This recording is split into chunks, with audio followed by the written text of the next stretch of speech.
As we see the crate late models back here once again. Not here last night. We have the crate late models, 10 entries for crate late models. As you see the 05 machine. That is Antioch's very own Mark Gardner behind the wheel of the 05 machine. Also rolling onto the racetrack is the 55 car, the driver out of Oroville. That is Richard Vanderpleeg.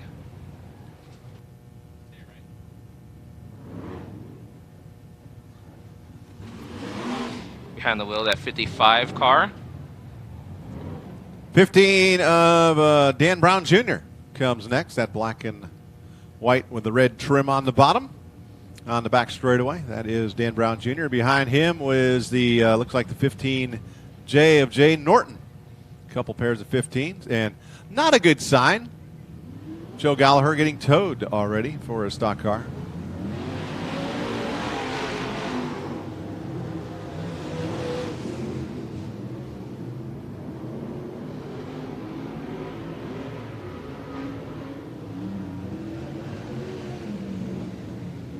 Don't forget, if you don't have your RACO card, we're going to kick off RACO here in just a couple minutes.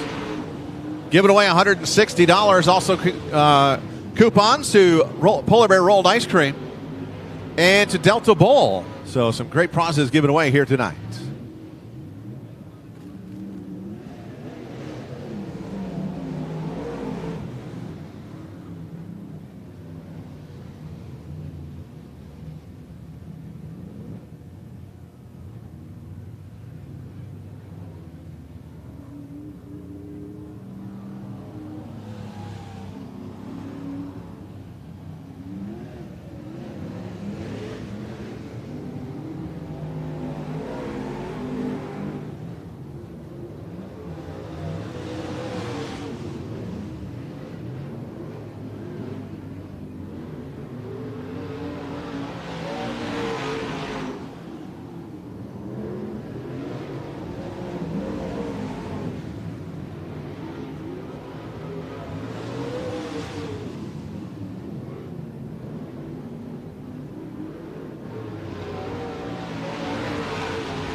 Our second group rolling out onto the racetrack. And the 22G machine, the driver out of Oakley, that is Brian Pierce. Brian Pierce back behind the wheel, the 22 Vaca Valley crate late model. He doesn't get to race very much these days. Not too much. And then rolling in right behind him, the 28K machine, the driver out of Oakley, that is Buddy Niss. Buddy, a little more aerodynamic these days. Yeah. Got a haircut. Yeah. Rod Oliver in the 57 car comes next. And then last week's winner, Anthony Slaney in the 4X out of Martinez, California. The Animal Anthony Slaney in the 4X. And then also behind him, we have the 37 machine, the driver out of Auburn. That is Ray Trimble. Ray Trimble in the 37 machine. And the 94 machine, the driver out of Antioch. That is Chad Hammer. Good to see Chad out here. He's missed when he's not around the racetrack. He'll be the only, he's more of a limited late as opposed to a crate late. So yeah. But he's out here having some fun here tonight. Good to see Chad and the family out another time this year.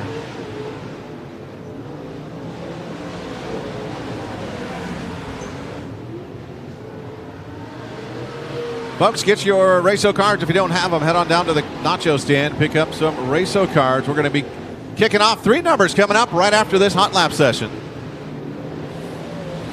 And, of course, the numbers will be up on Facebook on Antioch Speedway by Promotions. Antioch Speedway by Promotions on Facebook if you want to follow along with the ratio numbers.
Again, those numbers are up on the board at Antioch Speedway by Promotions.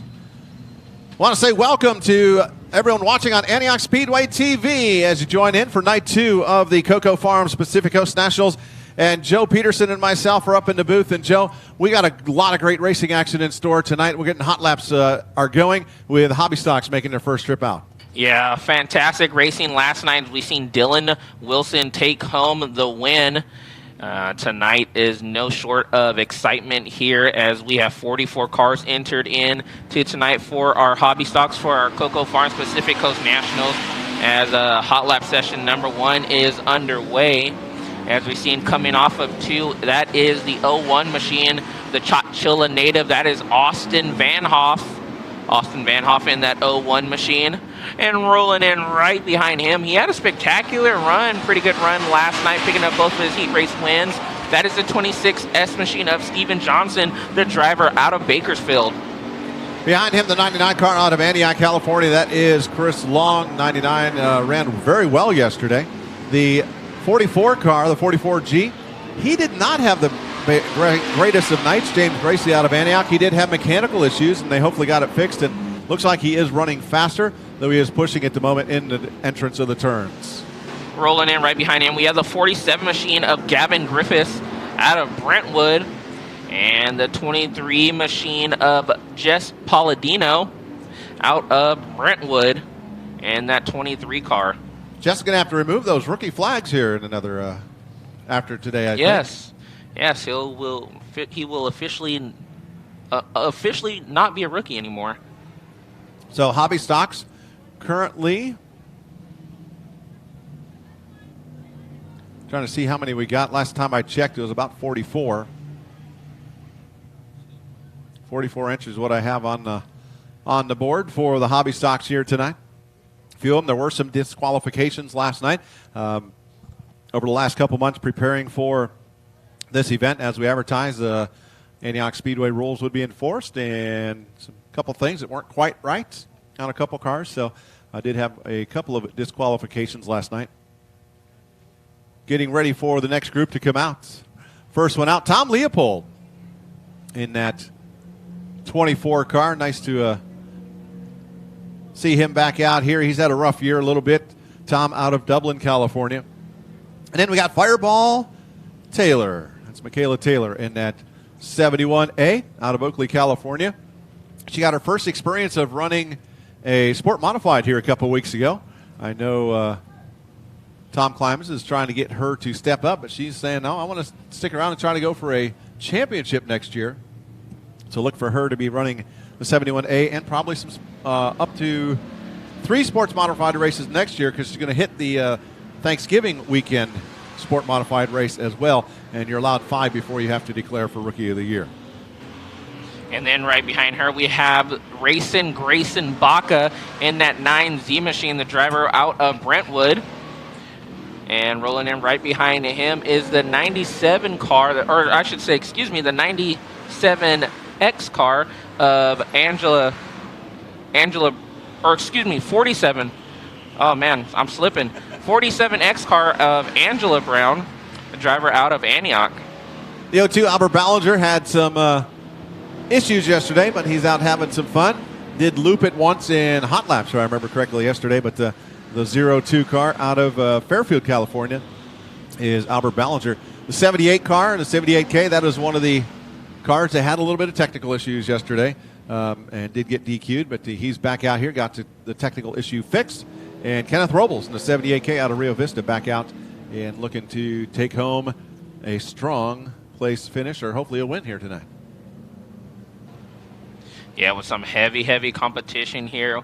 We'll see how our Antioch regulars or Antioch locals fare with some of our heavy hitters that came down from out of town.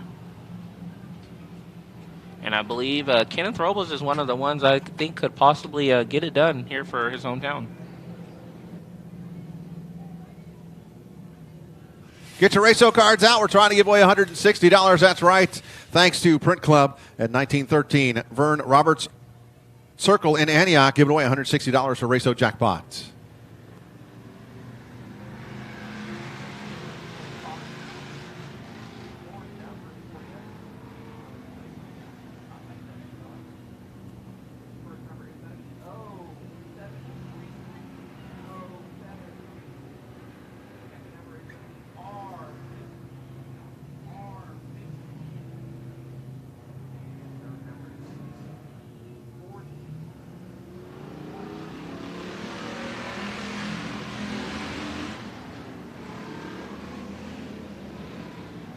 Next group out, we'll pick up the 07 coming up off turn number 2 down the back straightaway.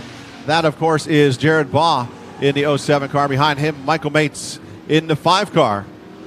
Michael making start coming back out a couple months ago after missing most of the beginning of the season. But Mates in that 05. Rolling in right behind him, that is the 111 machine, the driver out of Los Banos. It is John Tevis. John Tevis in the 111. And rolling right behind him was the 3JC machine of Jewel Crandall, the driver out of Antioch. Checkered flag out on this one. The 7 car, that is a car that was not here last night. That's Keith Ross pulling a 18.670 on that lap, Keith Ross. And then the 83 M of Chad Ragsdale. He had a little bit of trouble yesterday, got that thing. Looked like he's running much better, but Chad Ragsdale in the 83M.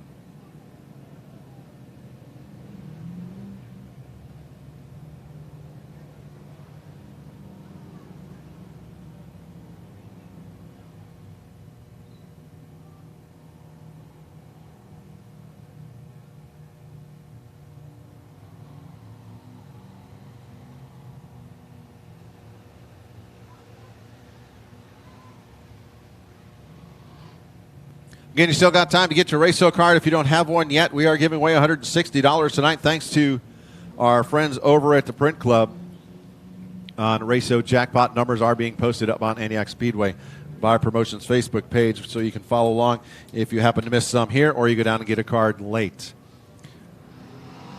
Coming up off turn number 4, 29J. That is Antioch's own Jake Betancourt in that 29J. 97 car is Billy Bad Boy Garner driving that here this weekend.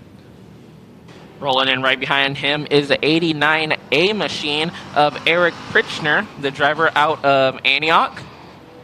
And then rolling right behind him, we have the driver out of Antioch in the 11A machine. That is Charlie Bryant. Charlie Bryant in the 11A machine. Austin Van Hoff's behind him, and he's looping it around in turn number 1. I'm sorry, that's Jimmy Roberts. That's not that's the wrong. That's the 01X. That was Jimmy Bobby over there, not the Austin Van Hoff. My apologies. But and he's going to spin again over in turn number 3. But Jimmy Robbins had some problems they found after yesterday. Got him fixed, hopefully, and hopefully he runs stronger tonight. Want to give a shout out to our sponsors for the Pacific Coast Nationals after this round of RACO. Once again, RACO, get your RACO cards. We got 3 more numbers coming out. Trying to get a RACO jackpot. $160 going to the lucky race fan. First number out is R10. R10. Second number is going to be P42. P42. And third number is going to be O69. O69. We'll give you a rundown of the race board here shortly as well.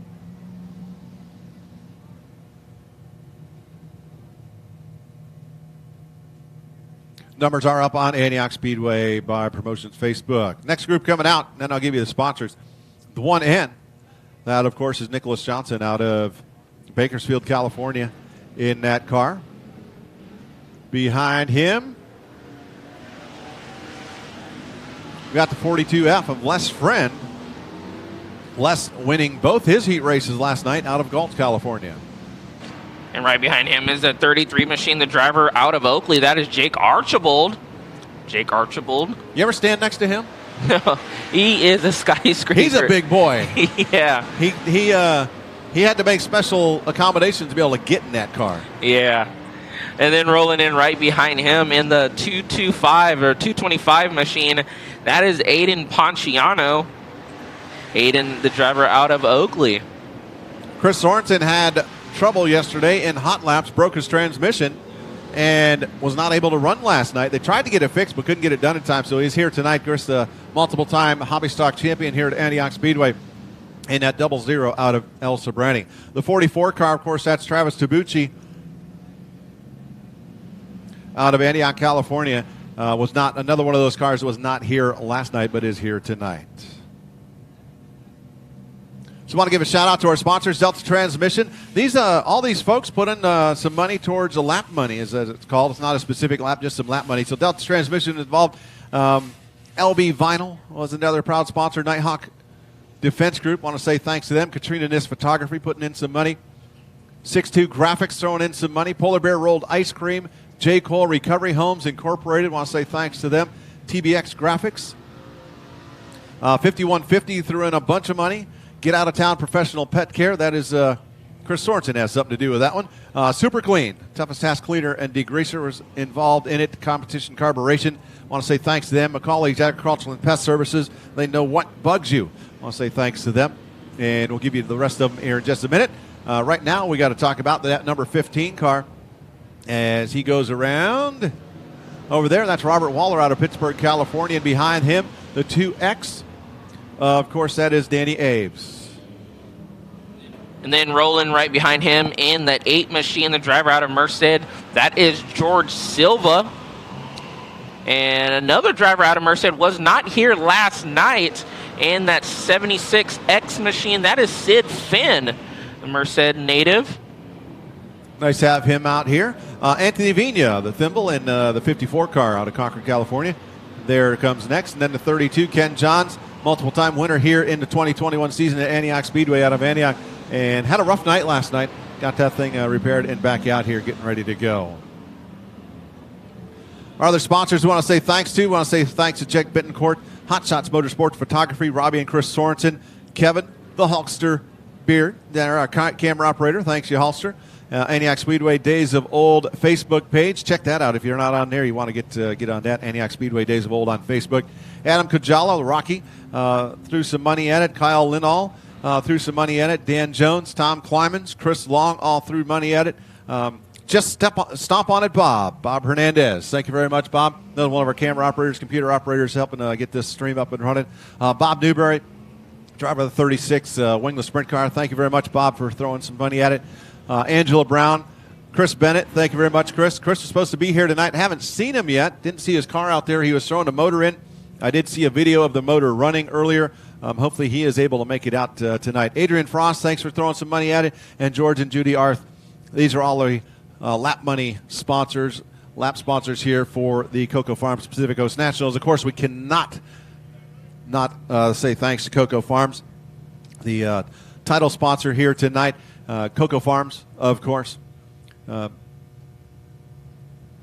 Located in the heart of Contra Costa County down here in Antioch, and they're open 7 days a week. They're committed to providing an unparalleled cannabis dispensary experience with over 500 different products available. They have something for everyone, Cocoa Farms. And the other title sponsor, Pacific Coast Nationals, their number is 925-252-0214, 925-252-0214, Pacific Coast General Engineering, the second title sponsor. Down the back straightaway. Into turn number 3, we're going to start there, the 14T.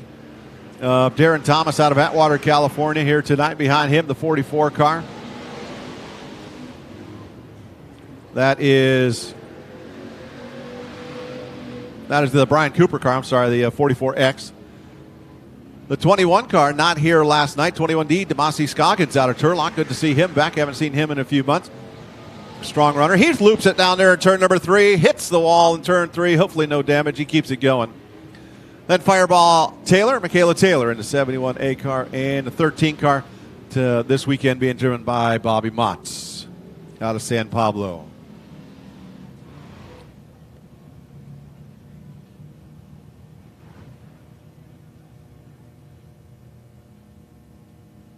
Tonight, we got 6 heat races for you for the Hobby Stocks.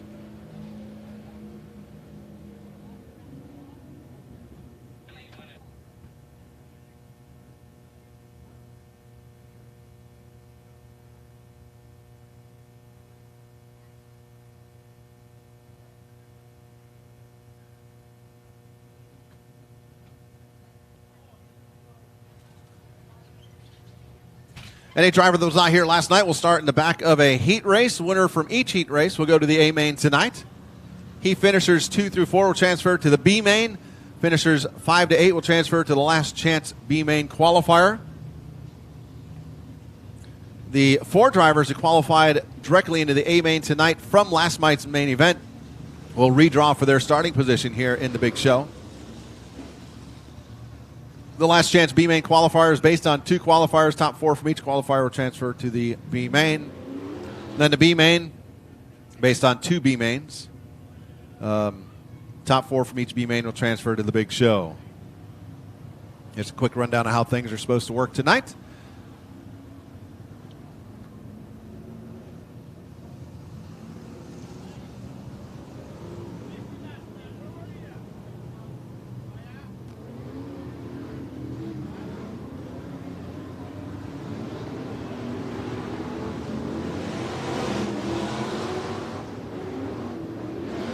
IMCA Stock Car Hot Laps.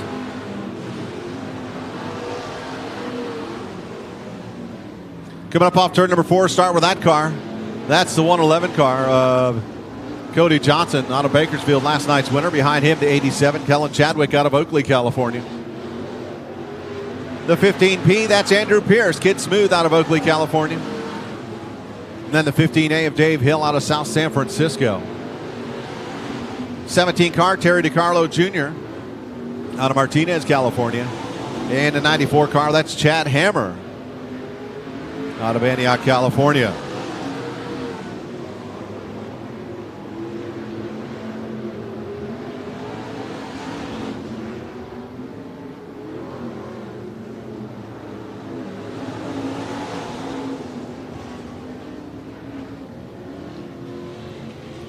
Checkered flag coming out for this hot lap session.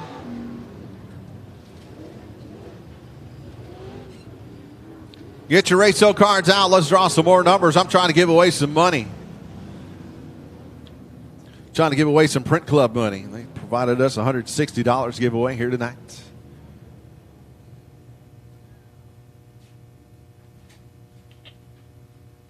Next 3 numbers out. Under the letter R, it's number 7, R7. Then under A, we have A24, A24. Then we have R3, R number 3. R7, A24, R3. Next 3 numbers out. If you get not sure what all numbers you have, you just got yourself a card. Check out Antioch Speedway Buy Promotions Facebook page. All the numbers are posted up there for your convenience. Again, First person with Raceau that gets up to the booth here, and I confirm it, get yourself $160 thanks to the Print Club at 1913 Vern Roberts Circle in Antioch. Great late models coming out for some hot lapping.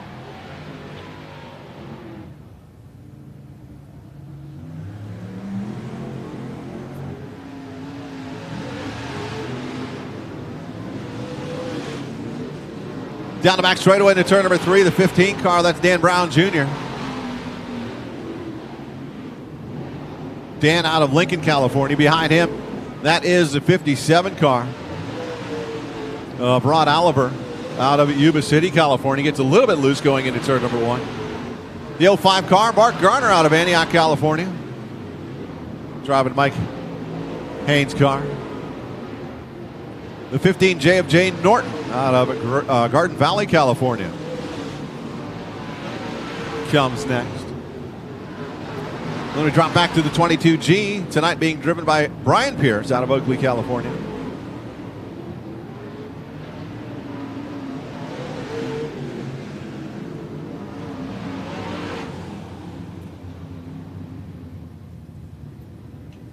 As that's going to do it for this set of hot lappers. I think we have one more.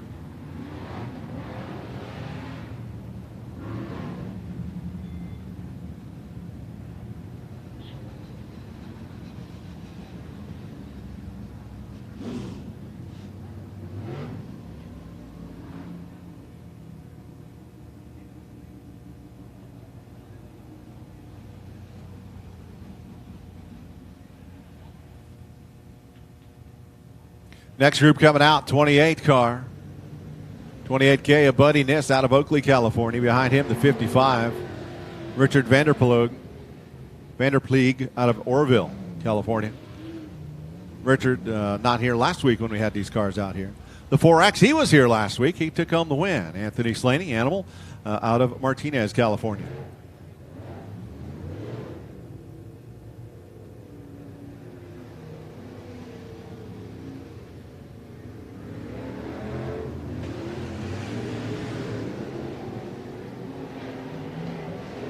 Green flag coming out for this group for their hot lap session.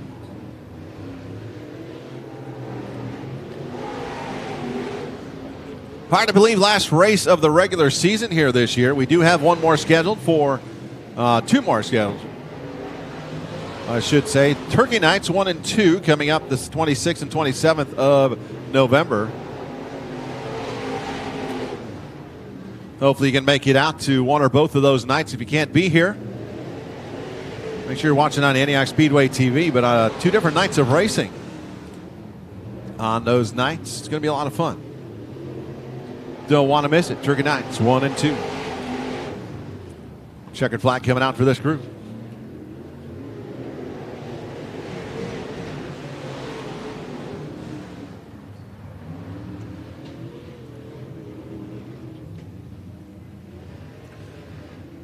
For the Crate Lights, Jay Norton, the fastest, a 15.599 on the stopwatch. Jay in the 15J. Anthony Slaney, last week's winner, the 15.786 on the stopwatch. Dan Brown Jr. was third quickest, a 15.835, followed by Brian Pierce and Mark Garner. 6 through 10 was Rod Oliver, Ray Trimble, Buddy Niss, Chad Hammer, and Richard Vanderploeg.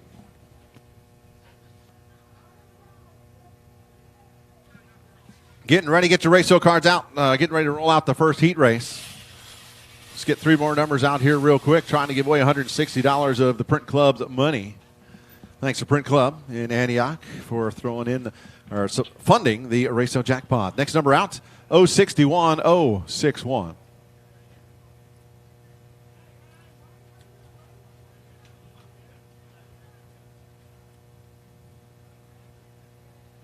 Next number, E60E60. And the third number, 074074. Next, so those numbers again, 061, E60, and 074. The next three numbers out of the magic ball towards Raceau Jackpot and Raceau. We want to say thanks to not just Print Club, but to Delta Bowl, giving away some free bowling. Also, Polar Bear rolled ice cream. I am a ice cream fanatic. I absolutely love ice cream. And if you want to get some good ice cream, head on over to Polar Bear Rolled Ice Cream at 2581 Main Street in Oakley. Throwing up some coupons for us.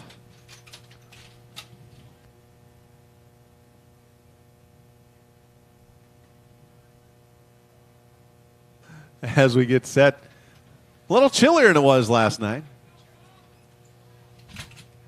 Again, all the numbers are officially posted. Unofficially posted, let me say, on Facebook. I don't want to say that the numbers on Facebook are guaranteed to be right. I hopefully type them all in right, but the official numbers are up here. But that is what I believe it should be.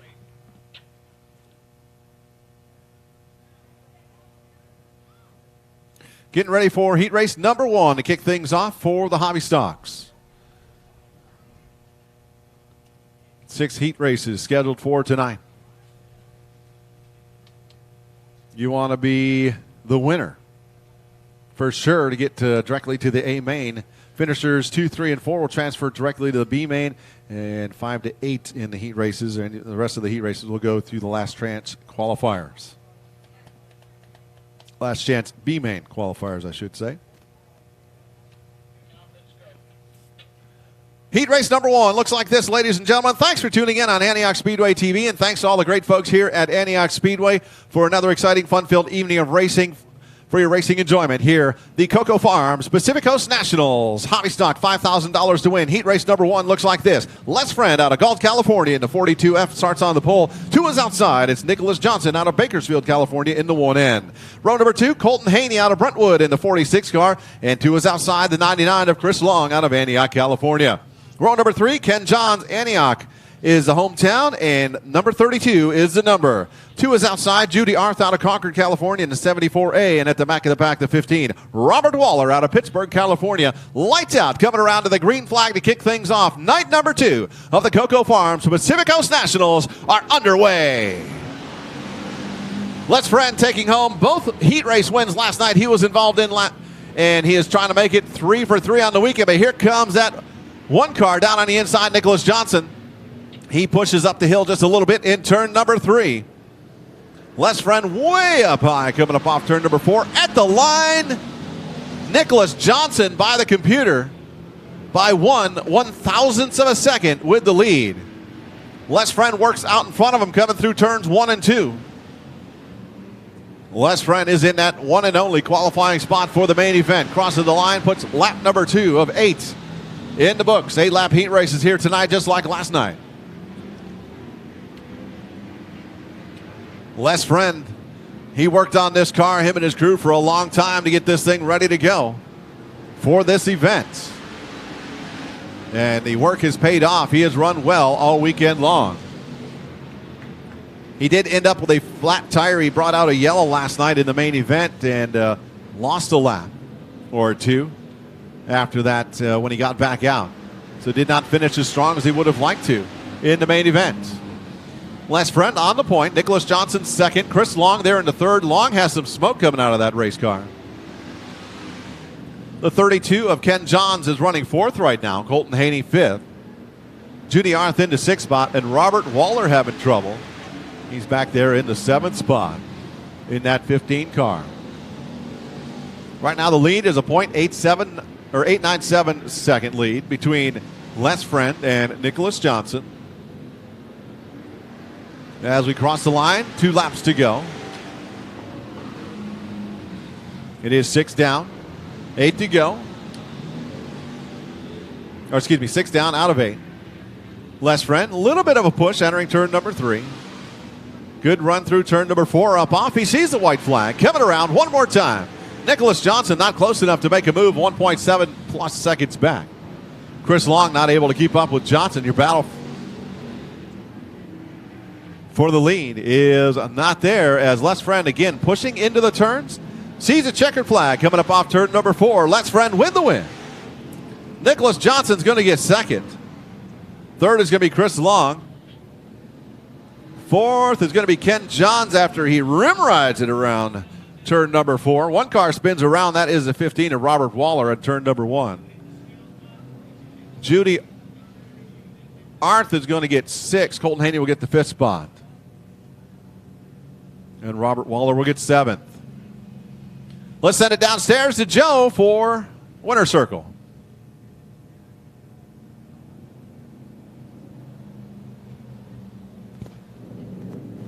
Heat race number 1 winner, Les Friend, making his way to the scales to make it official across the line.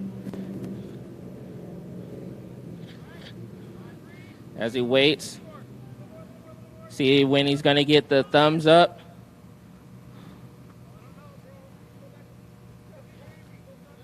And he gets the thumbs up. Les Friend picks up another heat race win here. As he moves his way up a little bit. Les, we get a quick word with you. Man, Les, it is. You like talking to me down here for these heat races. Congratulations picking up heat race number 1 win and holding off Nicholas Johnson. Dude, that is something else right there. Just to beat Nicholas Johnson, dude, I'm stoked. I'll tell you what, my guys, oh, man. We went home last night. Sorry. Busted our butts on this car. You know, it's new. I mean, we build this car to the rules. We make sure we follow the rules, you know, and my guys worked their ass off till 2:30 this morning to make this car right. And I'll tell you what, it's a brand new car right now, and I couldn't be any happier. I get to go to the big show with all my other buddies, Philip Shelby and all them guys. You know what I mean? Like I said, it means a lot to me, and I'm very excited. And thank you guys, man. You guys put on a hell of a show. Chad, I know he works his ass off. He gets a lot of stuff. But you know what, Chad? You're the man, dude. Thank you very much. I appreciate it. All righty, race fans, there you have it, the 42F machine of Les Friend. Les Friend taking home heat race number 1. Get your race show cards out. We're trying to give away $160. Next number, E49, E49, A26, A26, and 068, 068. E49, A26, 068. Next 3 numbers out. They are on Antioch Speedway Buy Promotions Facebook page if you need to check all the numbers. First person up here with a verified winning card will take home that $160 from Print Club at 1913 Vern Roberts Circle for Race-O Jackpot. Heat race number 2 looks like this. On the point, 26S out of Bakersfield. Steven Johnson to his outside. Angela Brown, she had a strong run last night in that 47X out of Antioch.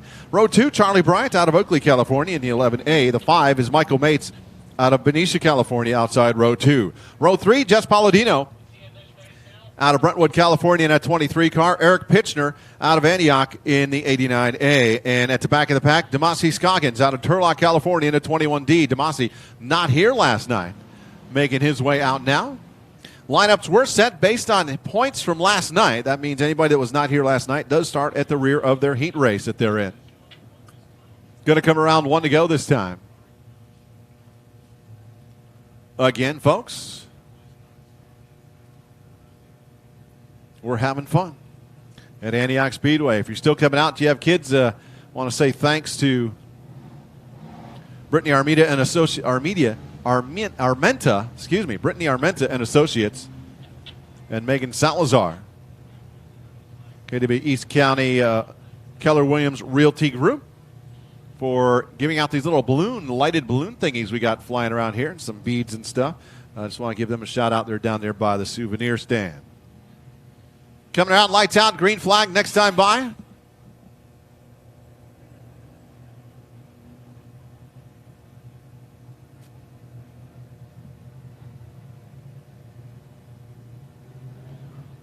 Bringing them around slow, that 26S. Steven Johnson, hard on the gas, coming up off turn number 4, crosses the line.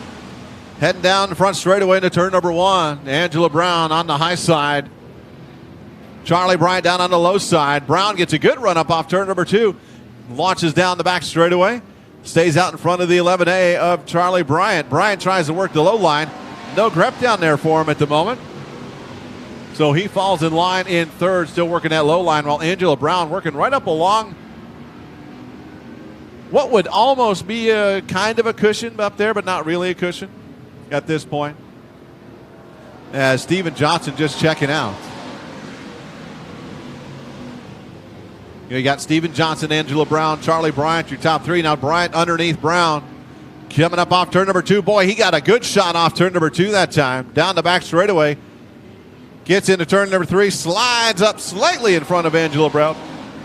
Put Charlie Bryant up to second, Brown back to third. Here comes Demasi Scoggins. He's now working underneath Angela Brown.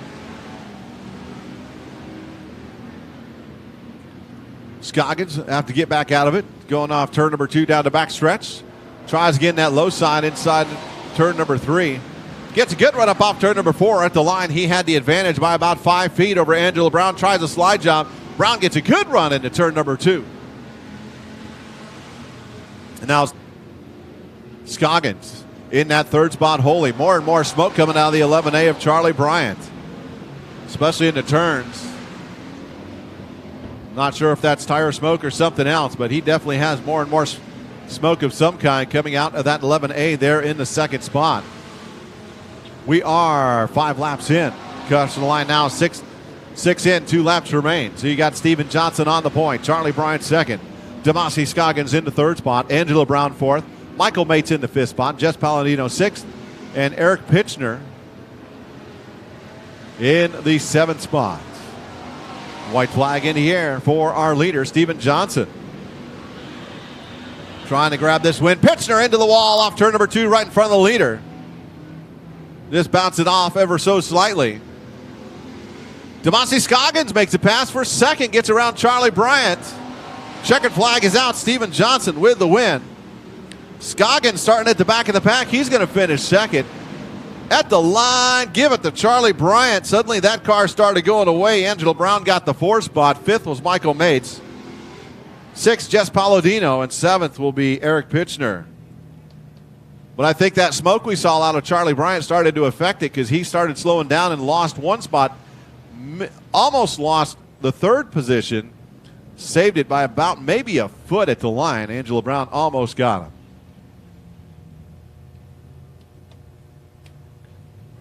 Our leader, our winner on the scale. Let's send it down to Joe. As he is official across the line, heat race number 2 winner, Steven Johnson. First off, congratulations, Steven. Once again, picking up another heat race win. You're going to the show. Yeah, well, I hope I could race my brother, Nicholas. Hopefully he gets through. He probably will. But at least we come here, make the show. Hopefully we do good. Alrighty, well, there you have it. Heat race number 2 winner, the driver out of Bakersfield. That is Steven Johnson. Steven Johnson making his way into the A main directly tonight from his heat race. Get your RACO cards out. Here we go before this next heat rolls out. E56, E56 is the next number out of the magic ball. That's followed by 070, 070, and then E53, E53. So it's E56, 070, and E53. Remember, first one up here with the RACO winning card, you're taking home $160 thanks to the Print Club in Antioch. Starting lineup looks like this. Brian Cooper out of Yuba City, California in the 44X to his outside. Jake Betancourt out of Brentwood, California in the 29 car. Row 2, George Silva out of Merced in the 8 car, and Danny Aves in the 2X. In the 3 car, it's Jewel Crandall out of Antioch, California, inside turn number 3. Outside is Jimmy Robbins out in the 1X. At the back of the pack, Sid Finn out of Atwater, California, in the 76 car, coming around to the green flag. Green flag in the air, went down the front straightaway. That 44 car gets a great run up off turn number 4. Brian Cooper with the lead. Jake Betancourt at 29. Jay falls in line in second. Battle for third, though, as Danny Aves on the inside. George Silva on the high side or low side. He pushes up the hill a little bit. Aves has to get out of the gas just a hair, as we may have our winner for RACO.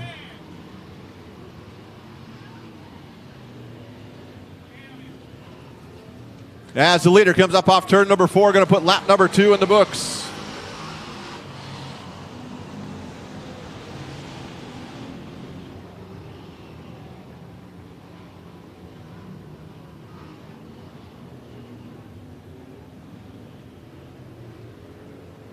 Want to give a shout out to Gary Emerson taking home a cool $160 from the Print Club, our first Antioch Speedway jackpot winner for 2021.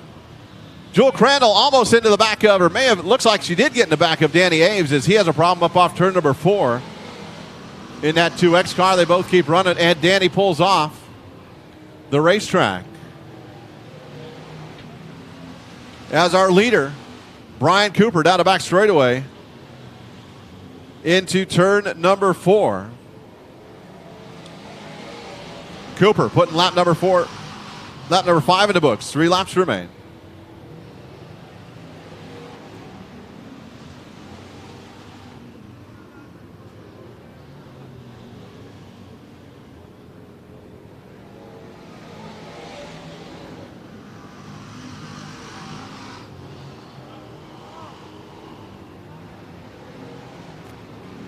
As the race continues, as I'm giving out $160 of the Print Club money. Coming up off turn number 4. White flag in the air. One more time around for Brian Cooper in that 44X. Down to turn number 1 he goes. He's got Jewel Crandall up in front of him.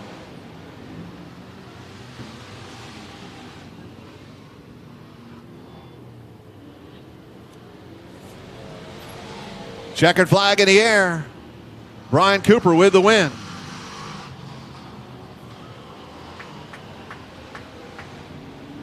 Second to be Jake Betancourt, third George Silva, Sid Finn fourth, Jimmy Robbins fifth, Jewel Crandall sixth, and Danny Aves didn't finish after he got into an incident and spun off there in turn number 4.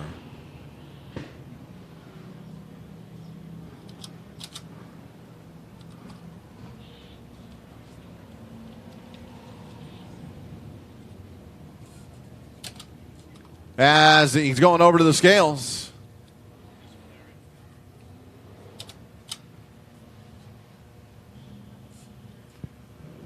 Let's send it down to Joe.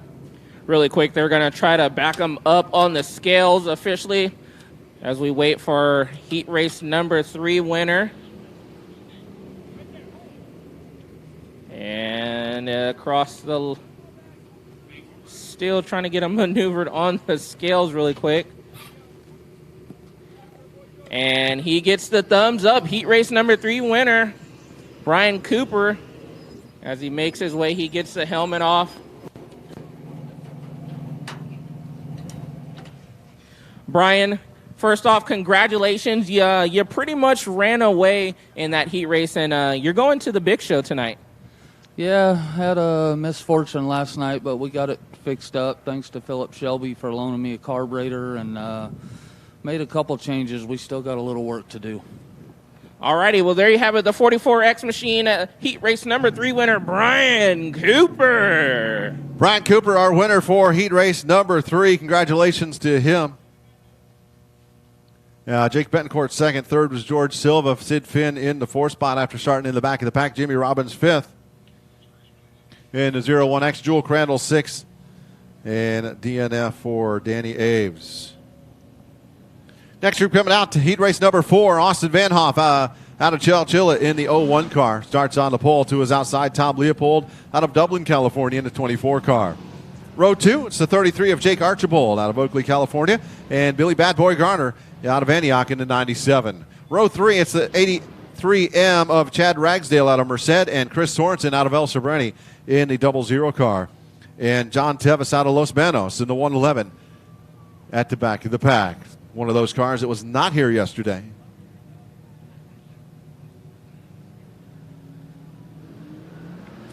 Great flag coming out. Austin Van Hoff down the front straightaway. Into turn number 1. Here comes Tom Leopold in that 24 car. He has a good run up off turn number 2 down the back stretch into turn 3.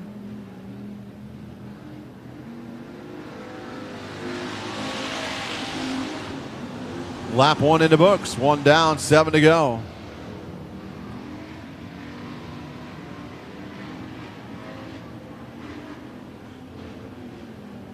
Here comes Archibald. He's up to that 3rd spot. 2 laps in the books. 6 laps remain. Austin Van Hoff pulling away from the rest of the field. Right now he's got a 1.834 second lead. Tom Leopold. Yellow flag is out after Chris Sorensen has problems over in turn number 4. Yeah, coming into 3, we've seen Chris Sorensen start to loop it as he was going into turn number 3. Unfortunate for him as he had troubles last night as well, going pit side, and it's not looking good for Chris Sorensen here for this weekend. Not what he needed. He's got to work his way into the main event now through the long way. Last chance B main and then in if he's going to be able to do it. So Sorensen, multiple-time past champion here at Antioch Speedway. Lights out, coming back around to the green flag. Side-by-side restarts for the Hobby Stocks. Austin Van Hoff once again up off turn number 4, gets down to turn number 1 first. A little bit of smoke coming out of that 01 car. Tom Leopold not able to shake the Chad Ragsdale car this time. And they both push up in the center of turn number 3. Put that 83 car on the points. In the second spot. As he does clear Leopold. The 111 bounces off the wall. John Tevis just a little bit on turn number 2. Van Hoff puts another lap in the books. 4 down. 4 to go. We're halfway done with heat race number 4 here tonight. Now Jake Archibald gets around Tom Leopold. The 24 car not nearly as strong as it was the first few laps before that yellow flag came out. He's trying to fight back on the inside now. Battle for third down the front straightaway into turn number 1. Leopold enters the turn high, crosses over, cuts low, trying to get on the inside of the 33 car of Archibald, but not close enough to make that move stick. He pushes big time in turn number 3. Had those wheels turned all the way to the left, and that thing was going straight up the hill. Our leaders out front. There is only coming around to the white flag this time by as Austin Van Hoff sees the white flag, 3/8 of a mile to go. Second is Chad Ragsdale. Third is Jake Archibald. Tom Leopold fourth. Billy Bad Boy Garner fifth. Sixth, John Tevis. And Chris Sorensen is out of heat race number 4. Coming around, checkered flag in the air. Austin Van Hoff with the win. 83M started 5th, finished 2nd of Chad Ragsdale. 33, Jake Archibald finished 3rd. 4th is going to be Tom Leopold in that 24 car. Billy Garner in the 5th spot, and 6th will be John Tevis. But Austin Van Hoff transferring his way into the big show from his heat race here tonight in that 01 car. Heading towards the scales, last lap of 17:50 on the stopwatch, 77.143 miles an hour. As he climbs onto the scales, let's send it downstairs to Joe with winner's interview. Yes, heat race number 4 winner as he officially gets on the scales, and as we await for them to give him the thumbs up as we're trying to get this car backed up onto the scales once again. Really quick, let's see.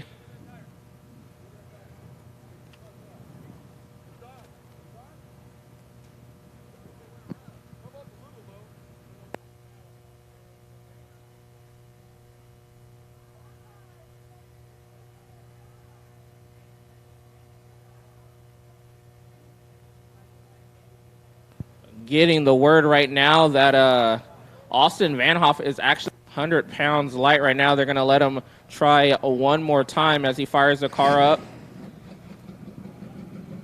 And we await. So this is kind of not a good sign for heat race number 4 winner as he's going to try it for a second time.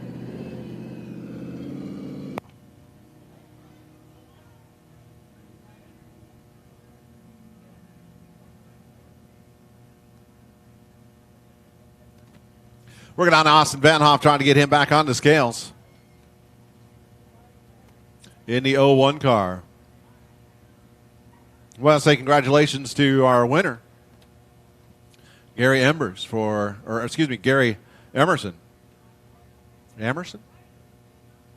Gary taking home $160 thanks to Print Club for Antioch Speedway Race-O Jackpot.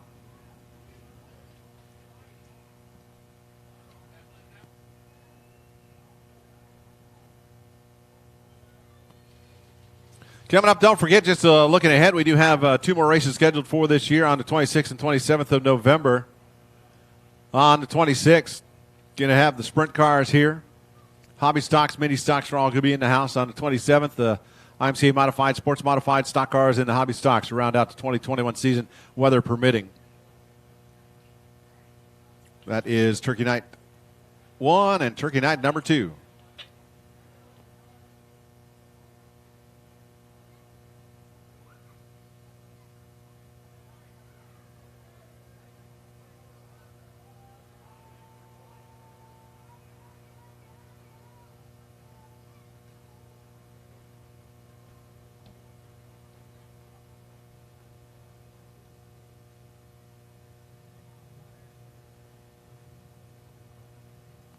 Heat race number 5 looks like this. Darren Thomas in the 14T out of Atwater, California. Really quick, Wiley going to give you the words that Austin Vanhoff, 90 pounds light on the scales right now. So that is not a good sign for our heat race number 4 winner. Austin will have to go get some weight put on there and go through the last chance qualifier then. Darren Thomas on the point out of Atwater. Grayson Baca racing Grayson Baca in a 9Z out of Brentwood outside the front row. Row 2, Anthony Vina, the thimble, out of Concord in the 54 car, and Albert Ballinger in the 02 out of Fairfield starts 4th. 5th, Fireball, Michaela Taylor in the 71A out of Oakley, and Travis Tabucci out of Antioch in the 44 starts 6th. Green flag in the air. Down the front straightaway into turn number 1. One car pushes up the hill big time. That's Ballinger. Gathers back in. Fireball Taylor gets underneath him. A little smoke coming out of the pipes for Taylor. That engine is old and due for a rebuild here in the offseason. That's 71A. Talking to Tommy Clemens last night about it. But our leader right now is the 14T of Darren Thomas. He comes up off turn number 4, getting a little bit of breathing room now over the 9Z of racing Grayson Baca. Baca, a fairly new driver, only been running part of the season and running well. Coming up off turn number 4, we got Michaela Taylor, Fireball down on the inside of the thimble. Anthony Vina. Vina gets it loose, gets to turns number 3. He's going to lose that 3rd spot to Fireball and fall in line in that 4th spot. Fireball now trying to gather it in the 9Z of Baca in battle for 2nd as our leader's just pulling away. But here comes Vina. He looks to the inside of Fireball, but he got into turn number 3 too hot. Had to get out of the gas onto the binders and lost a car length or 2. Trying to get up off turn number 4. That battle for 2nd right now separated by about a car length and a half as our leader, Darren Thomas, crosses the line. 5 down, 3 to go in this 8-lap heat race number 5. For the hobby stocks, Darren Thomas is your leader. Racing Baca 2nd. Fireball Taylor in the 3rd spot. The thimble, Anthony Vina 4th. 5th is Travis Tabucci and Albert Ballinger in the 6th spot. 2 laps remain in this 8-lap heat race number 5 with the only person that's happy right now, Darren Thomas. He's the only one going to the big show. If he can hold on as he comes around this time to get the white flag, but he had a little bit of a bobble there in the middle of 3 and 4. Crosses the line, white flag is out. Baca down the front straightaway. One more time around. Taylor is 1.4 seconds behind Baca. Not going to be able to make a move on that position unless something happens to the 9Z. But coming up off turn number 4, your winner is Darren Thomas in the 14T. 2nd, racing Grayson Baca.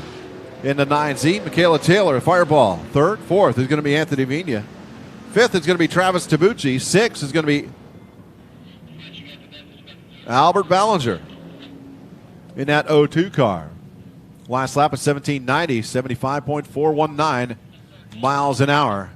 As our winner, Darren Thomas, heads to the scales. Darren Thomas heading to the scales right now, as unfortunately we've seen one driver already light.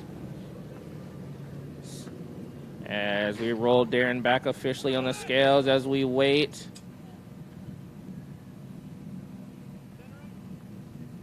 Trying to center the race car.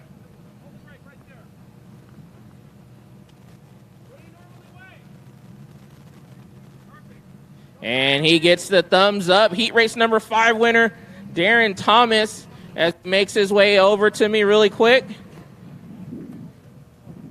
Getting a quick word with the 14T machine. Darren, now we normally see you driving a sport mod. You hear in a hobby stock, but you make the big show. You're chasing $5,000 here tonight. That's pretty awesome. We just pulled this thing out of the weeds and come out here having fun. I wouldn't have too much fun in that sport mod. This thing's a blast to drive. And yeah, we get to race for $5,000 to win. Alrighty, there you have it. Darren Thomas, all smiles in the 14T. He's going to chase $5,000 here tonight. As we get ready for our sixth and final heat race. On the point, one of the drivers that had technical issues last night, Kenneth Robles in the 78K, start out of Rio Vista, California, starts on the pole. To his outside, Jared Baugh out of Pittsburgh, California in the 07 car. Row 2, Bobby Botts in the 13 car out of San Pablo, California. And to his outside, Gavin Griffiths in the 47 car. He's out of Brentwood, California. And the third and final row, the 44G of James Gracely out of Antioch. And Keith Ross out of the 7 car out of Corning, California. One of the cars not here last night. And there he is, the 6 car. Chris Bennett does make it. He'll fall in at the rear of the field, Chris Bennett, in that 6 car.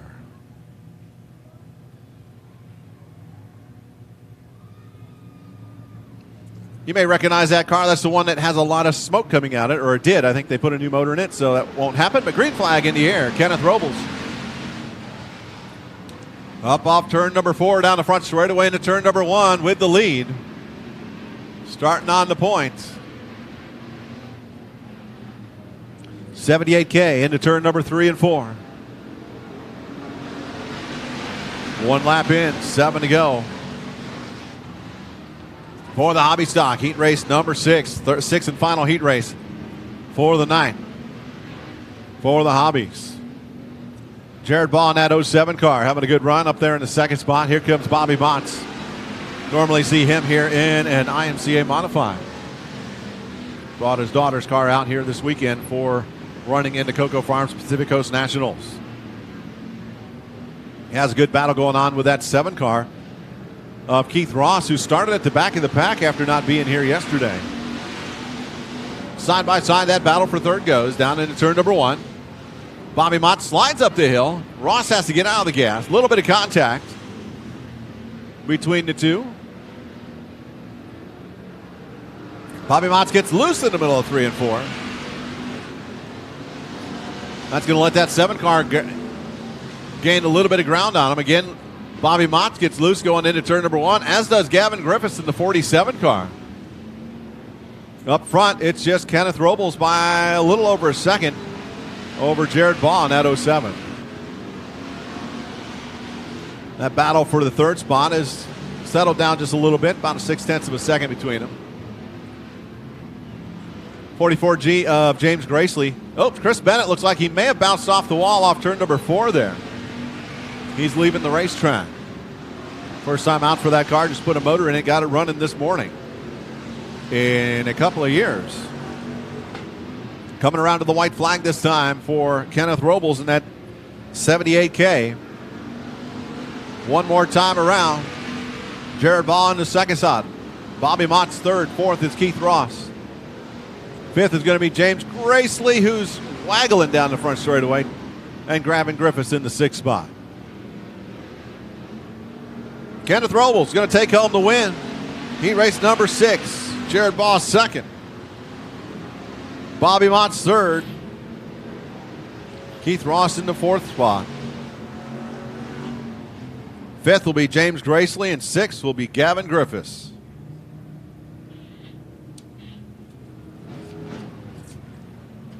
Big shout out to Coco Farms, title sponsor here tonight. Located in the heart of Contra Costa County in Antioch, California, Coco Farms is open 7 days a week, and they're committed to providing an unparalleled cannabis dispensary experience. With over 500 different products available, they have something for every type of customer. Coco Farms. Our other title sponsor is Pacific Coast General Engineering. You can give them a call at 925-252-0214. 925-252-0214, Pacific Coast General Engineering. The 2 title sponsors for the Coco Farms Pacific Coast Nationals. Let's send it downstairs to Joe with winner's interview.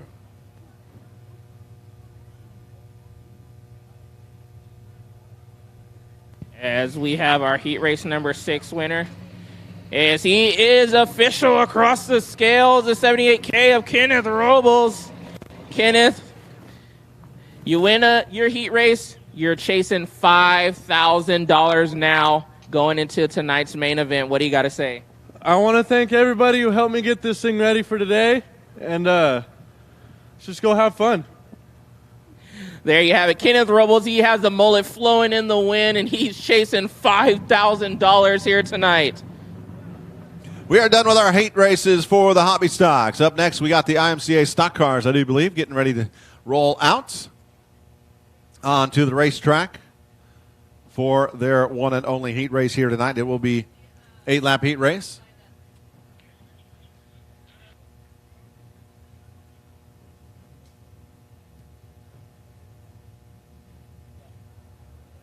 Going to roll them off. Get your Raceho cards out. We're going to continue on with Raceho real quick while we got a minute as the B-mains are getting set. Raceho jackpot is over, but we're still playing Raceho. R13's the next number, R13.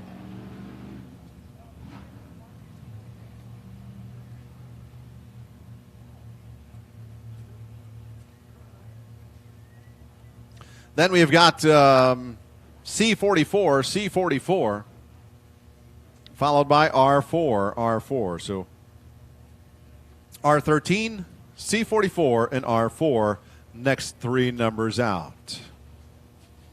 Again, you can check all your numbers on Antioch Speedway by Promotions.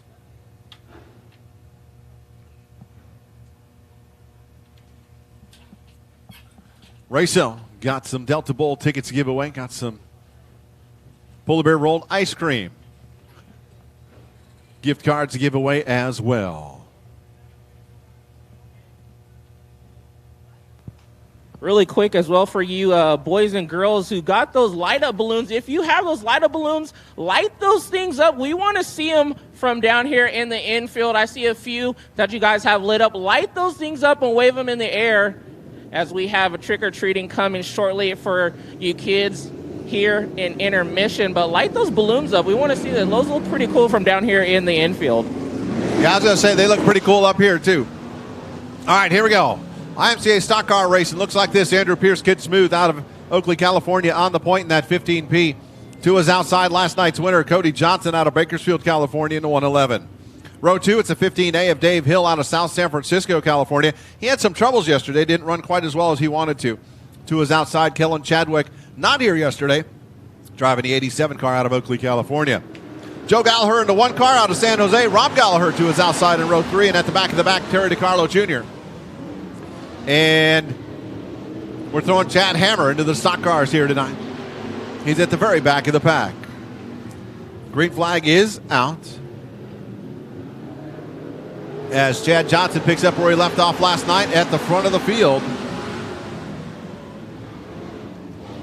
That 111 car is strong. IMCA stock car is always putting on great shows as Rob Gallagher looks like he may have bounced off the backstretch wall a little bit down in the center of the back straightaway that time. Well, it looks like a little scrub mark there on the right rear for that X car.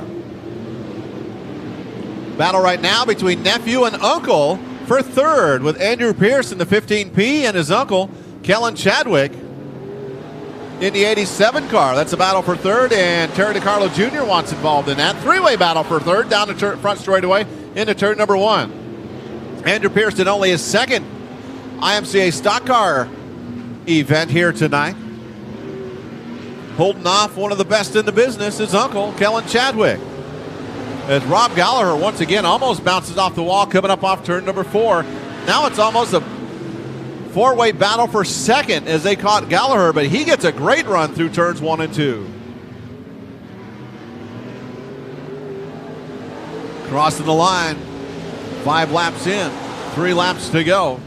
Chad Johnson leading from the drop of the green flag, but Rob Gallagher in the second spot. And Kid Smooth holding off Terry DiCarlo Jr. and Kellen Chadwick. And now Chad Hammer's getting involved as well in that 94 car. 4-way battle for the third spot. As the green flag being held out by Fabulous Bob. stating, hey, we only got 2 laps to go. Chad Johnson coming through turns 1 and 2. Going to see the white flag this time. Rob Gallagher's car. Looks like it's handled a little bit better. As we have a battle now for third as Terry DiCarlo Jr. gets underneath Andrew Pierce, and he passes him down the front straightaway into turn number 1. Pierce crosses back over, tries to get back underneath DiCarlo. Nothing doing. Checkered flag in the air as Chad Johnson taking home another win. Rob Gallagher second. Third is going to be Terry DiCarlo Jr. Fourth is going to be Andrew Pierce beating his uncle.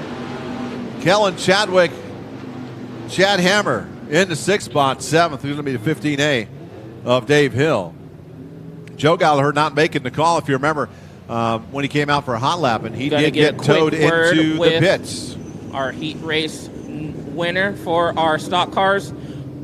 Once again, Cody picking up the win here in the heat race. Last night you picked up the heat race win and the main event win. Can you go back-to-back here tonight? You know, that's always somebody's goal, come into a 2-race show, win both the main events. It'd also be pretty cool if I could do it. We'll see what happens. Made a lot of changes over the night. Car's definitely getting better. We're heading in the right direction. We're right there, just a little bit more. This car will be a lot better. Alrighty, well, there you have it. IMSA Stock Car Heat Race winner, Cody Johnson. I don't know if he can get better. He's been unbeatable here all weekend long. Yeah, he's been pretty fast, and let alone, he said, made some changes. So, I mean, that's pretty scary hearing for the competition as well for the 111. Thinks that he can get better. Whew. All right, Cody Johnson taking home yet another win here at Antioch Speedway. Congratulations to the 111 car. And he heads to the scales. Up next, we got the Crate Late Models. Heat race number 1 looks like this. The 15J out of Garden Valley, California. And of Jay Norton, he's on the point to his outside. Last week's winner, the 4X out of Martinez of Anthony Slaney. Row 2, Ray Trimble out of Auburn, California in the 37 car. And Brian Pierce, Chad Hammer changed. He was originally going to be in Heat 1. He's moved to the other division. So Brian Pierce outside row number 2. But right now, Ray Trimble not making the call.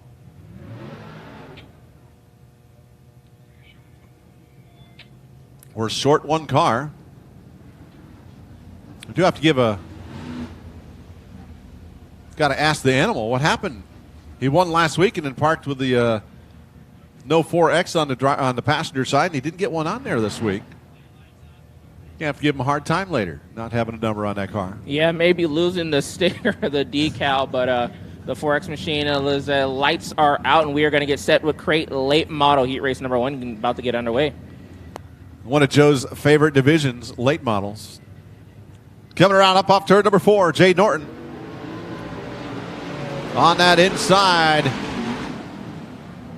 Brian Pierce got all kinds of slideways as he got on the gas and spun the wheels. He gathered it back in, but put Anthony Slaney, the animal, up on the point, down the back straightaway into turn number 3. Slaney working the high line, Norton working the low line. As Norton trying to get back out in front as he started on the pole. But that 4X has been unbeatable here in the last 2 weeks as Anthony Slaney just working out well in that late model, although it is for sale. Slaney crossing the line, puts a little bit of space, about 9/10 of a second, a little more than 9/10 over second place Jade Norton. Brian Pierce there in the 3rd spot. Last time out for the 22 car last weekend, it was a different 22 car, but it was Brian's son Andrew Pierce running that car. Down into turn number 1, working that low line for Anthony Slaney in that 4X.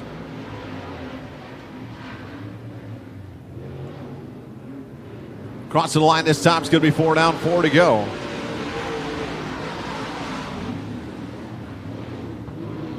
For Slaney. Then we got Jay Norton and Brian Pierce. Your running order right now.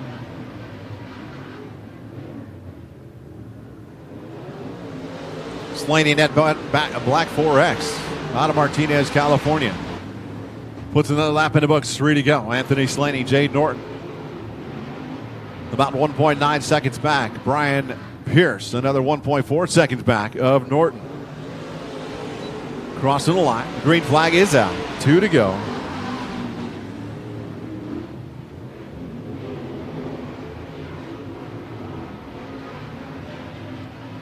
Coming around white flag this time.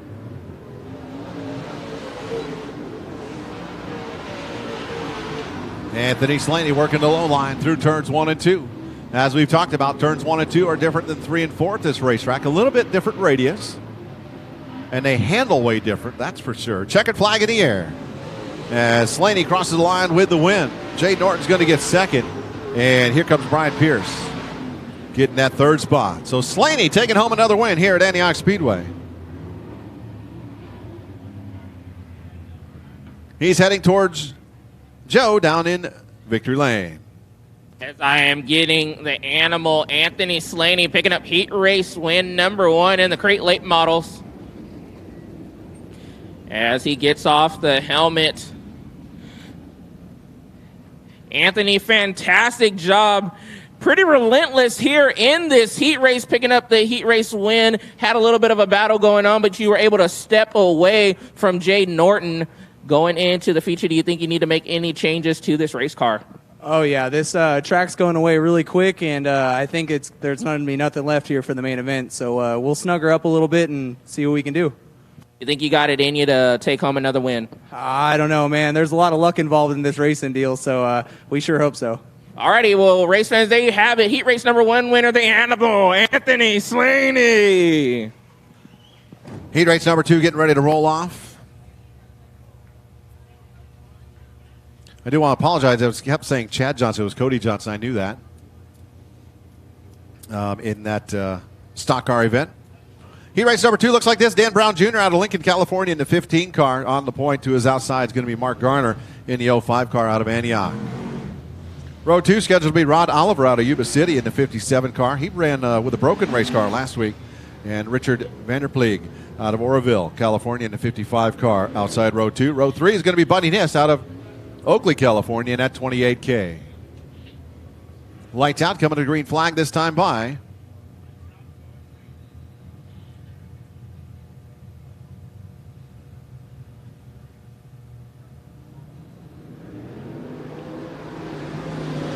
green flag in the air down the front straightaway. Mark Garner is going to fall in and get into turn number 1 and loop it around. Gets into the side of Ron Oliver. Oliver keeps on going. Garner sitting there in the 05 car. He went down to turn number 1, working that high line center sideways, and that thing just kept on going around. Did not catch in the rear at all.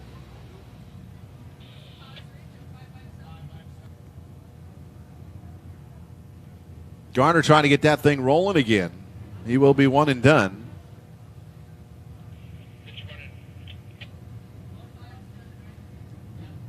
Looks like the 05 machine, Mark Garner needing a push. Looks like some front end damage hurt on the front of that race car. Hopefully, let's see if Mark Garner can get that thing pushed and fired off. Get back in this heat race.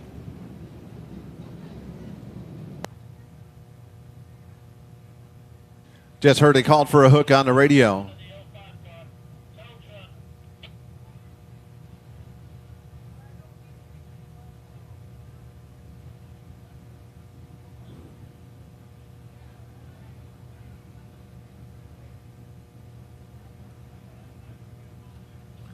As we get the tow truck over there, going to stop the cars in the front straightaway real quick while we give the tow truck room to move.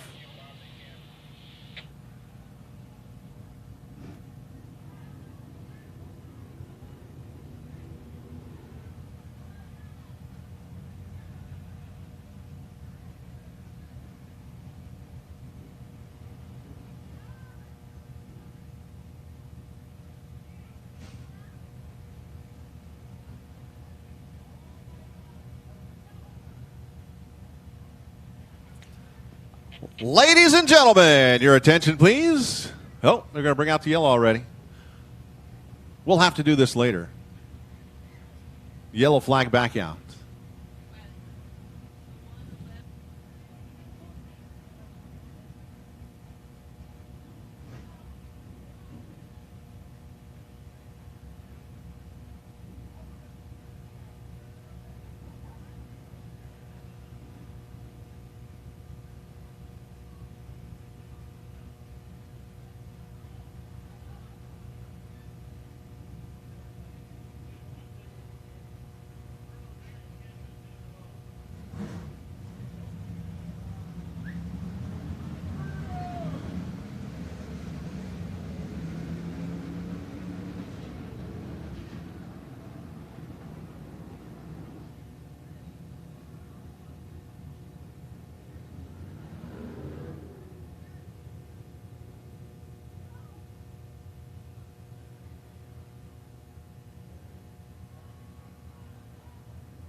Yellow flag back underway, or back out.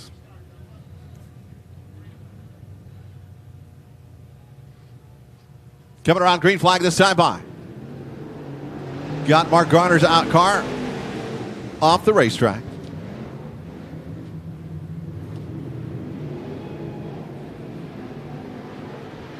The 15 car out on the points.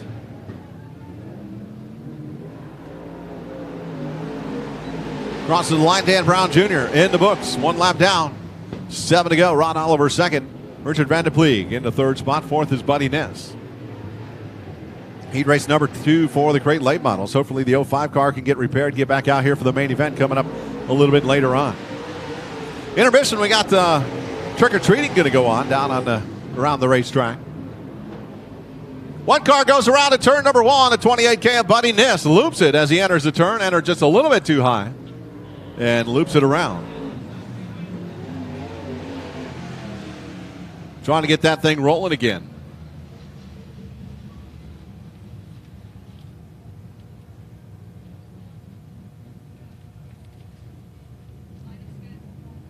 Lineup is set already. Buddy Ness will fall at the back of the pack. So again, stock car winner Cody Johnson. I was saying the wrong name. I do apologize about that. Cody Johnson in the 111, taking home the heat race win and winner last night.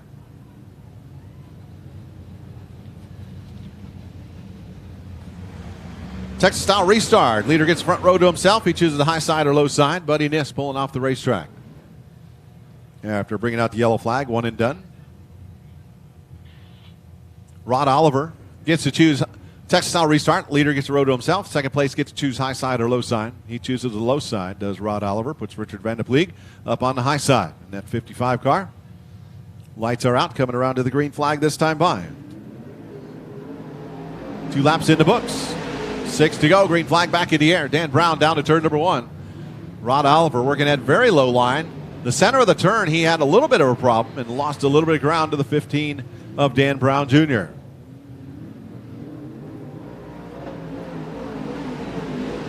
Lap number 3 in the books. It's Dan Brown Jr. on the point. Rod Oliver second. Richard Van de Pleeg in the third spot.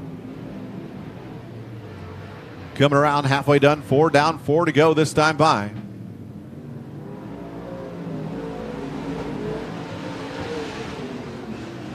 As Dan Brown Jr. running that low line. As are the other 2 cars here for heat race number 2.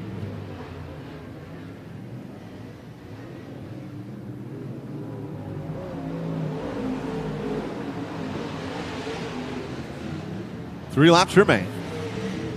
Dan Brown Jr., a 16.427 last time by on the stopwatch. Rod Oliver, 1.995 second back last time by. And I thought it was starting to catch him a little bit, but just bobbled in turn number 4. That car suddenly almost came to a stop. And he lost about a little more than a second. White flag in the air for Dan Brown Jr. coming up off turn number 4. One more time around this 3/8 mile semi-high banked oval here in Antioch, California. Antioch Speedway located about 40 miles to the northeast of downtown San Francisco. And Dan Brown Jr. going to take home the checkered flag for heat race number 2 for the Crate Late Models. Oliver will get second. And Van der Pleeg will get it the third spot. Last lap of 16:44. That's 82.117 miles an hour for Dan Brown Jr. as he heads down to Victory Lane to have a chat with Joe. Dan Brown Jr. picking up heat race number 2 win.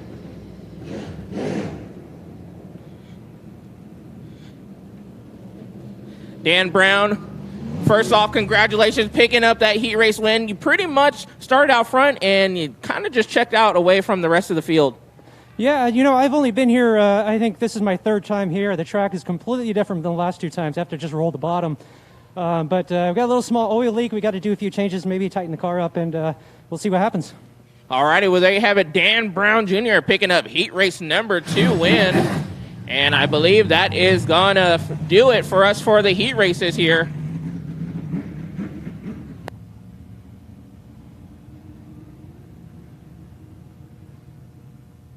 Up next, we're going to have B-Mains getting ready to roll out. Got a couple hot laps getting ready to roll. Want to give a shout out to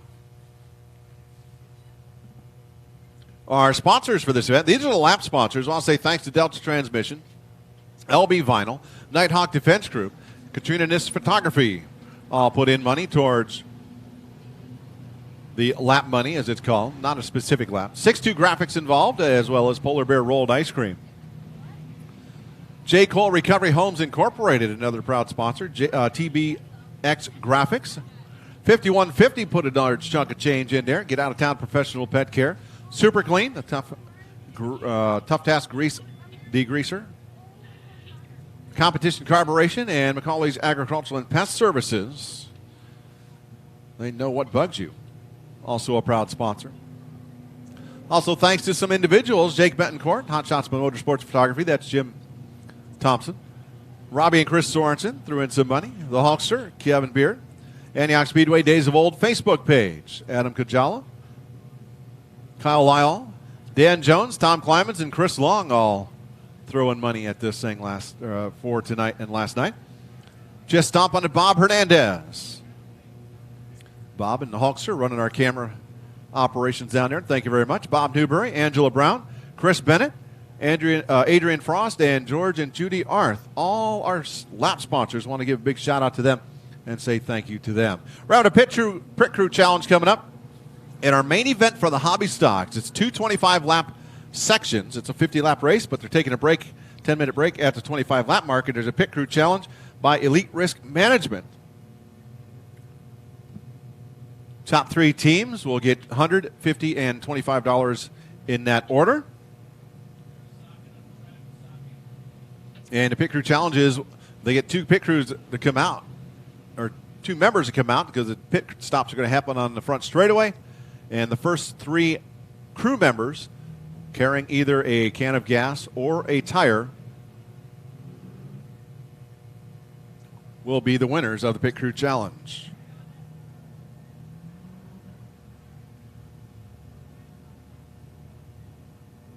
Some of the other sponsors: George Arth III, Trevor Climans, Reggie Brown, Mike Berry, Joey Gilkerson, Stacy Byron, Michael Bridge, Brandon Jarvis, Edward Stevens, Stacy Mills Smith, Stephen Torres, Stephanie Stalkup, Pete Flynn, and Josh Olson, also sponsoring the activities here tonight and last night for the Cocoa Farms Pacific Coast Nationals. I want to say thanks to Cocoa Farms. They are here tonight. I'll be giving out a whole bunch of T-shirts. I know we've given out some. We've got 80 of them all together to give away. What you see on the racetrack right now, these are the 4 drivers that qualified for the main event last night. So they're getting a little bit of track time before the main event. Coming up off turn number 4. That'll be the 2M.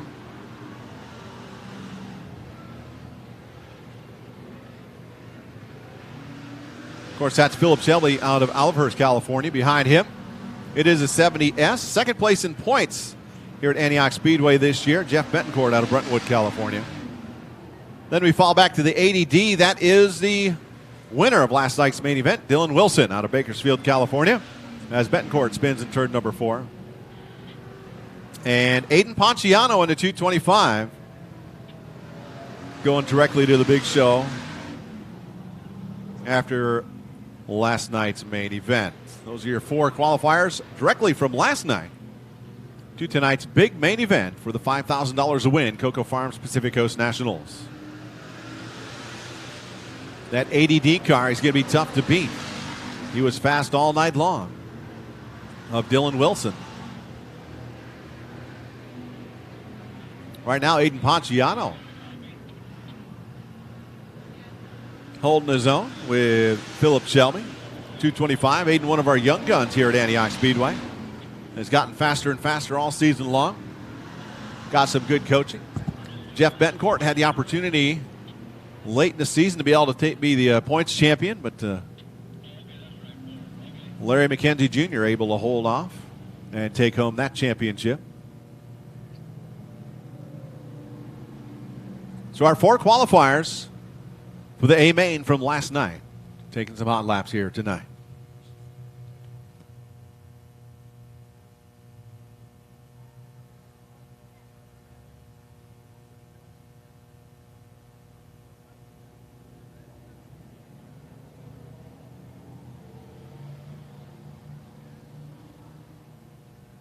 Two B mains coming up.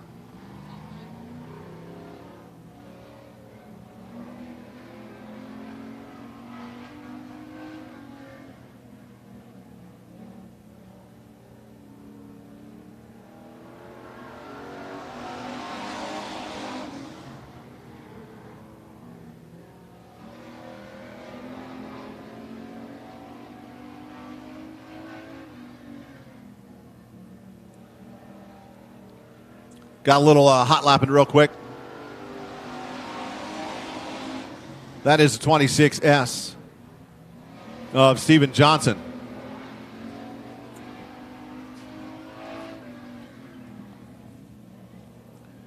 Shaking something out after some problems.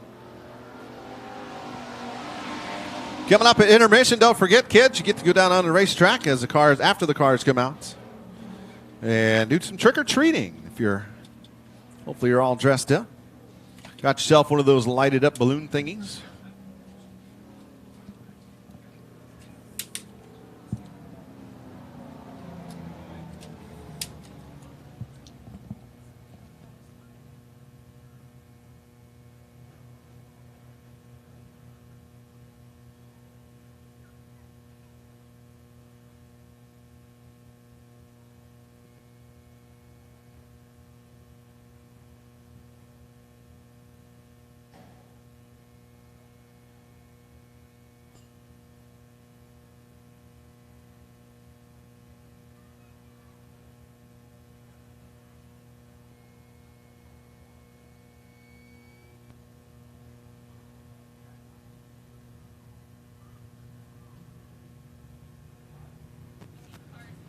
Lap B mains, 5 transfer. Lineup for B main number 1 looks like this. Nicholas Johnson into one end on the point to his outside. Jake Betancourt in the 29 car. Row 2, Grayson Baca in the 9Z and Chris Long to his outside in the 99. Row 3, it's George Silva in the 8 car, the 71A of Fireball, Michaela Taylor. Row 4, Ken Johns in the 32 and Sid Finn in the 76 outside row 4. Row 5, Anthony Vina, the Thimble in the 54 car, and Colton Haney in the 46. Row 6, Jimmy Bobby. Jimmy Robbins in the 01X. And to his outside, Travis Tabucci in the 44. Judy Arth in the 74 car starts 13th. 14th will be Jewel Crandall in the 3 car. Albert Ballinger, the 02 in the starting 15th, and Robert Waller in the 15 car starting 16th. 17th, Danny Aves in the 2X, and Chris Bennett starting at the back of the pack in that 18th starting spot. Top 5 cars transfer to the main event out of the 2B mains here tonight.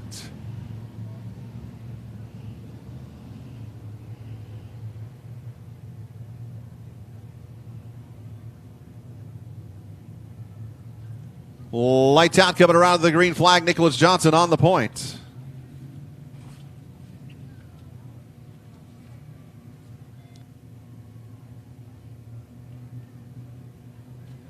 Bring it around nice and slow. Johnson on the point. Jake Betancourt to his outside.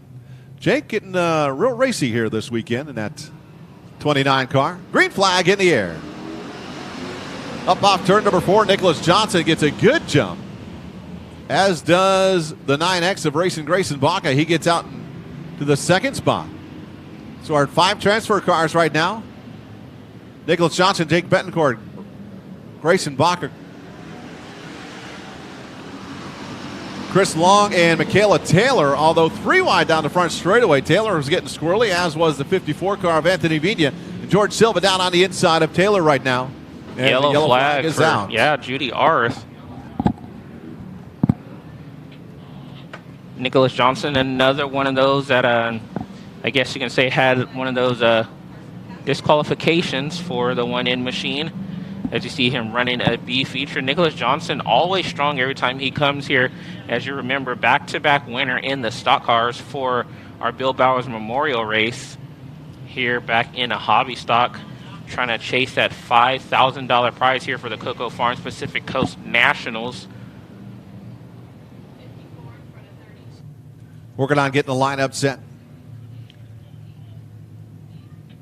Hearing over the radio, someone may have a flat tire. Waiting to see if I can see or hear again if I hear the number.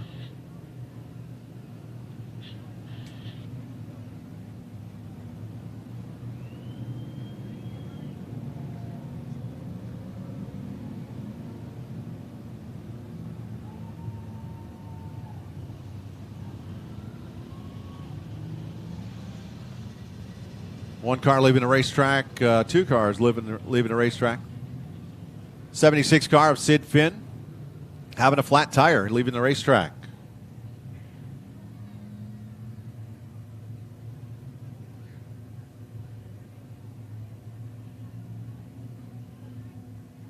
And we talked about Michaela Taylor holding on into that final transfer spot into the big dance. Hearing over the radio, lineup is good.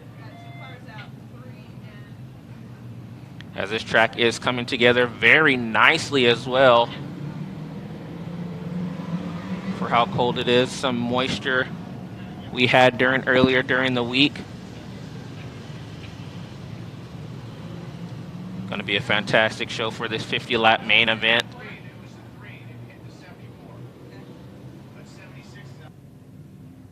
Yellow brought out by Judy Arndt, spinning up off turn number 4.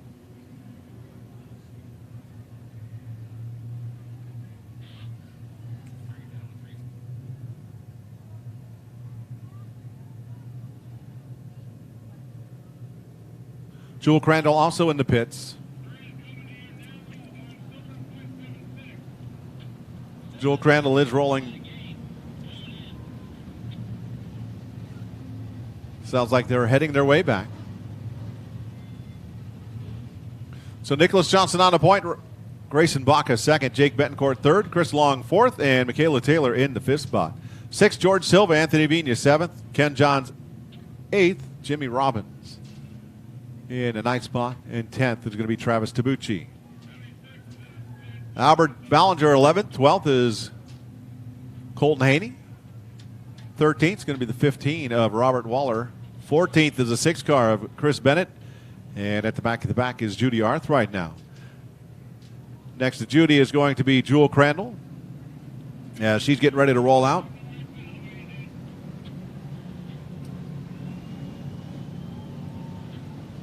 Jewel back out on the racetrack.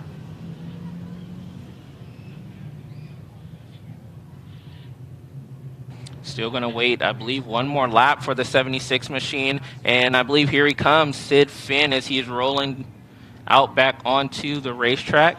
The driver out of Atwater. We'll give him the one to go signal next time by. 2 heat races, top 5 advance. No. 2 B mains. 1 to go signal at the line. 1 lap down, 19 to go. Top 5 transfer. 18 cars in B1 and looks like 17 in B2 at this point.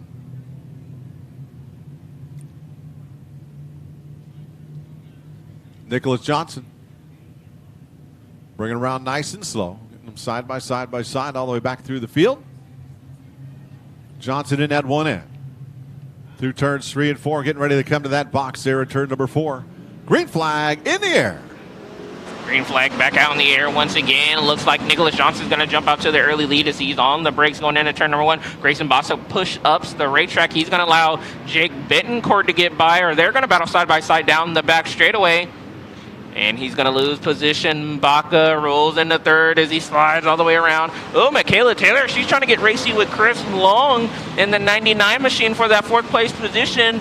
Top 5 is locked in, or going straight to the show. So George Silva would be the first car sitting out. And he is going to have a battle on his hands with the 54 machine of Anthony Vigna. Vigna looks to the inside, and he's going to take that position away. Anthony Vigna gets around George Silva up front.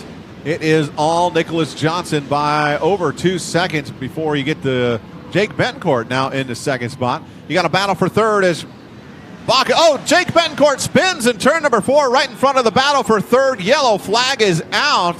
Behind him looks like George Silva, the 44, Travis Tabucci, Sid Finn all get collected up there as they try to avoid that situation as Jake Betancourt just spun on his own there in the middle of 3 and 4. As we are looking at the replay,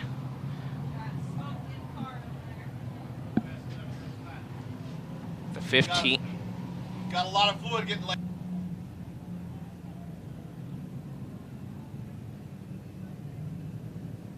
15 and Robert Waller pulling into the infield, has some fluid laying down onto the racetrack,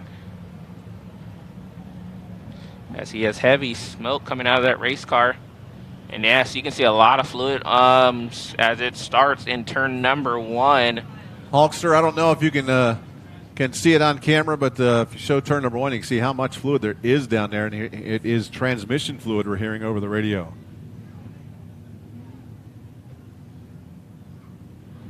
But that got laid down about 3/4 of the way around the racetrack at least.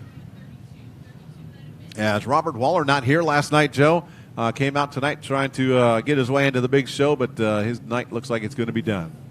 Yeah, unfortunately, maybe they can some way, by the grace of God, get that fixed and make it out possibly for the last chance.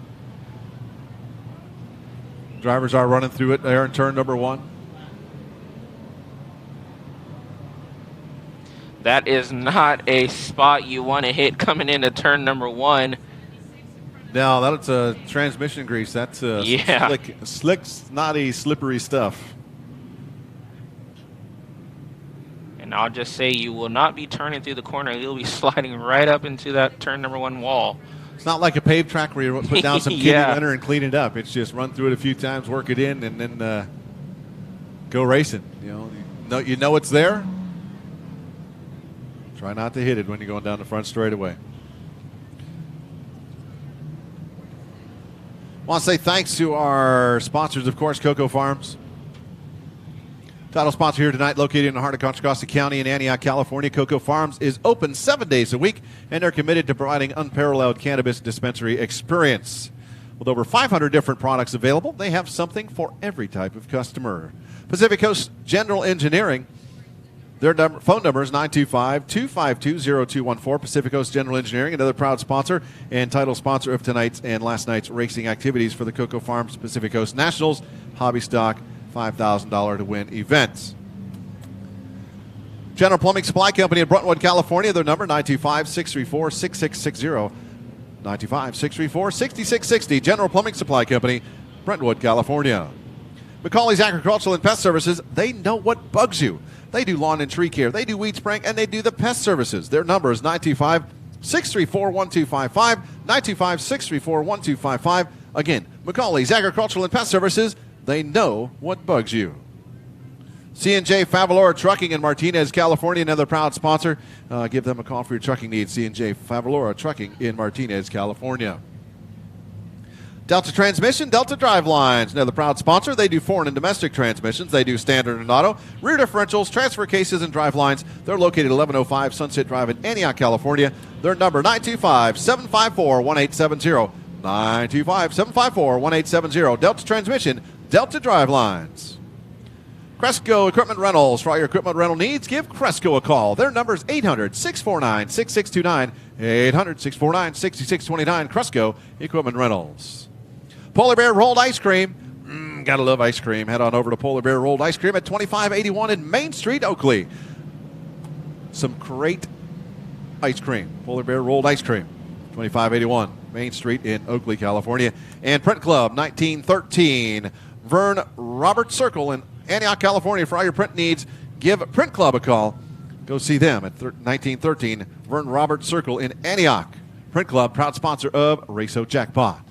Lights out, coming around to the green flag. Once again, Nicholas Johnson has control of the field. Jake Betancourt is not on his outside as he is a cause for this yellow. So it is Racing Grayson Baca. And green flag back in the air. Green flag back in the air. The 9Z. Oh, they all go into turn number 1. They're not going to make it as the 0-1 goes around of Jimmy Robbins as he's gotten to the side of the 54 and he collects, it looks like Sid Finn, and I believe that is a 46 machine. That is Colton Haney as well collected over there, and it looks like Jimmy Robbins has a lot of front end damage to that nose of the race car. And could it be a cause of that slick stuff? Oh, Judy Arth as well, as we see her parked over there in the center of 3 and 4. But could that crash in turn number one be the cause of the transmission fluid slipped onto the racetrack earlier? Watch it on video, see what happened down there.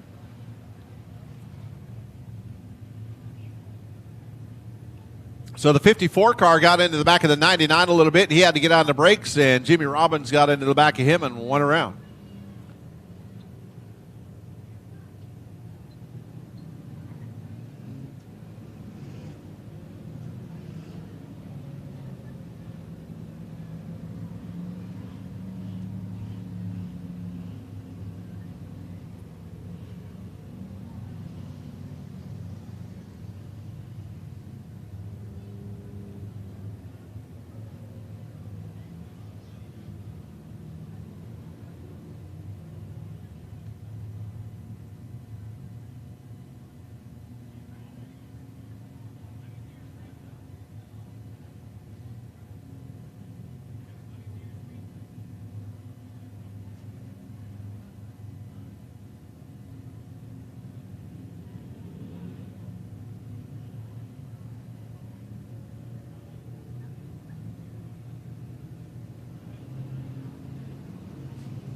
Getting that scene cleaned up down there in turn number 1.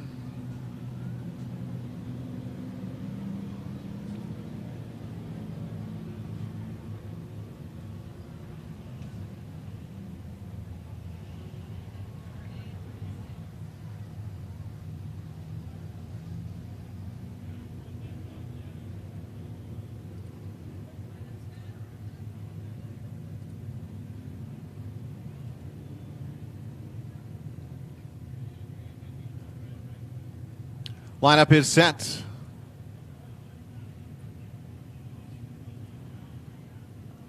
And give you a rundown right now. It is Nicholas Johnson on the point. Grayson Baca in the second spot. Third is going to be Chris Long. Fourth is going to be Michaela Taylor. She's in a qualifying spot, as is the 32 of Ken Johns. 54, Anthony Vina getting the credit on that yellow flag, so he's going to have to drop to the back. Albert Ballinger on the outside looking in, 6th position. 7th is going to be Jewel Crandall. She's worked her way back up to 7th. 8th is going to be Judy Arndt. 9th, Chris Bennett. 10th is Jake Betancourt car. Travis Tabucci, 11th. 12th is going to be Jimmy Bobby. 13th is going to be George Silva. 14th will be the Thimble, Anthony Vina.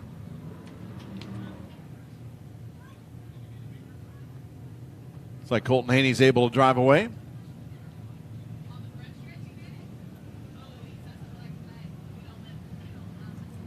Left rear flat tire on Michaela Taylor, I'm hearing over the radio.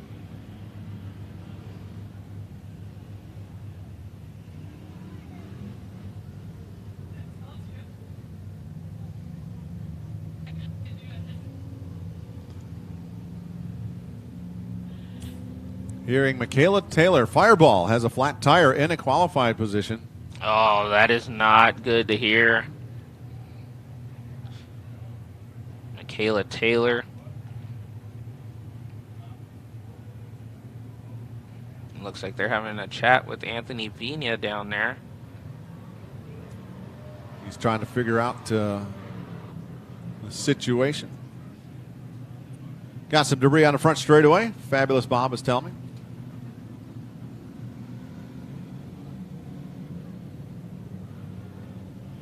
Michaela Taylor getting the black flag with the white cross. That means mechanical.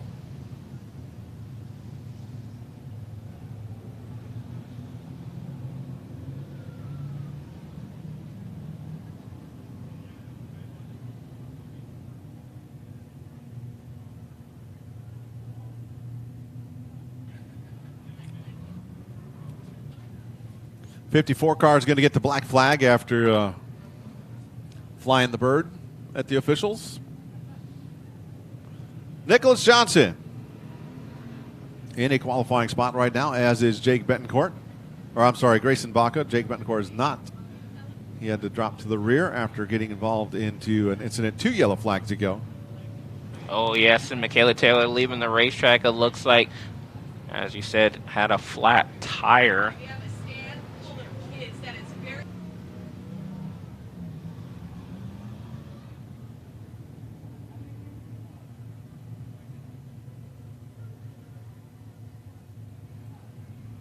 Anthony Vina done for the night.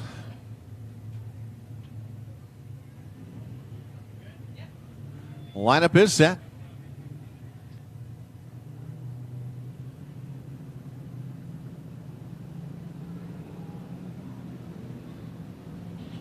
Fireball getting a rear tire change on that left rear. Getting them doubled up, getting them ready to go. So Nicholas Johnson,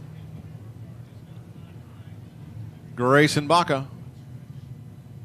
Row 1. Row 2, Chris Long. And Ken Johns. Is that Ken Johns to the outside, Joe? On row 2? Yes, and row number 2, Ken Johns. And row number 3, it looks like it's going to be Albert Ballinger and Jewel Crandall. Albert Right now. Ballinger, crawling his way up there. He's in a transfer spot right now in the 02 car. Look who else is crawling his way up there. The 6 machine of Chris Bennett, as well as he came out in the tail of the field already making his way up there. He would be, if my calculations are correct, he would be in that 7th spot. Not bad for just getting that motor in this morning. Or Yeah. Getting it running this morning. Or excuse me, I believe 8th spot.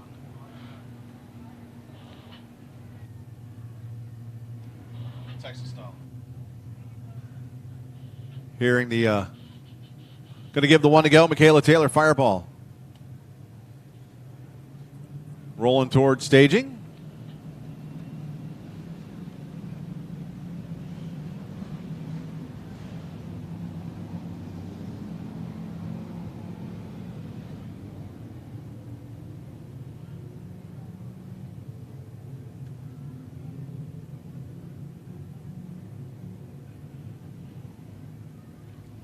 Coming around, green flag this time by. Michaela Taylor still not at stage entrance.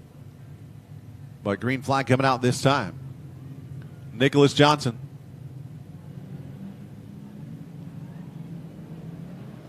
Up off turn number 4, green flag in the air. Johnson down to turn number 1. Working that low line. Baca falls in line behind him. Here comes Ken Johns on the outside of Chris Long. He grabs that 3rd spot. Chris back to 4th. 5th right now still is Albert Ballinger with a slight advantage over Jewel Crandall. She's almost up into that transfer spot. She's just outside looking in. As Judy Arth spins to the inside coming up off turn number 4. See if she can get that thing going and we stand under green flag. Judy Arth bringing out the yellow flag for Judy Arth.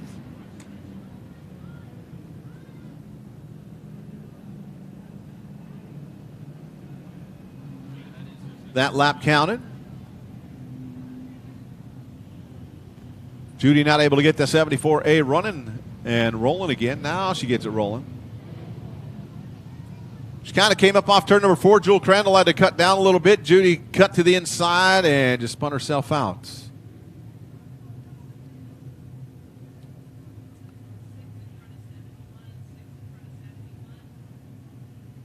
Jewel was on the high side, cut down to try to get underneath Albert, and Judy turned hard left and just spun herself out to keep from hitting Jewel.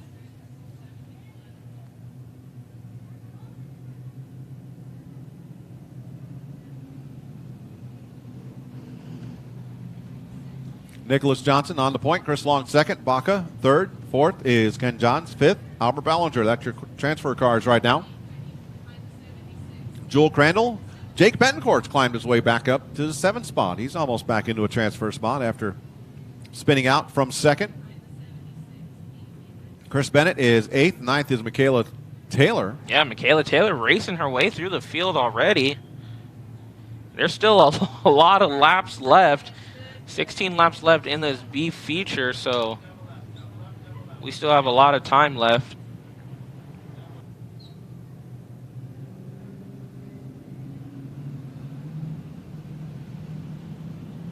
Michaela seems like a different driver than she after she drove the B-Mod a couple weeks ago. She learned something, I think, as a driver, driving that Sport Modified. I would say maybe grew her confidence, I would say, probably getting behind the wheel of a Sport Mod. And for how well she done, placed 8th in the Sport Mod and getting back in the hobby stock. So, yeah, different driving style out of the young lady. Absolutely. All right, bringing them around. Green flag is coming out this time by Nicholas Johnson on the point. Green flag in the air. Puts Chris Long up just a little bit before he got on the green. Chris Long into second spot. Baca trying to get underneath Chris Long, but nothing doing on that low side. Everybody getting through cleanly on that spot down in turn number 1 where the fluid was dropped a few laps ago. But our leader, Nicholas Johnson, crosses the line. Put another lap in the books. 5 down, 15 to go. 5 down, 15 to go. Still Nicholas Johnson holds on. But Chris Long in second. Oh, Michaela Taylor. She loses the whole cell of positions as she slides all the way up the racetrack. Now she is side by side with the 01X machine of Jimmy Robbins. Albert Ballinger, he's losing positions as well as he might have some trouble. Yes, he does. I believe Albert Ballinger has a flat tire and looks like he's going to stop on the front straightaway. Yellow is back out in the air.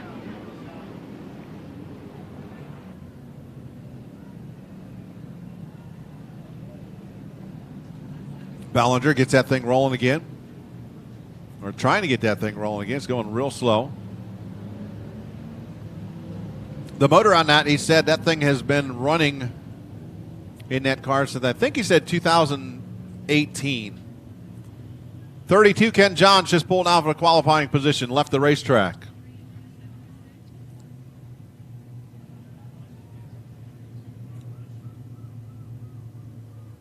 Ken Johns not sure what happened there. He was running 4th when the yellow flag came out. He is off the racetrack, was in a qualifying position.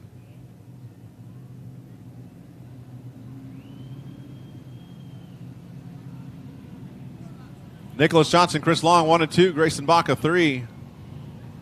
Jewel Crandall up into the 4th spot. Look at that, Sid Finn now in a qualifying position. And just on the outside looking in, Jake Betancourt, after falling to the rear earlier, spinning on his own over there in turns 3 and 4. As we said, anything can happen as we've seen our drivers race all the way up from the tail to the front. And still a lot of laps left as well in this one. 14 laps to go in B main feature number 1. Top 5 transferring straight to the feature here tonight.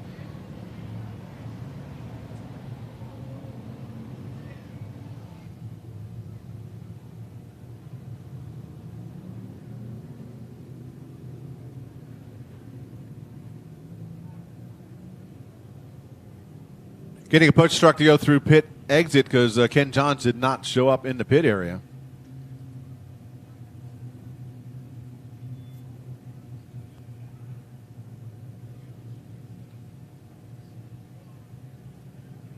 So seeing what happened if he got stuck, the push truck did get through, so not sure what happened to Ken Johns.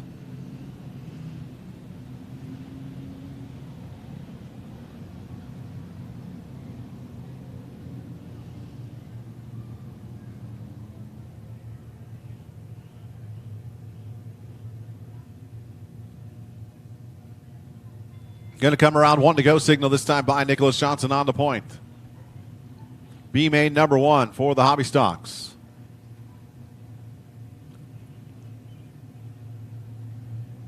Ken Johns sounds like he is done hearing over the radio.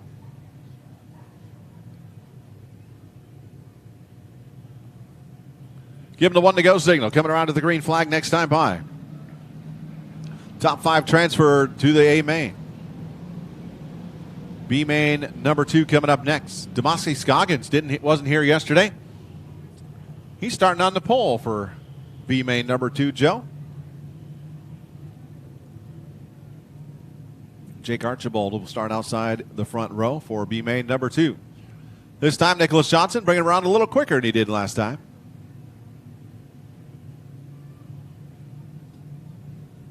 Coming up to that go zone there in turn number 4 on the exit of the turn. Green flag back in the air.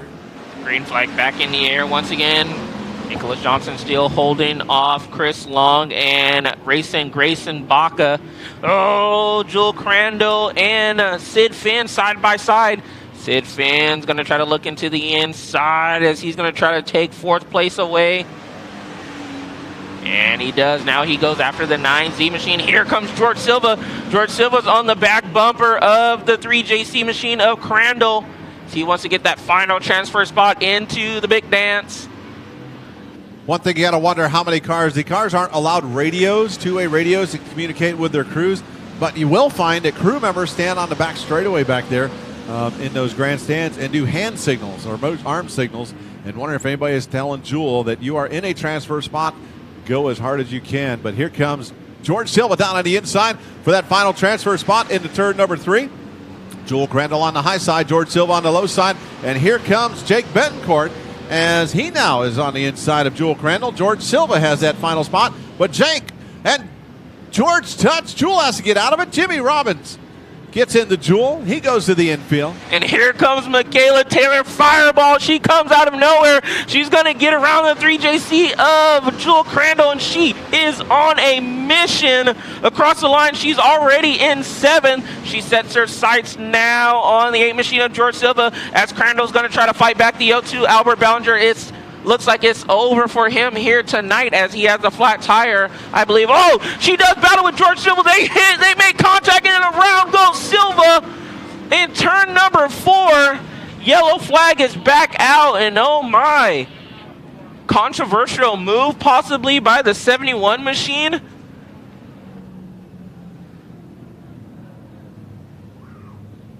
As Michaela Taylor was fighting for position, trying to make her way into the big dance.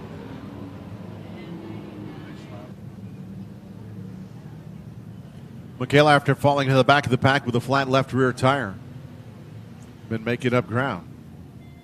Think she's going to have to go to the back of the pack again. Albert Ballinger pulled into the infield with a flat right front tire. No. Michaela got loose, and as she tried to catch it, came up into George. That was not a case of getting dumped. George got loose too. Yeah.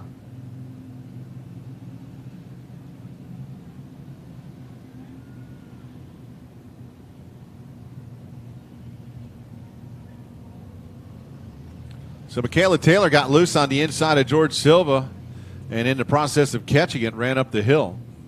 Something happened to Chris Bennett. He suddenly is at the back, and now smoke coming out of that car. Of course, it's kind of normal to see smoke coming out of the 6 Yeah, car. we seen as the yellow flag was coming out, as he went into turn number 3, it looks like just smoke just started sealing from the rear of that car. Hey, you got another.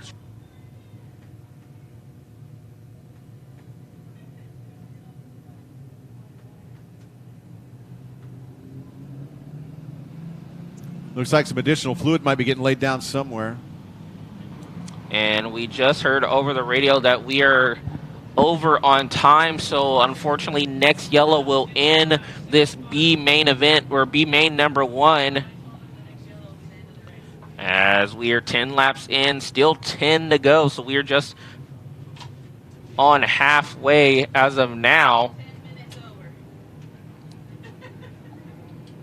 As the lights are out, and we're going to go single file since we can't do double file right now. Green flag back out in the air.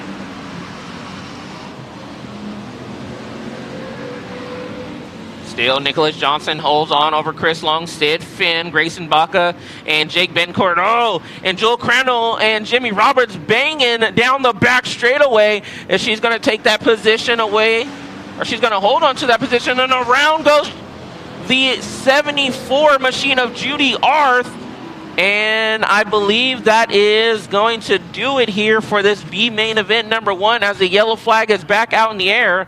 And yes, checkered yellow, this is official. So your top 5 drivers going to the feature is going to be Nicholas Johnson, your winner. Chris Long in the 99 machine. 3rd is going to go to Sid Finn. 4th to Grayson Baca. And 5th to the 29 machine of Jake Betancourt. Your top 5 cars as they get set to go to the scales to make it official.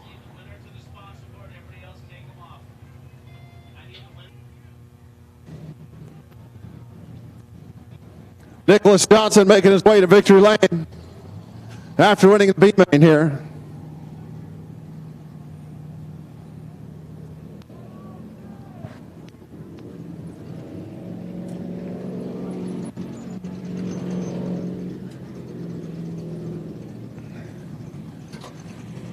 Nicholas Johnson, well, a little shorter race, but you led flag to flag and took home the win. That means you're going to the big show.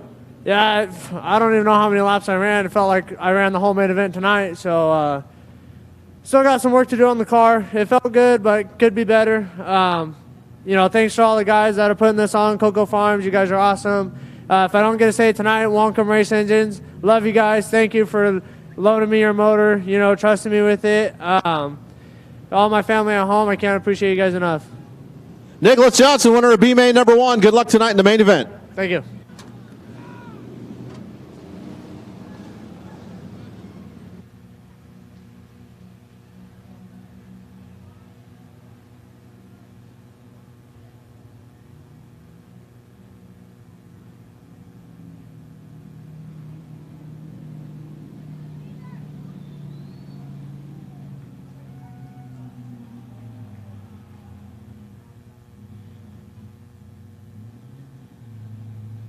Alrighty, as we get set for B-Main number 2, rolling on to the racetrack here shortly.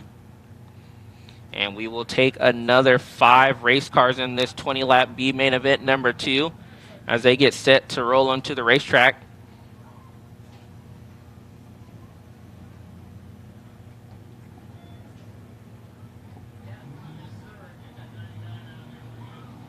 As they get set rolling into the racetrack, I'll give you the lineup.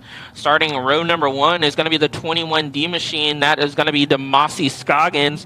And to his outside is going to be the 33 machine of Jake Archibald. Row number 2 is going to be the 07 machine of Jared Baugh. And to his outside is going to be the 11A machine of Charlie Bryant. Third row is going to be the 24 machine of Tom Leopold. And to his outside is going to be the 13 machine of Bobby Motts. Fourth row is going to be the 47 X machine of Angela Brown, and to her outside is going to be the 97 machine of Bad Boy Billy Gardner. Fifth row is going to be the 7 machine of Keith Ross, and to his outside is going to be the 5 machine of Michael Mates. Row number 6, John Tevis in the 111. To his outside, James Gracely in the 44G. Row 7, Jess Palladino in the 23, and Chris Sorensen in the 00. Row 8, Gavin Griffiths in the 47, Eric Pitchner in the 89A. And at the back of the pack, Austin Van Hoff. After getting DQ'd earlier, Joe, for being just a little bit light on the scales after winning his heat race.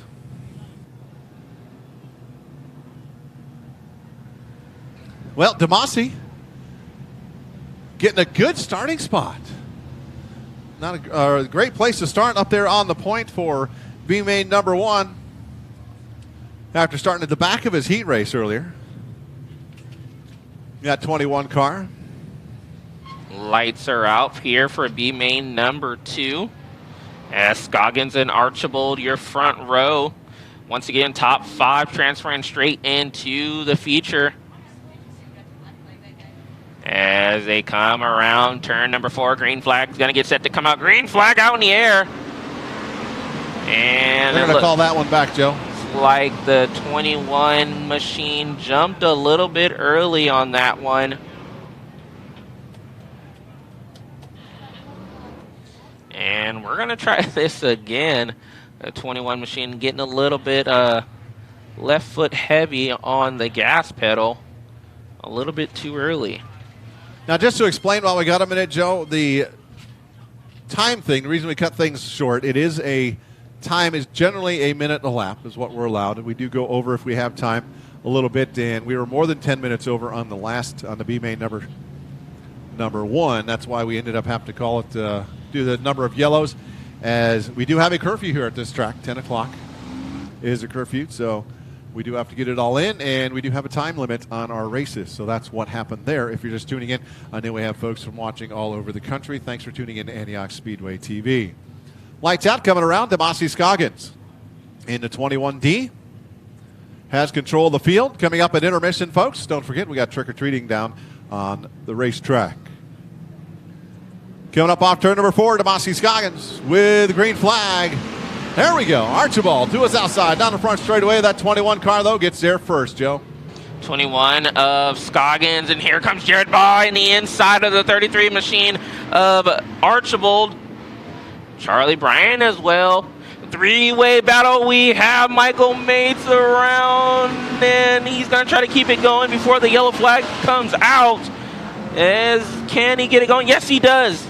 And we are going to stay green here. As Scoggins still leads. Scoggins rips the top side of the racetrack. Oh, Jared Baugh in the inside. Here comes the 07 machine as he gets by Jake Archibald. Oh, Archibald having some trouble as he's going to almost allow Charlie Bryan to lurk into the inside. Charlie Bryan breathing down his neck, down the back straightaway. Gives him a little bit of a love tap going into turn 3. Tomasi Scoggins didn't run here earlier this year. He did run here a bunch last year. You want to say welcome back, and he's got a battle on his hand right now as the Jared Baugh car down on the low side coming through turns 1 and 2. Down the back straightaway into turn number 3 they go. Baugh has a little bit of trouble and does not get down the back straightaway quite as quick, but he gets through the center of the turn better, and Tomasi Scoggins has a problem. Now he has sparks coming out of the back of that car. A new leader, Jared Baugh on the point, Tomasi Scoggins second, Charlie Bryan third, Jake Archibald fourth and fifth, and final transfer spot, it's Bobby Motts with Tom Leopold on the outside looking in. Yeah, our defending Merced Speedway track champion in the Hobby Stocks, he falls back to that second place position as Jared Baugh in the 07 machine is going to take the lead now. Oh, we have one around is the 24 machine of Tom Leopold over in turn number 4, and he is completely the opposite direction of ongoing traffic. Yellow flag having to come out with 5 laps down, 15 laps to go still. Hearing over the radio, he came up off turn number 4, and that car suddenly shot to the right, and he hit the wall. You see the crews racing over to check on him. Tom Leopold, talked to him last night after the races, and he just said, I just haven't had the best of luck this year. It's been kind of a rough year. And this just kind of highlights that year. A lot of problems with that car, and hopefully he's okay. I want to say thanks to the DNF crew. You see them down there blocking the way, so that way no one can come along and hit that car while they're working on it and protect the workers. All the officials, thank you very much for everything you do. Fabulous Bob up on the flag stand. Thanks for the job that you do. Hawkster, just stomp on it, Bob. Thanks for the camera work down there. Rich, our race director. Andrea, our timing and scoring.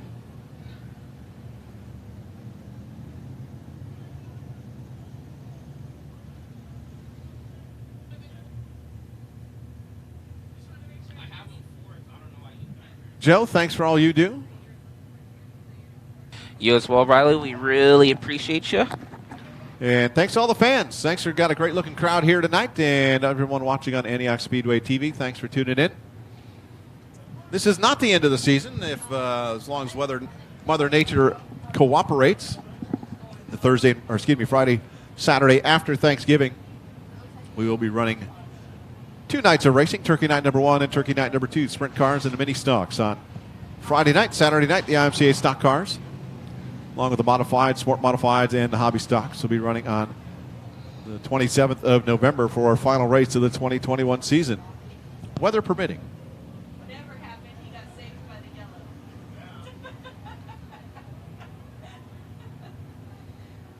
Getting Tom Leopold on the hook over there. So Jared Baugh got the lead going through turns 3 and 4. He had a little trouble going down the back straightaway. Tomasi got into turn number 3 much quicker. And then Jared Baugh's car, the 07, down on that low side, just got through the center off so much faster than the 21D did. And Tomasi had a little bit of trouble, a little waggle as he came up off turn number 4, and that gave the lead to the 07 of Jared Baugh.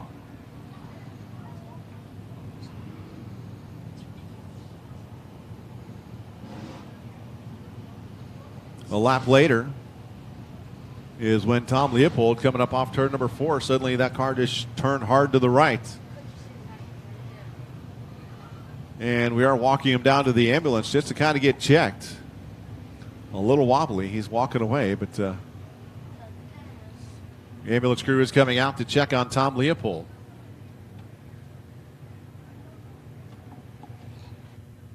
Well, I'll give a shout out to our sponsors for the Cocoa Farms Pacific Coast Nationals. Of course, Cocoa Farms and Pacific Coast General Engineering, but also Delta Transmission, LB Vinyl, Nighthawk Defense Group, Katrina Innes Photography, 6'2 Graphics, Polar Bear Rolled Ice Cream, J. Cold Recovery Homes Incorporated, TBX Graphics, 5150, Get Out of Town Professional Pet Care, Super Clean, McCauley's Agricultural and Pest Services, all sponsors of tonight's and last night's activities. Also want to say thanks to Jake Betancourt, Hot Shots Motorsports Photography, Robbie and Chris Sorensen, Kevin Hulkster Beard, Antioch Speedway Days of Old Facebook page, Adam Kajala, Rocky, Kyle Linall, Dan Jones, Tom Clemens, Chris Long, Bob Hernandez, just stomp on it, Bob Newberry, Angela Brown, Chris Bennett, Adrian Frost, and George and Judy Arth. All big shout out to all of them. The Pit Crew Challenge coming up at the midpoint of tonight's 50-lap main event for the Hobby Stocks. The Pit Crew Challenge is sponsored by Elite Risk Management. And it's just sad to say that we are just a few features away from the end of the season. Yes. Not that many left. This year has gone quickly. Some other sponsors want to say thanks to George Arth III, Trevor Klimans, Reggie Brown, Mike Berry, Joy Gilderson, Stacy Byron, Michael Briggs, Brennan Jarvis, Edward Stevens, Stacy Mills Smith, Stephen Torres, Stephanie Stollop, Pete Flynn, and Josh Olson. A lot of people came together, and of course, we got to say thanks this weekend specifically to Larry Adams, Joe. Yeah, most importantly, Larry Adams. I mean, he's been cultivating and masterminding behind the scenes with this whole Cocoa Farms Pacific Coast Nationals, and honestly, if it wasn't for him, a lot of this whole event itself, I think, would not be possible. He spearheaded this. He had the idea about 3 or 4 months ago and just started. He went to Chad, said, here's my idea. Chad said, if you can make it happen, we'll do it. We'll make it a national. And lo and behold, he went out and he got all these people to sponsor, all the sponsors, put it all together, got a bunch of money. And $5,000 to win purse. Or excuse me, not purse, $5,000 to win for the winner. Hearing over the radio, Tom Leopold was complaining a little bit about his neck, so that's why he was looked at by the ambulance crew. But $5,000 to win. So you and I were told wrong last night. It was not $1,500 to win last night. So we do apologize for that. We were announcing that, but that's what we were told. But it is $5,000 to win tonight. We're sure of that. We're sure of that. We're sure of that. No question about it. We're trying to get 5 more. The last 5 into the field. Jared Baugh, Tomaski Scoggins, Charlie Bryant, Jake Archibald, and Bobby Motts. Right now are the 5 cars transferring directly. Keith Ross is the first car on the outside looking in. Net 6th spot. Billy Garner 7th. Austin Van Hoff 8th, 9th. John Tevis, and 10th. James Gracely. Austin Van Hoff, watch out for him. He's one that he still has plenty of time to sneak up there and get into this transfer spot in that 01 car. Green flag back out in the air, and Jared Baugh doesn't get the start that he wants. This time, Tomaski Scoggins is going to jump out to the early lead once again. But Baugh's going to try to race into the inside. 3-way battle for that 3rd place position between Archibald, Bryant, and the 7 machine. That is Ross, Keith Ross. He's rim riding the top side, and as you said earlier, Austin Van Hoff, the Chowchilla native, he gets around Bobby Motts. He sets his sights now on Keith Ross in that 5th place position. Austin Van Hoff, the first car looking out. On the outside, looking in, I should say. And 2 cars get together. The 7 car of Ross, and I think that was Archibald that went around.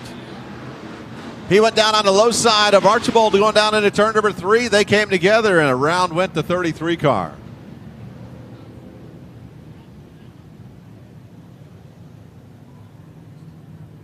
Seven car.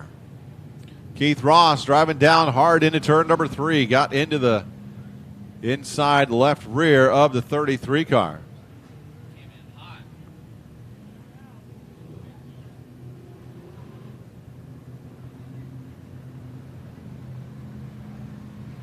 Looking at the video.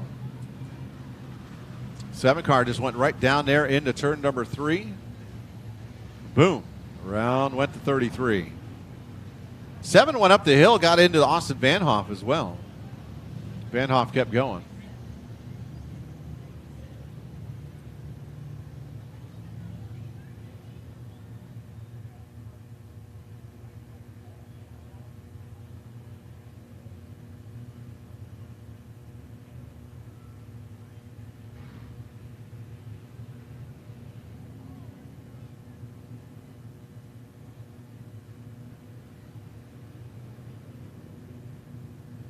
So 7 car went down into turn number 3. It was on the inside. Archibald was there. They touched, almost looked like front wheel to rear wheel, Joe. And that just sent that 33 car around. If you're saying that 33 car looks familiar, that's because that was the car driven by Bad Brad Myers and Mighty Mouse, Melissa Myers. They sold that car to Jake Archibald earlier this year.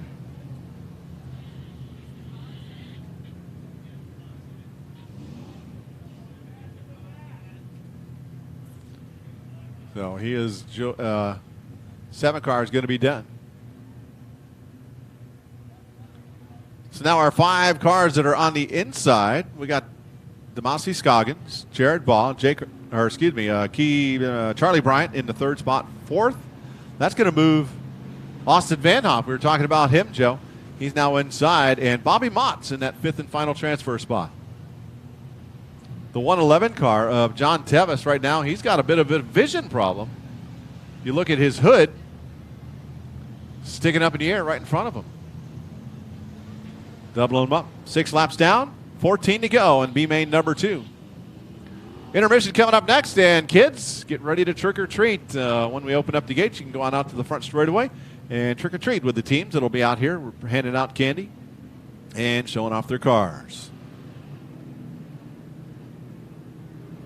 One to go. Signal being showed to the 21D machine. This weekend's been weird, Joe. The leaders are typically picking the low side, which is very unusual for around here. Normally you want the high side around this racetrack.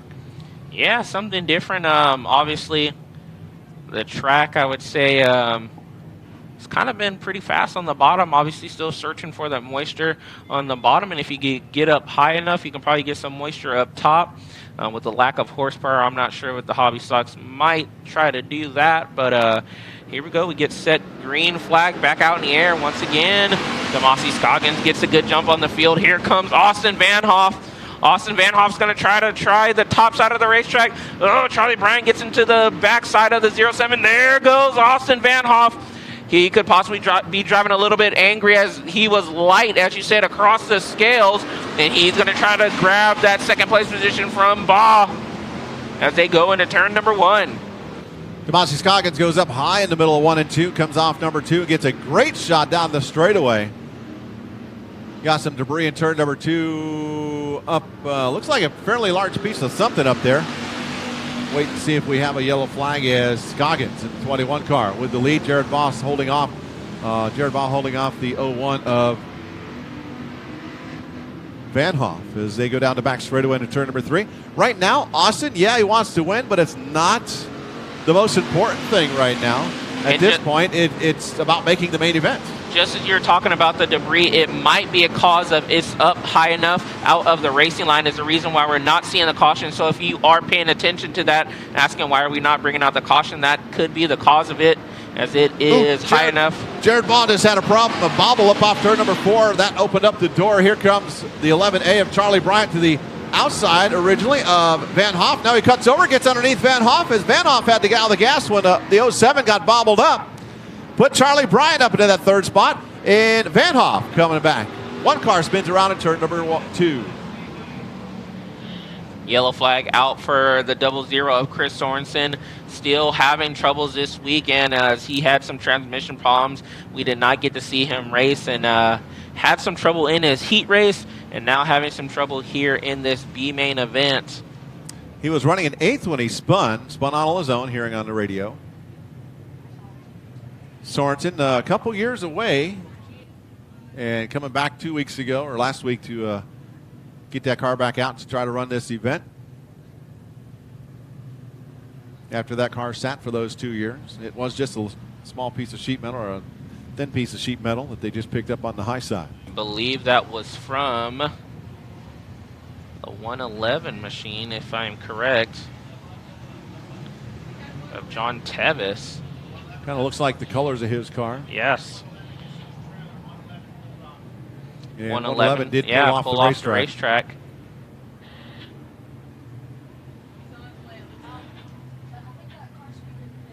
And here comes the 111 machine of Tevis, if I'm correct. It's not like Tevis is going to get a speeding ticket in the pit lane. Last green flag lap at 18 seconds flat, 75 miles an hour for Scoggins in that 21 car. And that, I think, was part of the hood that came off that was sticking up in the air on the 111 car. 10 down, 10 to go, halfway done.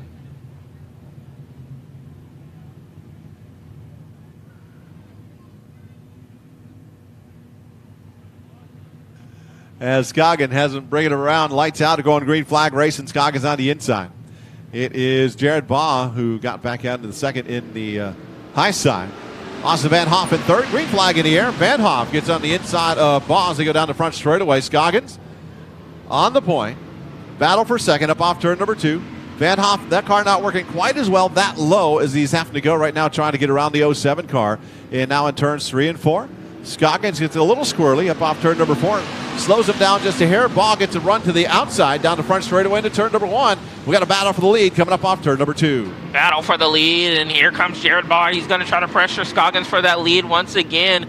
As we are now past halfway, 9 laps to go as they come across the line. It's going to be 8 laps to go for the 21 machine. And he has a battle brewing between, or he has the 07 machine, of Jared Baugh right behind him. Austin Van Hoff now in that third place position. And the battle for fourth between Motts and Bryant, as all cars are actually in a transfer spot to the future, but it is just a better position. Here comes the 97 machine of Billy Gardner. He's trying to work his way into the future here tonight as he is taking down the 13 machine, and oh my. James Gracely just went up the hill, didn't turn at all, and hit the wall. Somehow he stayed under the power, and he's still going strong, but he went down to turn number 1, Joe, and that thing just shot straight up the hill. Yeah, and that just shows you how slick this racetrack is, or how slick it's getting out here. As you see, the little bit of the dust starts to fly right now in this final B feature. Still Scoggins holding on. Now this is the type of track conditions that Scoggins is used to, as he's used to running on these slick type racetracks down in the valley in Merced. Trying to hold off some Antioch locals here in the 07 machine of Jared Baugh, as he's going to come to 4 laps to go, 16 laps in the books, 4 to go. Scoggins down the front straightaway into turn number 1, working that low line. Jared Baugh in second. Van Hoff, he's got a problem on the left rear. That left rear was just hopping big time going into turn number 1 that time. See if it does it down the back straightaway into turn number 3. Yes, he does have a shock problem on the left rear, the way that thing is bouncing like a basketball for the 01 car. The Charlie Bryant, in the 11A in the 4th spot, and 5th and final transfer spot right now is the 13 car, Bobby Motts Jr. On the outside looking in, it is the 97 of Billy Bad Boy Garner, but those top 5, they have a comfortable spot right now, Joe, as we're heading 2 to go. 2 to go for the 21D machine, and he's going to have some lap traffic. He's going to have to encounter the 89 machine, and he goes to the bottom side of the racetrack. He gets by.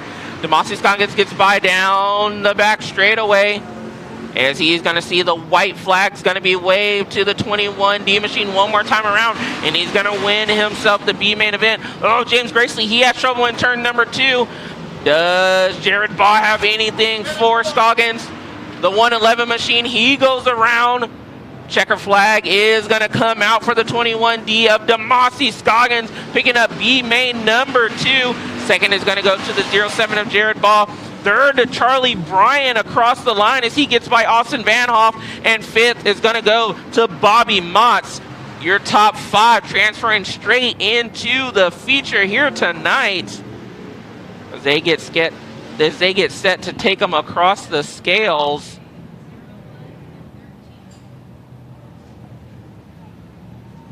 So once again, give it up for the 21D machine, the driver out of Turlock, California, Demasi Scoggins.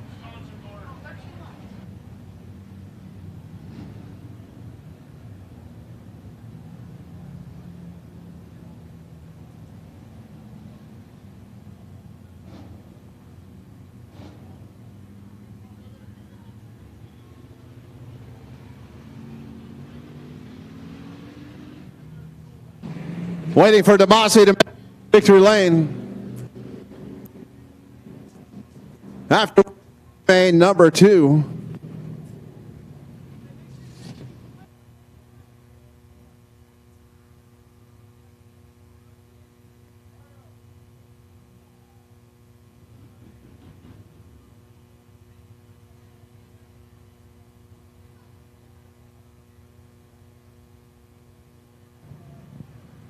Demasi coming around.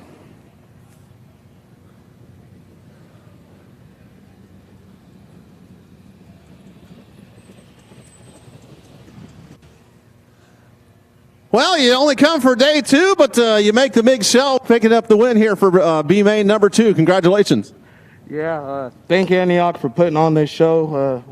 That everybody, says we should race A mods and stuff, but all these guys, they put on these shows for us all throughout the year. Makes it fun. We get to race for some money sometimes and stuff.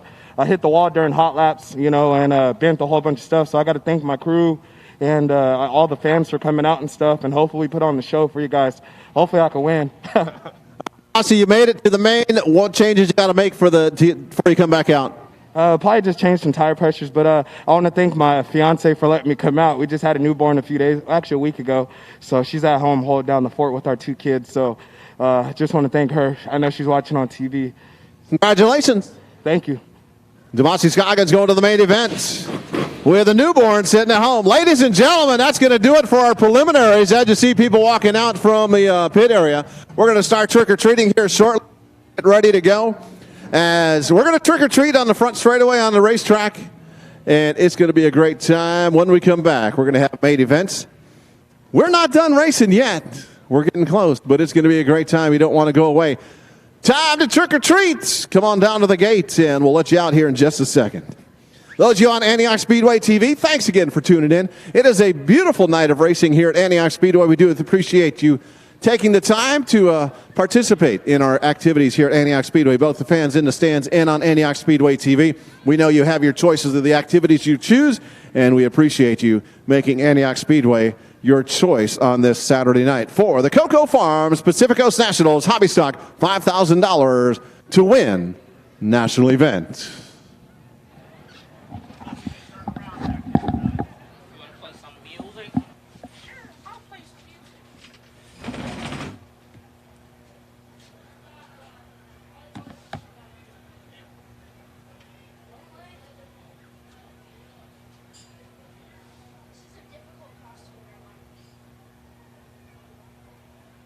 Wiley, you want me to get some music going?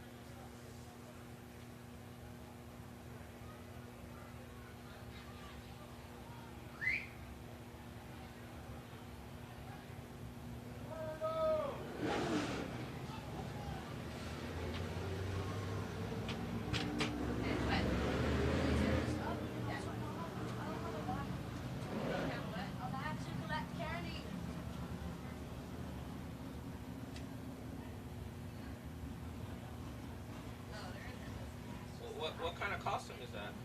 A penguin. A penguin? There you go. All the folks on the infield, please pay attention. Cars are going to be rolling out now. Please pay attention as cars are rolling out. Little Nathan Hammer in the 94 cart there. He's going to be giving away some stuff, some 94H cart. But folks, in the infield, watch out for the cars rolling out onto the racetrack right now, please. Rolling out into the racetrack. And in just a moment, we'll open up the gates and let you trick-or-treat, kids. But right now, we've got to get all the cars out here first. Thanks for coming out on this beautiful Saturday for another exciting, fun-filled evening of racing at Antioch Speedway, the Coco Farms Pacific Coast Nationals.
Couple more cars coming out. Those of you in the infield, please heads up. On the racetrack, heads up. Got 2 more cars coming out.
Couple more cars rolling out that just competed in the B main.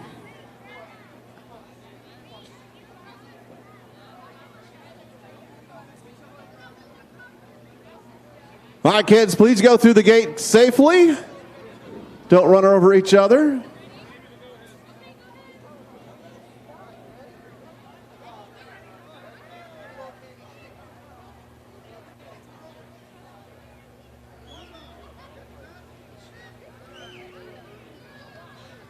Got some T-shirts from Cocoa Farms being thrown out right now.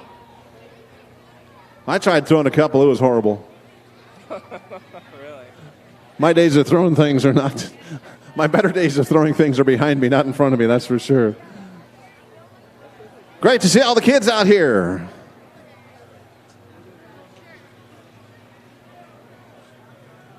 All the trick-or-treating.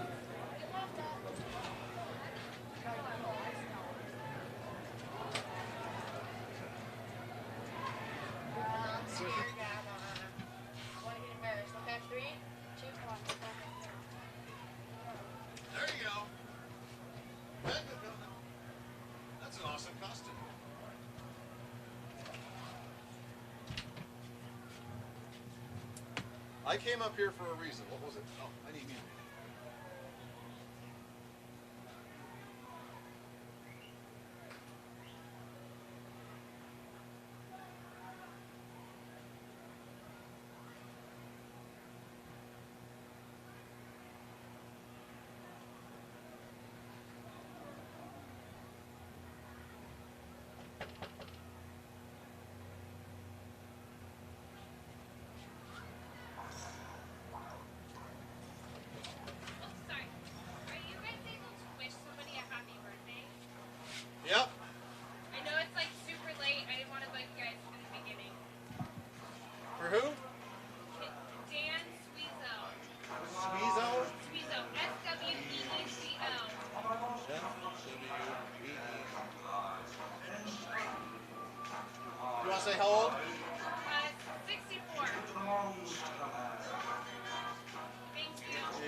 Blood is the Monster Mash here at Antioch Speedway.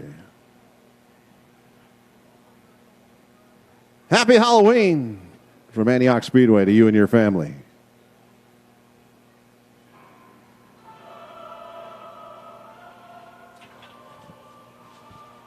As the trick-or-treating continues out in the infield.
scary for the kids? Is this going to be too scary for the kids?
Trick-or-treating on the front straightaway and in the infield.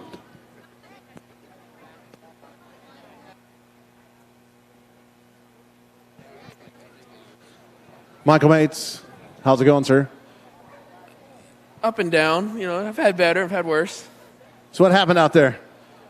We could not get a handle on the track. You know, we took a swing and missed the first time, so we tried it again, missed again, and then it was time to go, and we went a little bit, didn't go very far. Did you have fun? Yeah, it was always fun. Every time you're on here spending money and rubbing doors, it's always fun. The spending money part's not fun. At least not for me. All right. Well, all right, you can have fun. I'll let you have fun for my car, too. right on, man. All right, well, thanks for coming out and hope you had fun and look forward. Hopefully, see you back soon. That's the plan. Turkey Day. Turkey Day, there you go. Michael Mates, driver of the 5 Hobby Stock, now a spectator. Chris Long. How goes it, sir? Very good. Driver of the 99 Hobby. So what's your night wrapped up to be? Good. We had to go through the B main, put it in the show, but we're in it. We're going after the 5,000, so very happy. Not a bad thing. I mean, this is the third weekend of racing since you put it back together? Yeah, the car's been sitting for about 4 years, and we put it back together pretty much for this race, and here we are. All right, good luck tonight. Thank you. Thank you. Chris Long in the main event for the... Good luck tonight. Hi, wait. Name? You say Junior? Junior? He didn't want to talk. I'm a scary person, I know. I don't even have to wear a costume when I'm scary. Hello. How are you? I'm good. How are you? Good. And your name? Allison. And Allison, are you having fun? Yeah. Yeah? Who are you picking to win tonight? Anyone. Anyone. She's guaranteed to be a winner then. First time here. First time here? Yep. Well, congratulations. Welcome. You having fun? Yes. It's not going to be your last time here, is it? No. All right. Thanks for coming, Allison. You're welcome.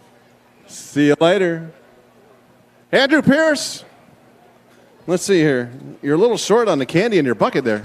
Yeah, no, kids are taking my candy. The good ones with the good costumes, I give them a couple more. So you have fun in that stock car? Yeah, no, it's fun. We put this car together in a day and a half, and it's not right yet. It needs some setup changes in it, and I think if we give it a couple weeks and work on it a little bit, and I think we'll be dialed. But you beat your uncle.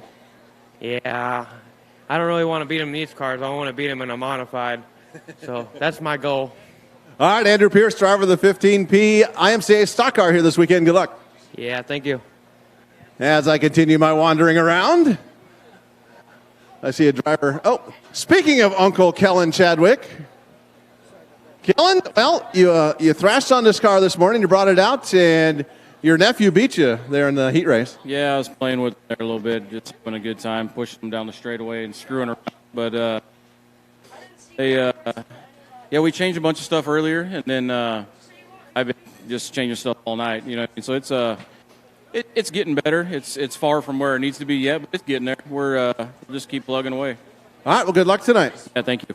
Kellen Chadwick, driver of the 87 IMCA stock car here tonight. Anthony Slaney. Haley Gomez.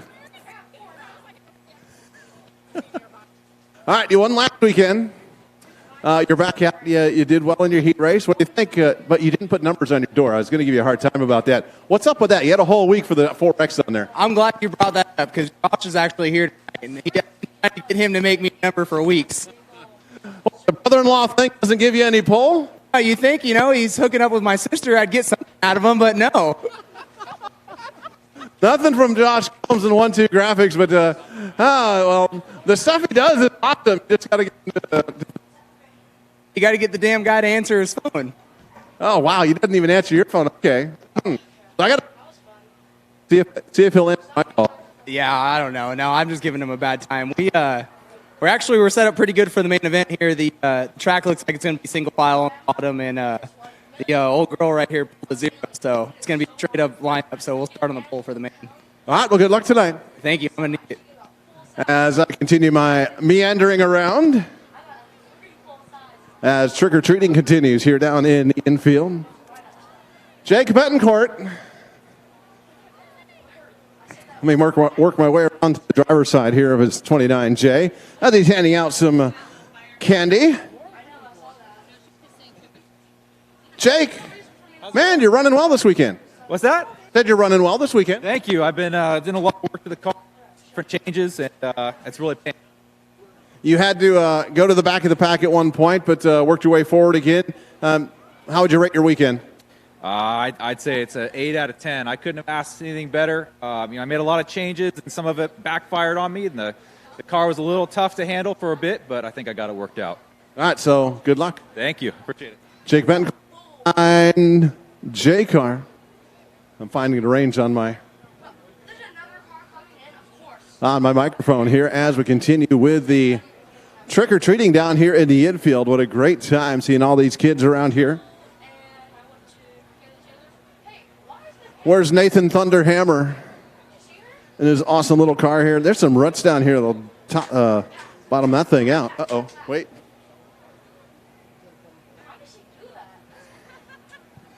My buddy Nathan, how you doing? Good. So you got your race car here. Uh-huh. So tell all the kids about this little race car. Well, it's a box stock, and if you're ever interested in driving, I suggest you get a Predator because they go kind of slow. But as you get older, maybe you can work up to a 600. You're doing a new track this year, right? Yeah. How's that going? Okay. You win yet? No. Not this year, but you've got a lot of wins under your belt. Yeah. All right. Well, thanks for coming out. Thanks for handing out hero cards and candy, and good luck tonight, or good luck next time you're out on the track. Thank you. You're welcome. Awesome. I got a hero card. What's that?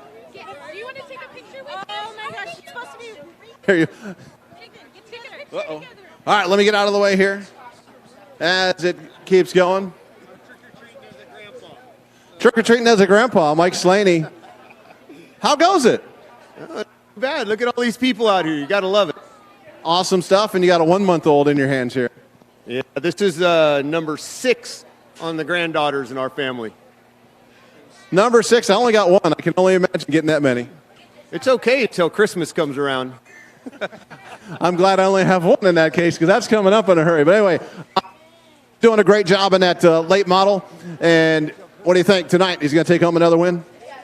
You know what? Those guys are really tough that we're running with.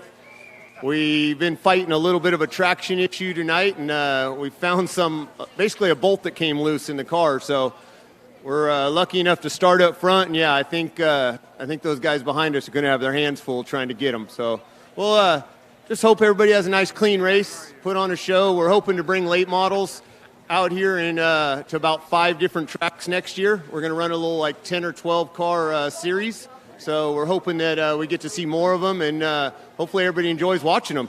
All right. Well, thanks for coming out. Thank you. Happy Halloween. Here. Let me throw one in there. There you go. Handing out more. As I continue my meandering around, I got to come talk to this guy. I mean, no, he's trouble. Went down to turn number 1 and suddenly facing the wrong way and got some nose damage. Mark Garner, driver of the 05 Crate Late. What do you think? The car's good. It broke an upper A-frame. As soon as I went in the corner, I tapped the brake, went to get back on the throttle, and just ripped the wheel out of my hand. So it's part of racing, I guess. I mean, I hated to wreck this, and then I think I hit the 57 car, and I don't want to crash nobody. I just want to go have fun and race, and thank Mike for giving me the opportunity to drive his car. It's a blast, man. It's fun. It's fast. So you got it all repaired? You're going to be back out for the main? Probably just come out and take the green flag and park it, and don't want to tear nothing else up. So make sure it's right next time we come out. So we do. All right, you're heading to Vegas here in a couple weeks. You all ready? I leave for Vegas next Friday. Yeah, so it's the car's almost done. Little things we got to do to it, but other than that, we're ready to go. The wrap looks awesome. It turned out pretty good. I'm going to post a picture of it tomorrow. So. All right, good deal. Right on. Thank you. Appreciate it. Mark Garner, 05. Mike, how you doing? I'm doing great. It's good to have the car back out and have Mark. Don't know exactly what happened, whether a brake stuck on it, but it is what it is. And I'll have him start the main, and if it runs good enough to continue going a little bit in the main, go have fun. I'm glad to see the late models out here. They're a great car to see. You've been traveling all over the country, hitting late model shows back in the Midwest and stuff. You're enjoying that, aren't you? Yes, I have. I went back to Davenport, Iowa for one of the big shows back at Davenport.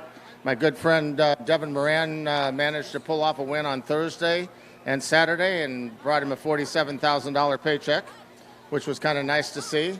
And then Turbo, we were there in Knoxville, Iowa, when Turbo was running pretty good, and he won Thursday and Friday, and on lap 40 in the main on Saturday, leading it, tore the rear gears out of the car, got him fixed, and ended up fifth, and lost a $50,000 paycheck on that one, but part of racing.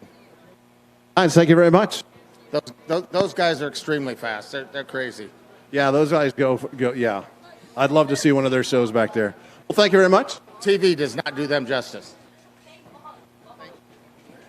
Hi, Dee Dee.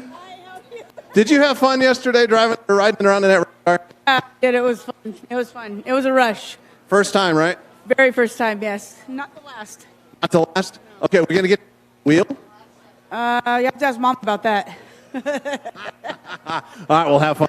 Thank you. You too. As the trick-or-treating continues.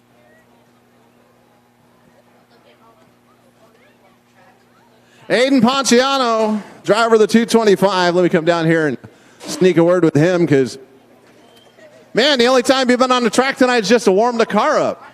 That is true. How's it feel to go right to the main event? Pretty weird. I'm usually in the back.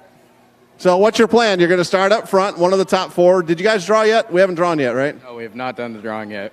So we're going to draw for the top four, you four that qualified directly in. So what are you going to do if you draw that number one? Start on the pole. And go down to turn number one and end up in the lead, right? That's the game plan. So how fun has it been being out here this year in this 225? It's been a lot of fun. I've been picking it up a lot recently and finally got this car handling like it needs to. All right, well, good luck tonight. All right, thank you. Aiden Ponciano, driver of the 225, getting set for starting on one of the first four positions for the main event for the Cocoa Farms Pacific Coast Nationals, $5,000 to win.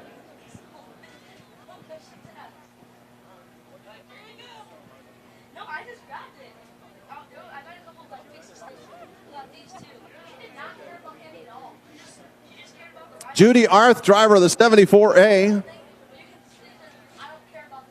Hi, Judy. How are you? I'm good. So, did you have fun this weekend? I had a lot of fun, yes. So now you get to watch. Who do you think's going to win this thing? I have no idea. No guesses, huh? No guesses, no. All right, so what's the secret for getting around this racetrack? Go high in 3 and 4, and then cut down in 1 and 2, about mid-track. At least when I was out there, that's where it seemed to work the best. All right, are you coming back for the Thanksgiving shows? Yeah, as long as it's not raining. Yeah, hopefully it holds off and we get to go racing again. And then next year, back at it? Yeah, different car. Different car. What do you got coming next year? Monte Carlo. Oh, going metric. Yep. All right, well, good luck tonight. Good luck Thanksgiving weekend. Yes, thank you. Judy Arth, driver of the 74A, getting ready to watch the main events coming up in just a little bit. Jeff Betancourt. All right, Jeff. What do you think?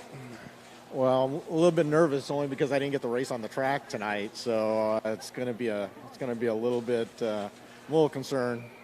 I went out and hot lapped, and the track seemed a little loose. I ended up clipping the wall back there, so I'm just going to hope for the best. I mean, it's hard to read the track. It looks like it's got a little grip going in, but in the middle, it looks a little slippery. So it's going to do my best. How is it going not having to race all night long and just get your little hot lap session and go back out for the main? Is that, man, that seems like you'd want a little bit more track time than you got. Oh, it's unnerving because usually you could feel the track develop over time and through your heat races, and if you end up having to race a B main and you get a feel for the track. I don't have that advantage at all. I'm going in cold, so it's going to be a little bit tricky. All right, Jeff Betancourt, congratulations on the second place and finish in points this year, and congratulations making the top 4 tonight's race. Thank you. Jeff Betancourt. All right, ladies and gentlemen, attention, please. We need to start clearing the infield. We got to start getting everybody out. If you're sitting in the main grandstands, please head back to the gate and get back to the main grandstands. If you're coming from the pit area, please make your way back to the pit area. We got to get the racetrack and the infield cleared out so we can go main event racing here at Antioch Speedway on this beautiful weekend for racing at the Cocoa Farms Pacific Coast Nationals 5,000 to win hobby stock event.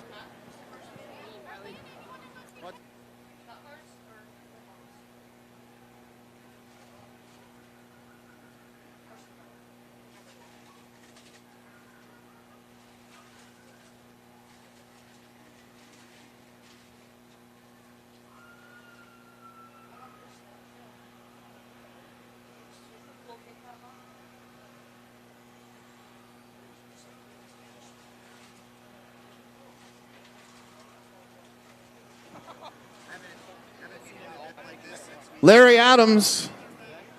All right, this was your brainchild here, the Cocoa Farms Pacific Coast Nationals. Need you to turn around. I got to see you on camera here.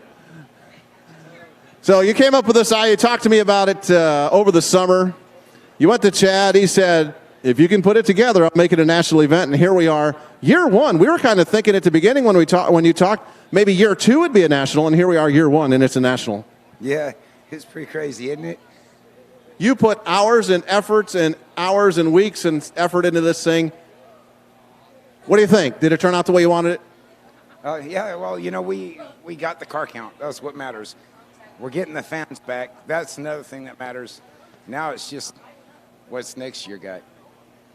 That's right. This is just year number 1. So, Larry Adams, thank you very much for all your hard work on this. We appreciate it. This is an awesome event that you put together. Thanks. Larry Adams, folks, the brainchild behind the Cocoa Farms Pacific Coast Nationals right here down in the infield. Thank you very much for everything you do and everything you did. Bobby Gallagher down here. And, folks, again, we need to get you off the racetrack and out of the infield. We got to get everybody out. So if you're sitting in the grandstands, please head that way. If you're sitting out in the pits, head that way. Officials to the front straightaway, please, and start helping getting people out. Officials, please start helping get people out. Late models are getting their call. Late models getting call. Once we get people off the track, we can get the cars out here.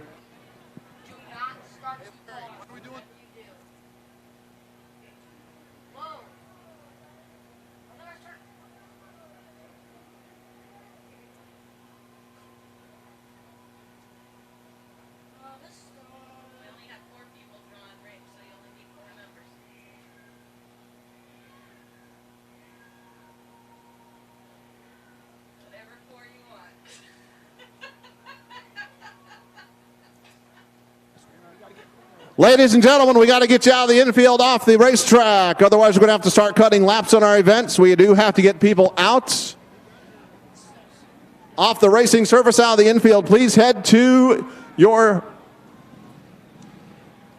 place you're sitting.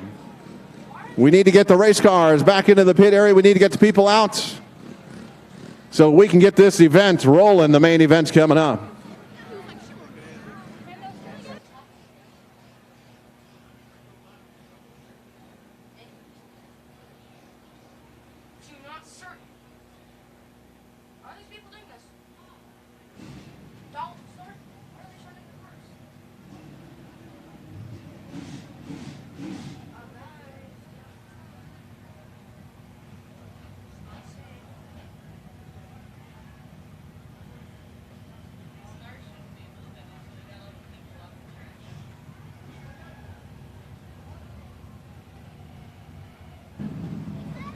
Race cars, please don't leave yet until we get all the race people off the track. Please hold up on moving the race cars.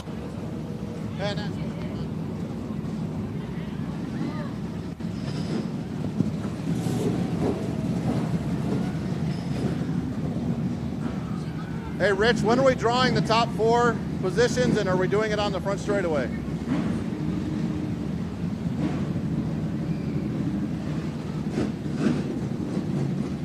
Right now? All right, I will see if I can get...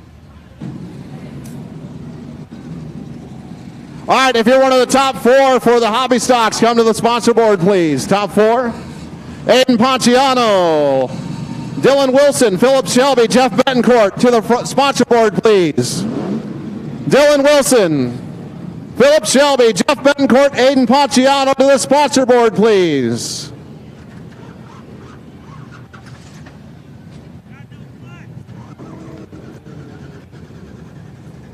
We're about to draw for the top 4 positions, so head on over to the sponsor board. Those 4, Dylan Wilson. Dylan, I said your name right tonight.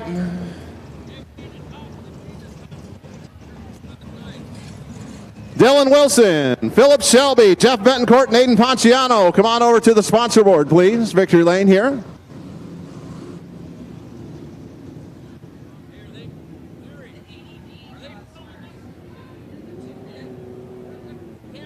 Dylan, you draw first. All right. It's in order. All right.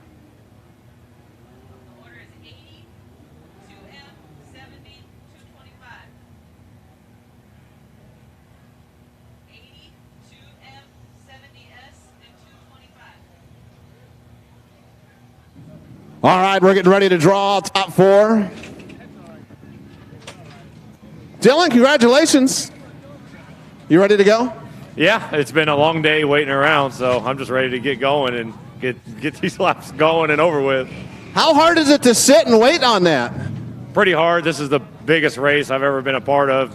Probably will be a part of for the next couple of years at least. So it's not a lot of fun, I'll tell you that. So still got a couple mains to watch and then see what the track does and get after it. Are you hoping to pull a 1, or do you want to start back? I assume a 1, right? That's the best place. Yeah, 1. It don't matter. The first 2 rows is great. I mean, there's so many laps. It honestly doesn't matter where you start, but you want to be in front of any potential carnage, so further up the better. All right, Dylan Wilson, driver of the 80D winner last night, is going to be drawing first.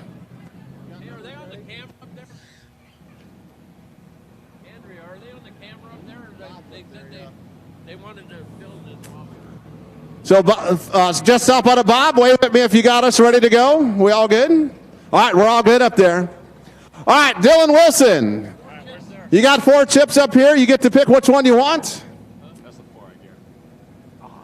Dylan Wilson starting outside the front row. He pulled a 2. Dylan, 2. All right, up next, it is Philip Shelby. Yeah, we're good. You got 3 chips to choose from, Philip.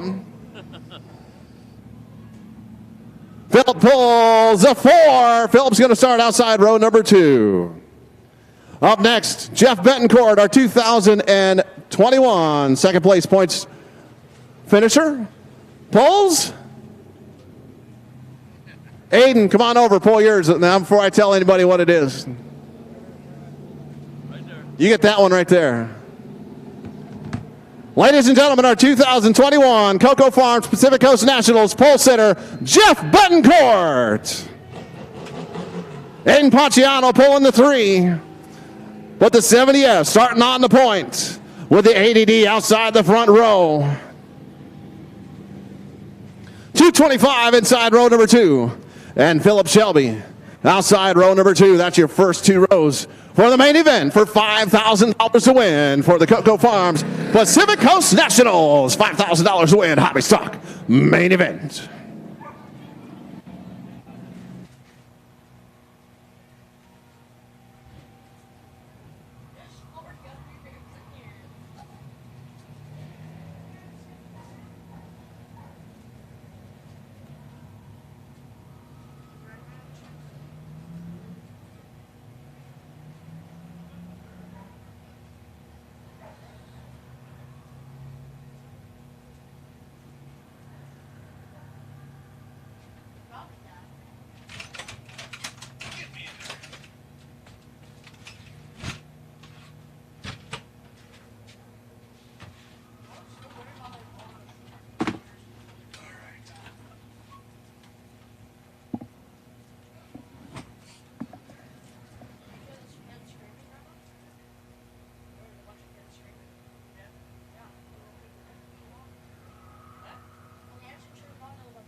crazy how you come up 90, he was 100-pound light.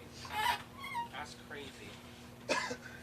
I've heard of being like 25 or 20 or 15, but 100-pound, yeah, you guys must have been doing some stuff to the car last night. Ladies and gentlemen, please rise. If you're a member of the military or former member of the military, thank you for your service to your country. If you're a first responder, thank you for your service to your community. Tonight, we're going to break out our very own DNF crew member, Deborah Benson, for tonight's rendition of the Star Spangled Banner.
That's Antioch Speedway's very own Deborah Benson, part of the DNF crew down there, with our rendition of the Star Spangled Banner. Thank you very much, Deborah. With that, it means it is time for main events. Dan Fuizu, I hope I'm saying your last name right. Dan Fuizu, where are you at? Jump up and down, make lots of noise. Let me know where you're at. Dan, I want to say happy birthday, 64 years young today. Or somewhere right around now. But happy birthday, Dan. 64. He's got a long ways to go. Almost getting to middle age. As the officials moving to their prospective locations. Great Lakes. What's that? I'll do these two. Since you did the hobbies yesterday. Yeah, I'll do stock cars, and I knew you wanted Lates. Well, we're going to do top. Yeah, that's true. If we have time, we'll do top 3 in all of them. We'll see what we can, but I'll go down and film anyway. So.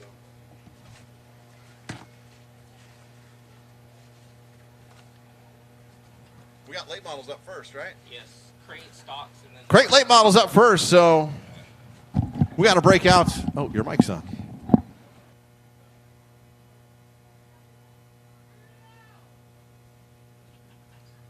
Got to break out the scorecard there, Joe.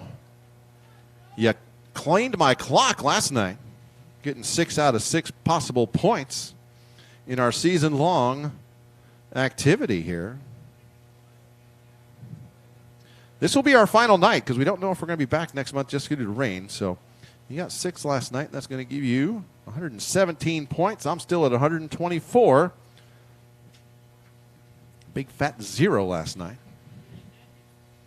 You called it last night, so I'm going to call heads tonight.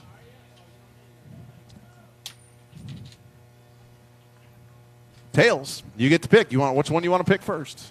You want to pick first? Or you want me to pick first? Ooh, let's see. I think I'm gonna pick first. Okay. I've had some bad luck picking second, so I'm gonna pick first. Crate late model set to roll out into the racetrack, and I am going to pick. Getting a little help from Rich up here, but our 2 heat race winners on the front row, and I think I'm going to go with heat race winner number 1, the Animal Anthony Slaney, bringing home the victory, I think. Talked to him down for our track or treat, and he's pretty confident in what he has, so I think he's going to be able to take home the win here tonight. All right, you got him. Probably the choice I was going to make if I was picking first, so I will go with Dan Brown Jr. out of Lincoln, California in that 15 car starting outside the front row. heat race number 1 and heat race number 2 winners being chosen as our picks. And we are getting set, as we talked about, one of 3 main events coming up for our final races for the 2021 season here. Now, just so everybody understands our little game is we get points for picking the winner. We get 3 points if we pick the winner. We only get a single point if neither of us pick the winner, but whoever finishes the best. Last night, Joe kicking my butt, picking 2 out of 2 winners for the main events. A lot of fun. Hope everybody had fun down there, kids. Hope you had a great time trick-or-treating in the infield. As we get set for main events, getting ready for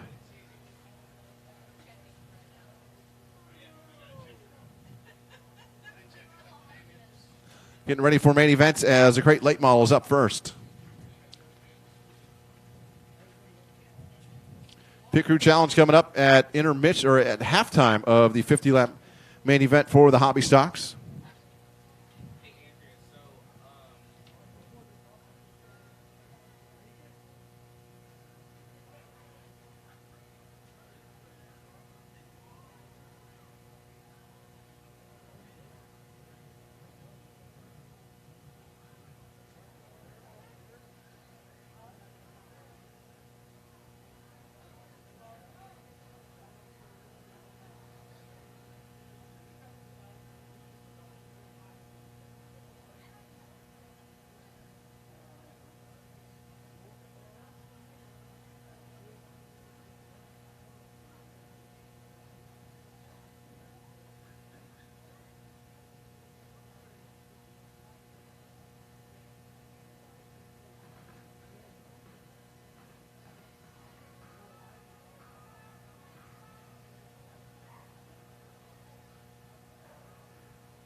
Thanks to Cocoa Farms, Pacific Coast General Engineering for sponsoring this weekend, being the title sponsors.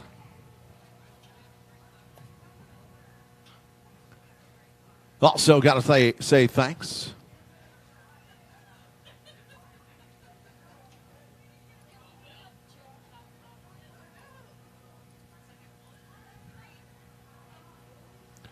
Delta Transmission, one of the lap sponsors here tonight, LB Vinyl, along with Nighthawk Defense Group, Katrina Ness Photography, 6'2 Graphics, Polar Bear Rolled Ice Cream, J. Cole Recovery Homes Incorporated, TBX Graphics, 5150, Get Out of Town Professional Pet Care, Super Clean, Competition Carburetors, McCauley's Agricultural and Pest Services. They know what bugs you. Jake Betancourt, Hot Shots Motorsports Photography, Robbie and Chris Sorensen, The Hulkster, Kevin Beer, Antioch Speedway Days of Old Facebook page, Rocky Kajala, Kyle Lanall, Danny Jones, Tom Climans, Chris Long, Just Stomping It, Bob Hernandez, Bob Newberry, Angela Brown, Chris Bennett, Adrian Frost, and George and Judy Arth, all sponsoring laps for the 50-lap main event for the Hobby Stocks.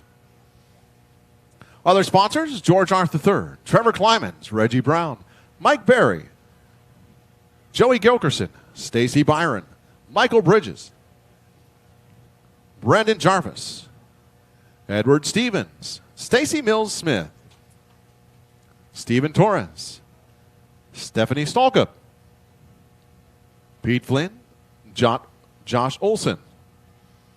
Elite Risk Management sponsoring the Pit Crew Challenge tonight. Coming up at the midway point for the Hobby Stocks. That's going to be a lot of fun. Yeah, that's going to be interesting. I've seen it done a few times at Coca Paw does it every year. So I'm pretty interested in seeing it, done live here. So that's going to be pretty fun. Waiting for the Crate Lights to stage back there in the staging area. Fabulous.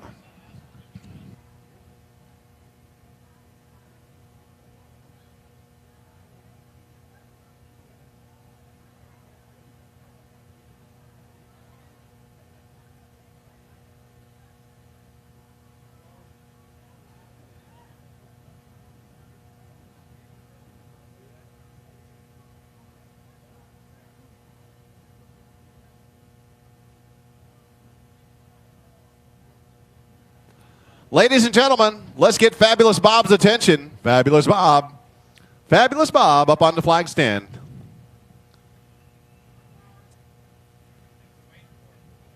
Fabulous Bob, we need you to stand and turn around, please.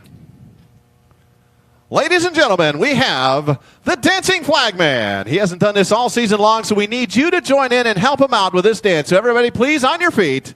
And here he is, the Dancing Flag Man, Fabulous Bob, with the YMCA.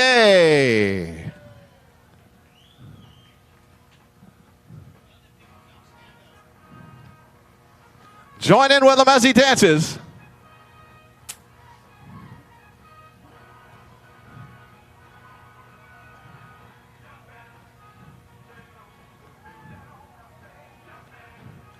Come on, folks, get on your feet and join in with the dancing of Fabulous Bob.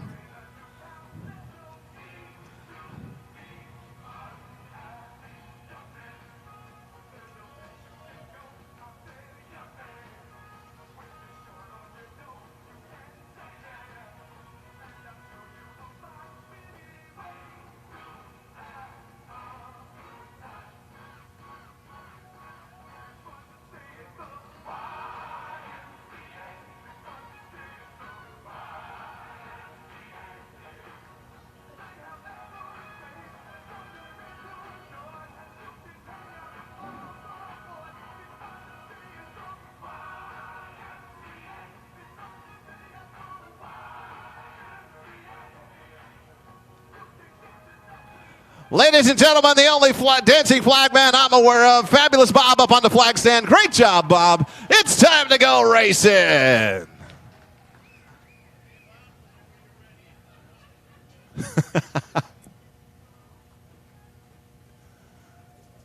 Ladies and gentlemen, great late models rolling out first tonight.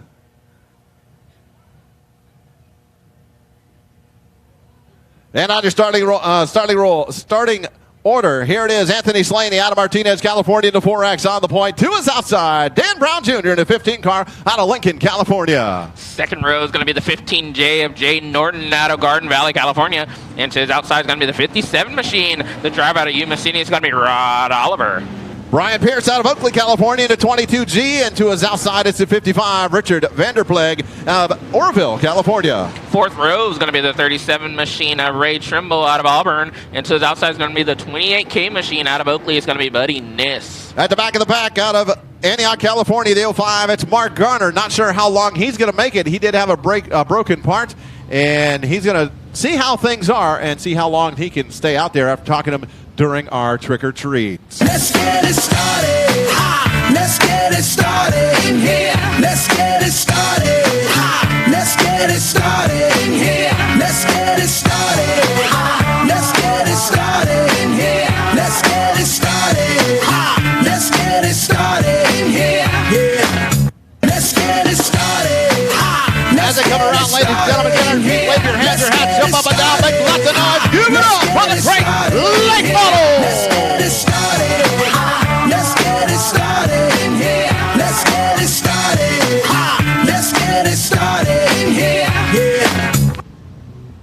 That means it's time to go racing. Green light, yellow lights going out. We're going green flag next time by here for the main event for the Great Late Models.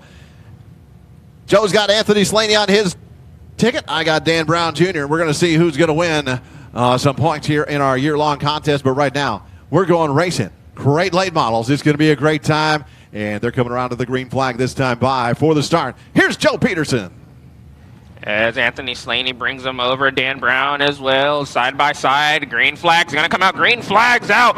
20 laps. Great late model action getting set. And going into turn number one, it looks like Dan Brown Jr. is going to have the run. Here comes Rod Oliver. He's going to get a run. They're side by side. Battle for that second place position. Anthony Slaney, so far, not really off to a good start. He hugs the bottom side of the racetrack. Rod Oliver gets into the wall. Here comes Brian Pierce as well. He's going to try to push his way past Rod in the inside. Oh, my. We got a dogfight going on for that third place position.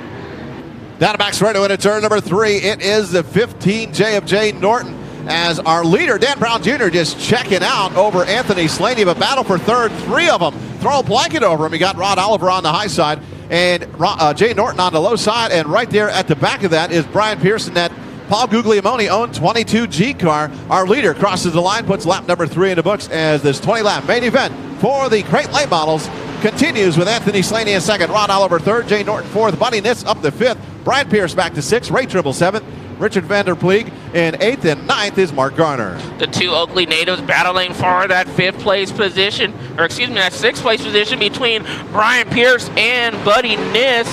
So far, Nitz has a little bit of an edge over the 22G machine of Pierce. And also we have a battle brewing right ahead of them. That is Oliver and Norton battling for position for that third place position, with Oliver up on the top side of the racetrack, Norton on the bottom side of the racetrack. Meanwhile, your leader starting to really check out and isolate himself out front as Dan Brown across the line so far. I'll give you the interval as he crosses the line. And here comes Anthony Slaney. 3.3 second lead over second place.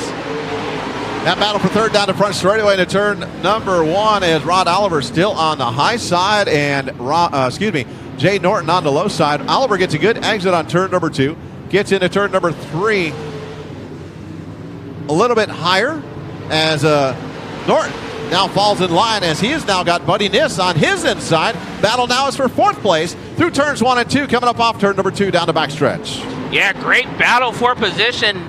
Nitz trying to get racy as he's going to try to apply more and more pressure to Jay Norton. Meanwhile, Norton's in the inside of Rod Oliver as they come across his line. Still give it to Oliver. Norton's on the bottom side of the racetrack. They're side by side as they come off into Oliver actually has the edge over Norton right now. Still, Brian Pierce, he is not out of this as he is still trying to find a way as he searches on the bottom side of the racetrack beneath Buddy Nitz. Buddy Nitz still has the advantage across the line. Mark Garner spins to the inside off turn number 4. Looks like he's pulling it in. They had a broken left front suspension piece. The A-arm or something broke on the left front, and looks like he may have finally called it as he comes into the infield and comes to a stop. Our leader, Dan Brown Jr., going into turn number 3. He's starting to catch slower traffic as he's going to start putting people laps down. The 55 car, Richard Vanderpleeg, is going to be the first one as they go into turn number 1. He has got a 3.6 second lead, so he's not really pulling away from Anthony Slaney anymore. Only about 0.3 over the last 4 or 5 laps as he gained on him. But this may change it, Joe, right here as the leader is now into traffic. Yeah, now Brown is in some lap traffic. Can Anthony Slaney make up some ground as we see rubber starting to be applied to the bottom side of the racetrack now, as we see most of these cars are racing. Three-way battle for position between Nitz, Norton, and Pierce. And across the line, let's see.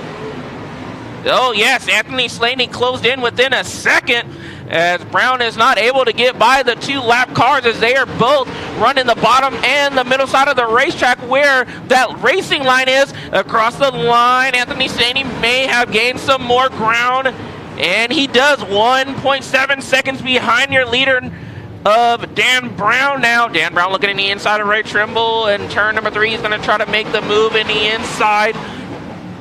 As Dan Brown Jr. had to work through that traffic, now Anthony Slaney has to work through that traffic, and there's still those 2 cars now a lap down are still battling side by side down to turn number 1. Slaney looks in between them trying to shoot the gap coming up off turn number 2 and crosses over in front of the 55 car, and he picks up that spot and clears those lap traffic cars much quicker than Dan Brown Jr. did, and he is now back to 1.992 seconds back, but they got some clean racetrack for a little bit as they're trying to catch the rear end of Brian Pierce. Will be the next one that they get to if they get that far, as we are 16 laps of 20 in. He's going to cross the line 3 laps to go this time. 37 car Ray Trimble spins at turn number 4. We stay under the green. No, he gets it going again. Coming around, white flag. Oh, now Buddy Nitz spins in turn number 3. He hits the wall, and that's going to bring out the first yellow flag of this main event. Wow. First yellow flag coming out. And believe we're going to have 3 laps to go when we resume racing for this Crate Late Model main event. The action so far, Dan Brown Jr. jumping out to the early lead and not looking back. But that is going to close the gap because Anthony Slaney is going to be able to have a good jump possibly. If he has a good enough jump on the restart, could possibly take the lead away from the 15 machine of Dan Brown Jr. He was able to make up a little, very little, about a hundredth of a second that last couple laps there. So he's equal speed, maybe a hair quicker, a little bit, not enough to say so. But now this opens it up as he is going to be right on the rear bumper of the 15 of Dan Brown Jr. It is Texas-style restart for the Crate Late models. Looks like Anthony Slaney is choosing the low side, putting the Rod Oliver car on the outside. Slaney, when I talked to him down on the racetrack a little bit ago during trick-or-treating, did say that he did think it was going to be a bottom lane track, so he does pick the low side and give him the 1-to-go signal. 3 laps remain in this 20-lap main event for the Crate Late models. Yeah, the key right now is to keep those tires as warm as you possibly can. Right now, with the track conditions being the way that they are, and I believe we are going lights out. They had to get Buddy Ness. He was in the wrong position. They got him to the back. Oh, yes, lights are out. We are going to get set to get back green. 3 laps to go. Can Brown hold on, or does Slaney or Rod Oliver have anything for him? Green flag back out in the air. What a great start by Dan Brown Jr. coming up off turn number 4. Slaney not able to keep up with him. He's looking on the low side, but he's got to deal with Rod Oliver on the high side. They touch coming up off turn number 2. Slaney gets sideways and he gets hit by the 57 of Rod Oliver. Here comes the 15J of Jay Norton. He dive bombs into turn number 3. And 2 laps to go for Dan Brown Jr. Anthony Slaney in second. Here comes Brian Pierce. He's going to look into the inside of Rod Oliver, the 57 machine. White flag being displayed to the 15 machine. Wiley, bring us home. As Dan Brown Jr. crosses the line one more time around this 3/8 mile semi-high banked oval here at Antioch Speedway, Anthony Slaney in the second spot. He's now stretching out a little bit over Rod Oliver, who's got a little more room behind him and the Brian Pierce car. Checkered flag comes out. Dan Brown Jr. is going to take home the win. Anthony Slaney's going to get second. Rod Oliver third. Fourth is going to be Brian Pierce. Fifth is going to be the 15J of Jay Norton. Sixth is going to be Buddy Niss. And seventh, the 55, Richard Vanderpleeg. Victory Lane coming up next.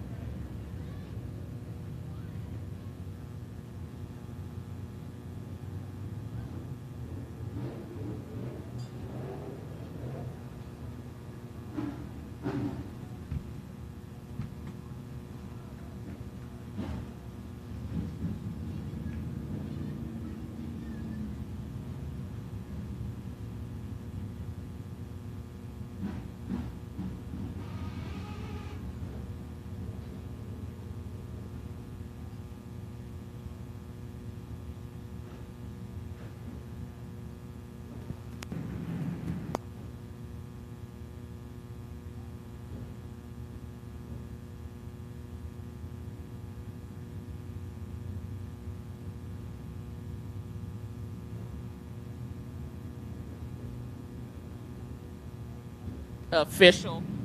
Dan Brown makes it official across the line. Taking a victory lap, doing some donuts. The 15 machine.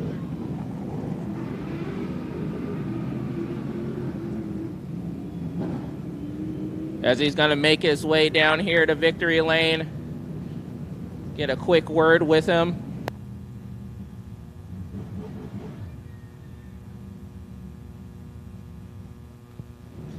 As pops the steering wheel off, getting the seat belts off. He's your winner here. As he climbs out of the car, give it up for Dan Brown Jr.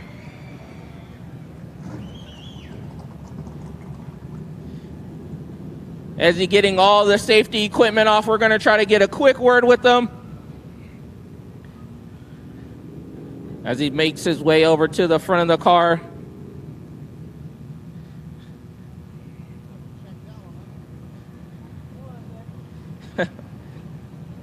Having a little bit of a tough time getting the helmet off.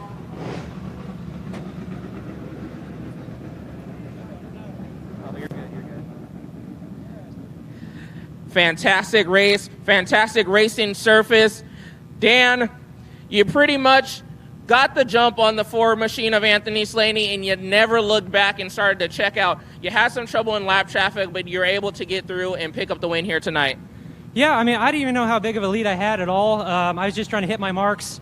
I took up rubber in 1 and 2, and I just kept trying to hit that perfect. 3 and 4, you could not go high. I'm just so proud of this team. We worked all year 3 blown motors. To finally cap off our season with a win is just awesome.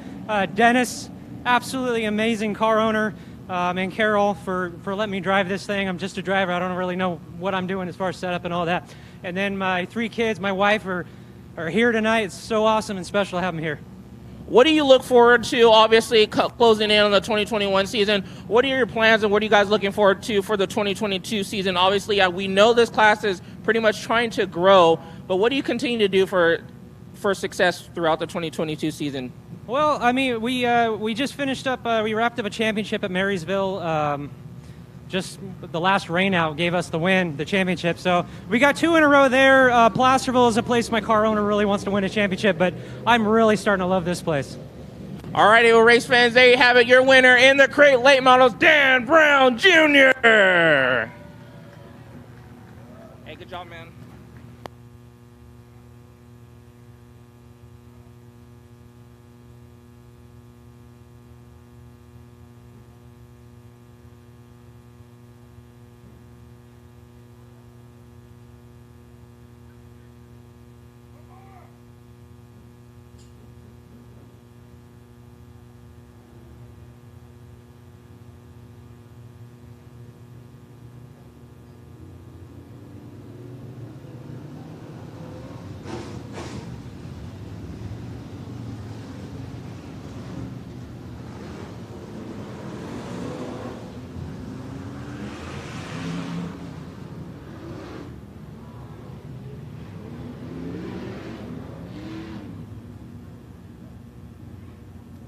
IMCA stock cars coming up next.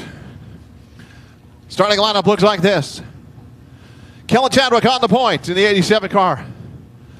Out of Oakley, California, to his outside. His nephew, out of Oakley, Andrew Pierce in the 15P. Cody Johnson out of Bakersfield, last night's winner. And the heat race winner tonight in the 111 to the outside. Rob Gallagher out of San Jose in the X car. Third row is going to be the 17 machine, the driver out of Martinez. It's going to be Terry DeCarlo Jr. And to his outside is going to be the 94 machine of Chad Hammer out of Antioch. Dave Hill out of South San Francisco in the 15A starts inside row 4. To his outside, it's Joe Gallagher in the 1 car out of San Jose, California.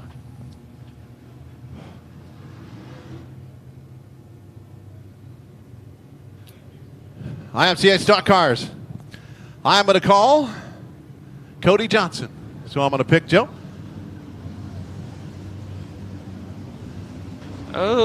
This time I'm going to take... I think Rob Gallagher is going to get it done here tonight. Fantastic battle last night. I think he's going to get it done here tonight.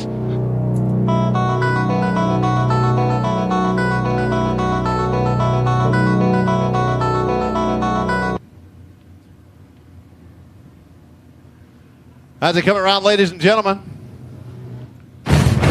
get on your feet, wave your hands, your hats, jump up and down, make lots of noise. Give it up for the IMCA stock cars.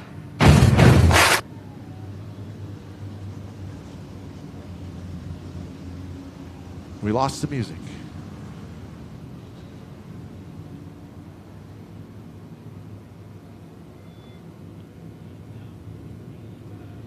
Coming around the green flag this time by IMCA stock cars.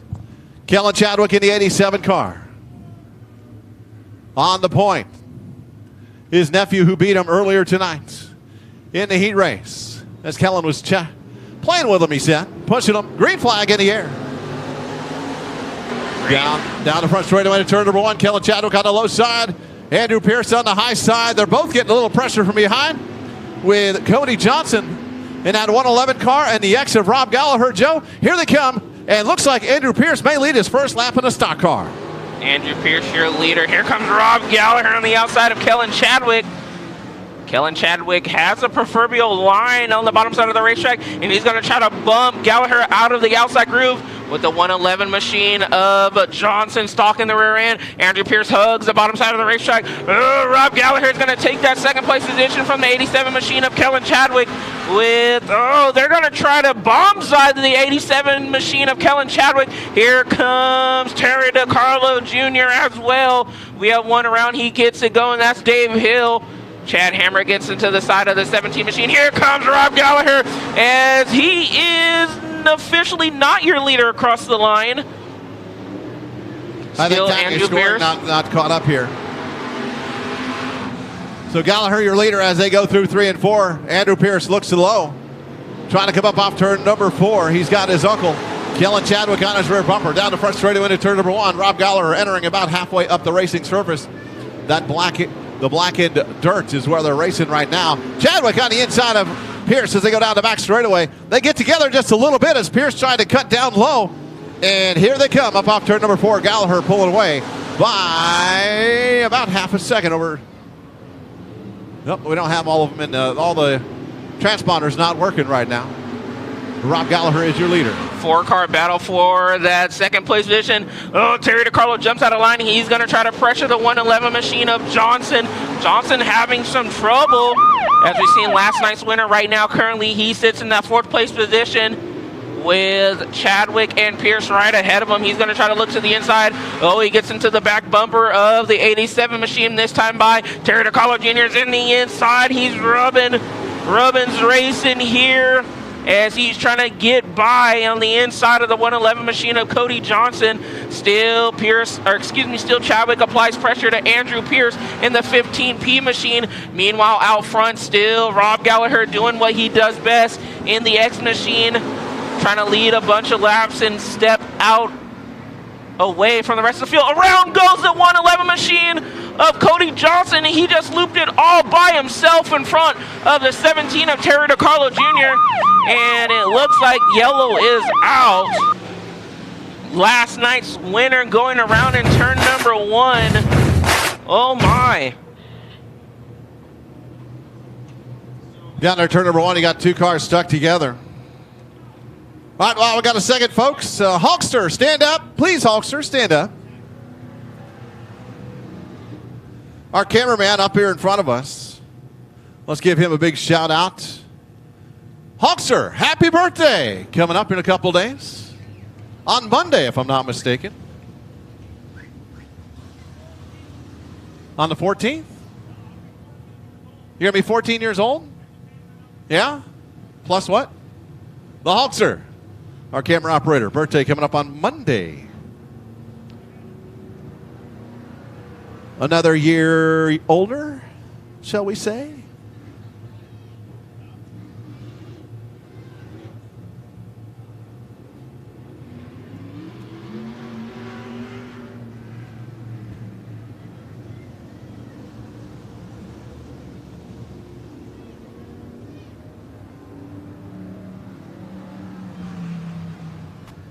As we are trying to get the 17 and the 111 machine as they are stuck together over there in the centers of 1 and 2. As a courtesy.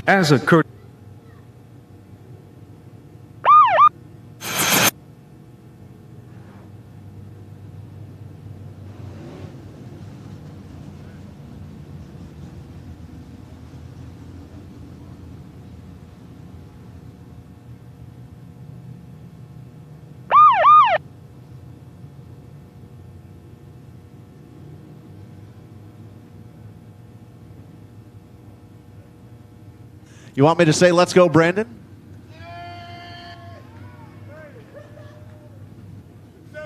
Hey, $100.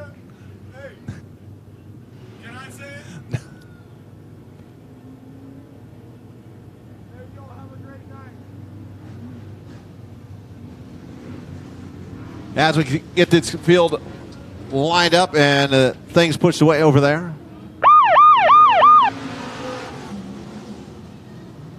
As a courtesy.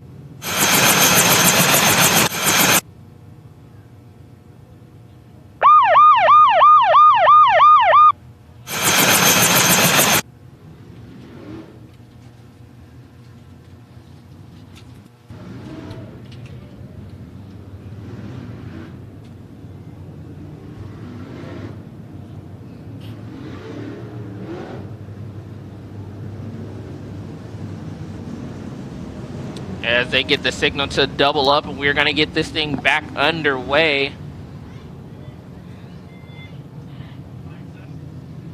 Lights out, getting set to go. Green hair in this stock car feature.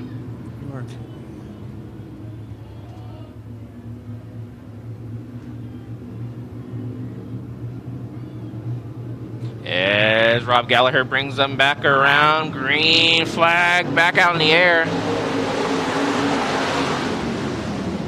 Rob Gallagher leads them going into one, and then Kellen Chadwick gets the jump on the 15P machine of Andrew Pierce.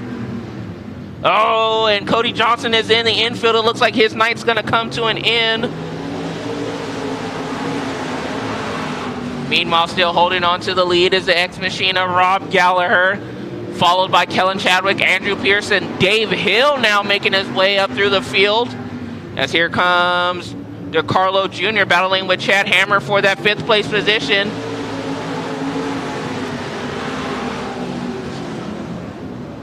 The 87 machine of Kellen Chadwick, he stalks the rear end of the X machine, gaining some ground on Rob Gallagher now, as they both roll the bottom side of the racetrack. Rob Gallagher still holding on tight to the lead. Battle brewing for that 4th place position between Dave Hill and Chad Hammer. Oh, Terry DeCarlo Jr., he has some front end damage on the front straightaway, and yellow is out. He was not able to make it off the racing surface. 2nd yellow out for our stock car feature here. Already now we see Cody Johnson out of the car in the infield, checking the rear end of that car.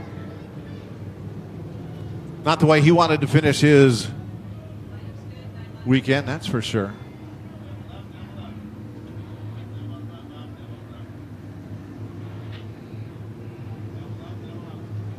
I think we got the sound issues straightened away. Double them up. 9 laps to go, 1 to go signal being shown to the X machine of Rob Gallagher. 9 laps to settle this stock car main event feature here tonight. Night number 2 of the Coco Farms Pacific Coast Nationals.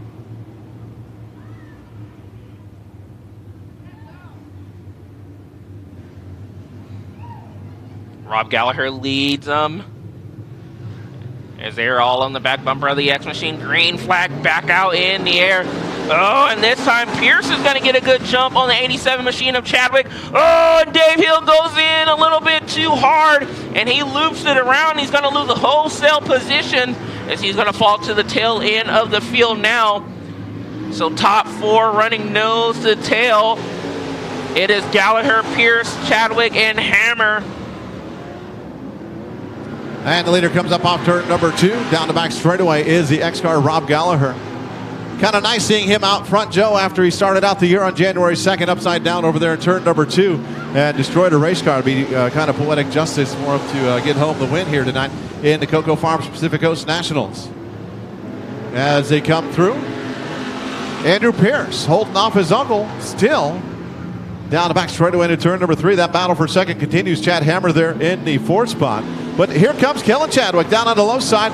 That car just not quite getting enough grip coming up off the turn and not able to get on the inside of Andrew Pierce. But here he comes again off turn number 2. That battle for second goes down the back straightaway into turn number 3. Pierce knows his uncle's there, knows somebody's there. He stays up a little higher this time, and Chadwick has to fall back in line as that high side pays off for him. High side paying off, paying dividend for the 15P machine.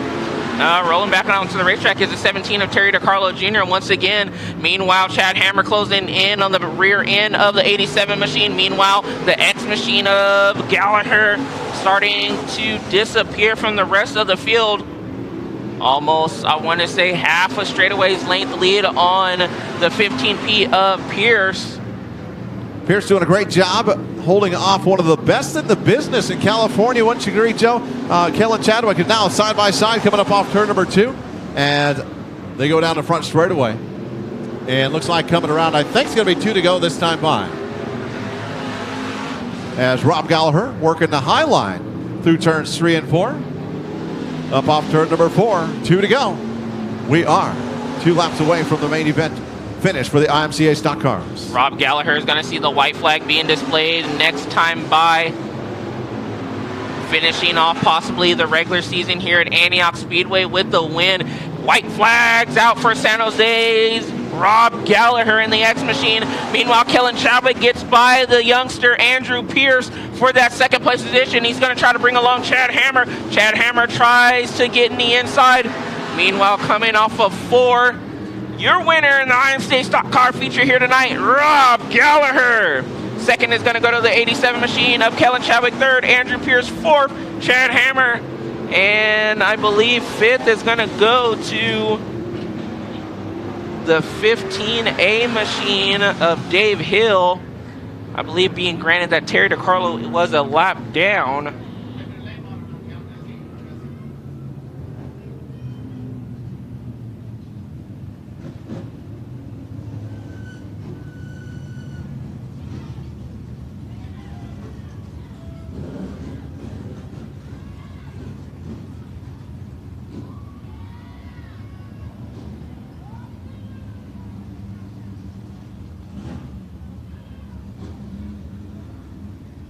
Rob Gallagher not having the day he wanted yesterday. His hobby stock that he had, his dad's hobby stock, both of them involved in incidents yesterday, not able to continue here this weekend. Takes home the main event win for the IMCA stock cars.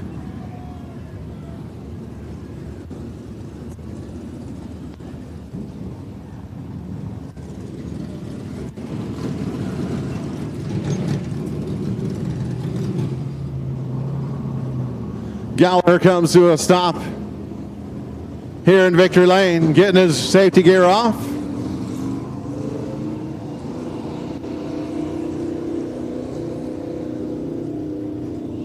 Getting the steering wheel off, the helmet comes off.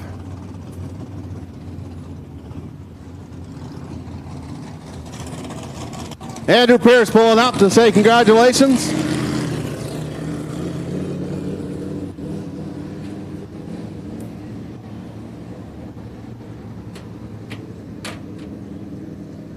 Ladies and gentlemen, give it up for Rob Gallagher.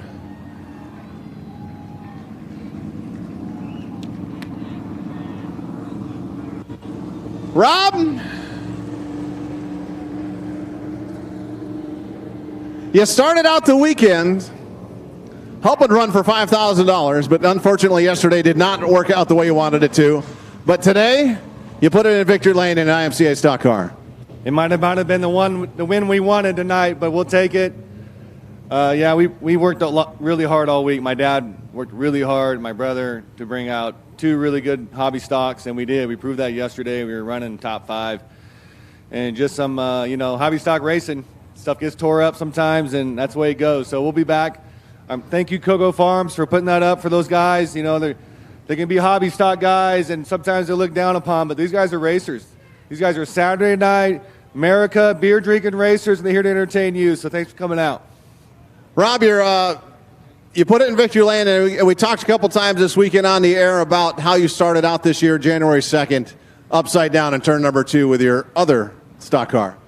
Yeah, we wrecked some cars this year, and we've built some cars, and we're still racing. We're happy to be here, and these cars are safe, and the technology that goes in these scenes these days is really good. So I'm glad to be here.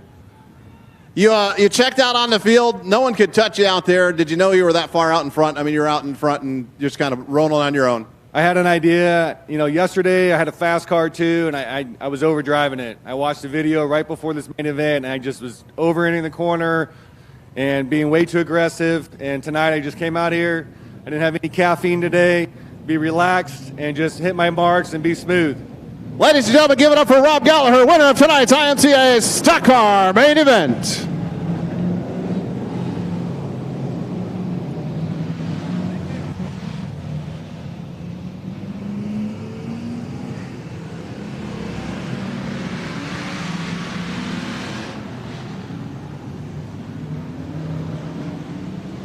All right, as we get set for our Coco Farms Pacific Coast Nationals, our A main event lineups looking like this. Row number 1 is going to be the 70S machine of Jeff Betancourt out of Brentwood. And to his outside is going to be the 80D machine of Dylan Wilson out of Bakersfield. Aiden Paciano starts inside row number 2 in the 225, and Philip Shelby starts 4th in the 2M. Third row is going to be the 42F machine of Les Friend out of Galt. And to his outside is going to be the 26S machine of Steven Johnson out of Bakersfield. Brian Cooper in the 44X starts 7th. 8th is going to be Chad Ragsdale in the 83M. Fifth row is going to be the 14T machine of Darren Thomas out of Atwater. And to his outside is going to be the 78K machine of Kenneth Robles out of Rio Vista. Nicholas Johnson in the 1N starts 11th. 12th is going to be Demoski Scoggins in the 21D. Seventh row is going to be Chris Long out of Antioch. And to his outside is going to be the 07 machine of Jared Baugh out of Pittsburgh. Sid Finn, driver of the 76 car, starts 15th. 16th is going to be Charlie Bryant in the 11A. Ninth row is going to be the 9Z machine of Rayson Grayson Bach out of Brentwood. And to his outside is going to be the 01 of Austin Van Hoff out of Chowchilla. Your 10th and final row is Jake Betancourt in the 29 car on the inside. And 2 is outside, Bobby Motz Jr. That is your starting lineup for this 50-lap main event here for the Hobby Stocks.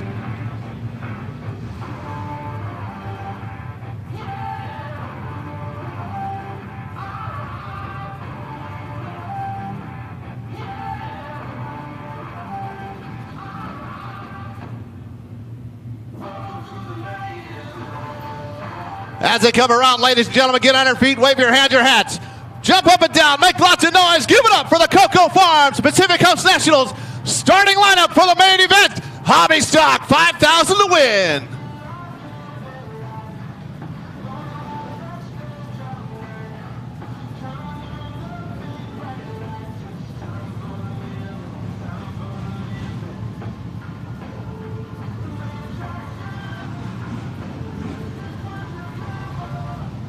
Lights going out. We're about to go green flag racing. You get first choice, Joe. Who you picking? I've said it all weekend. I'm going to take the 80D machine of Dylan Wilson. I think he's going to be able to bring home the $5,000 inaugural check here as we get set. Lights are out. Hobby Stock main event underway here at Antioch Speedway as they go into turn number 1. Dylan Wilson's going to lead them over Jeff Betancourt and Philip Shelby. They're 3 wide, 4 wide coming out of turn 2. Here comes Les Friend on the bottoms of the racetrack. As they go into turn number 3, they're 3 wide once again. Les Friend, Dylan Wilson leads lap number 1. Les Friend sits in third behind Jeff Betancourt. As the field works through turn number 2. It is a split 50, so 25 laps in, we're going to throw a yellow flag, and we're going to have a little pit crew challenge on the front straightaway. As we get on the front straightaway into turn number 1, that 80D. As you said, Dylan Wilson out of Bakersfield. He has been the class of the field all weekend long. I'm going to pick the 42F of Les Friend just to get my pick in there, as he is at the 3rd spot right now with Jeff Betancourt. He is underneath. Battle for 2nd coming up off turn number 4. Down the front straightaway, Les Friend down on the low side. Jeff Betancourt on the high side in that 70S. Through turns 1 and 2, all the field working their way through 2, 3, 4 wide through the turns. As our leader, though, he's all by himself. Dylan Wilson coming up off turn number 4 to put lap number 4 in the books.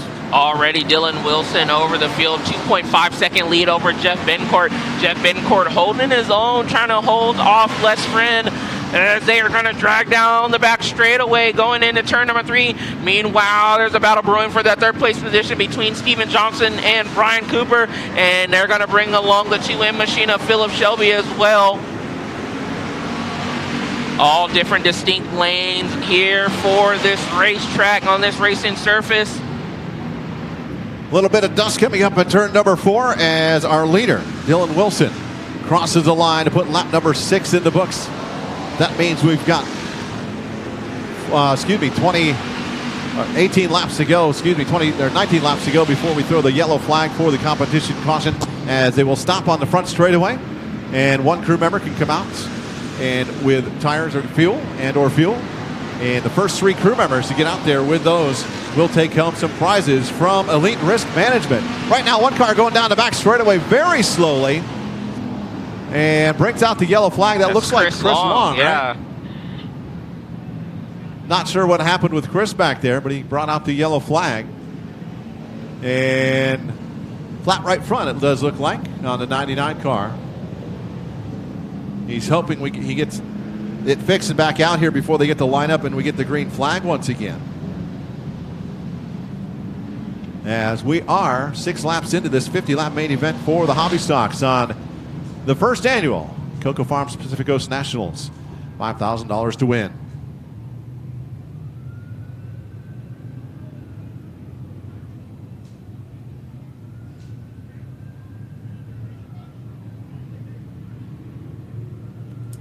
So we're tied up as far as points for today go, 3-3.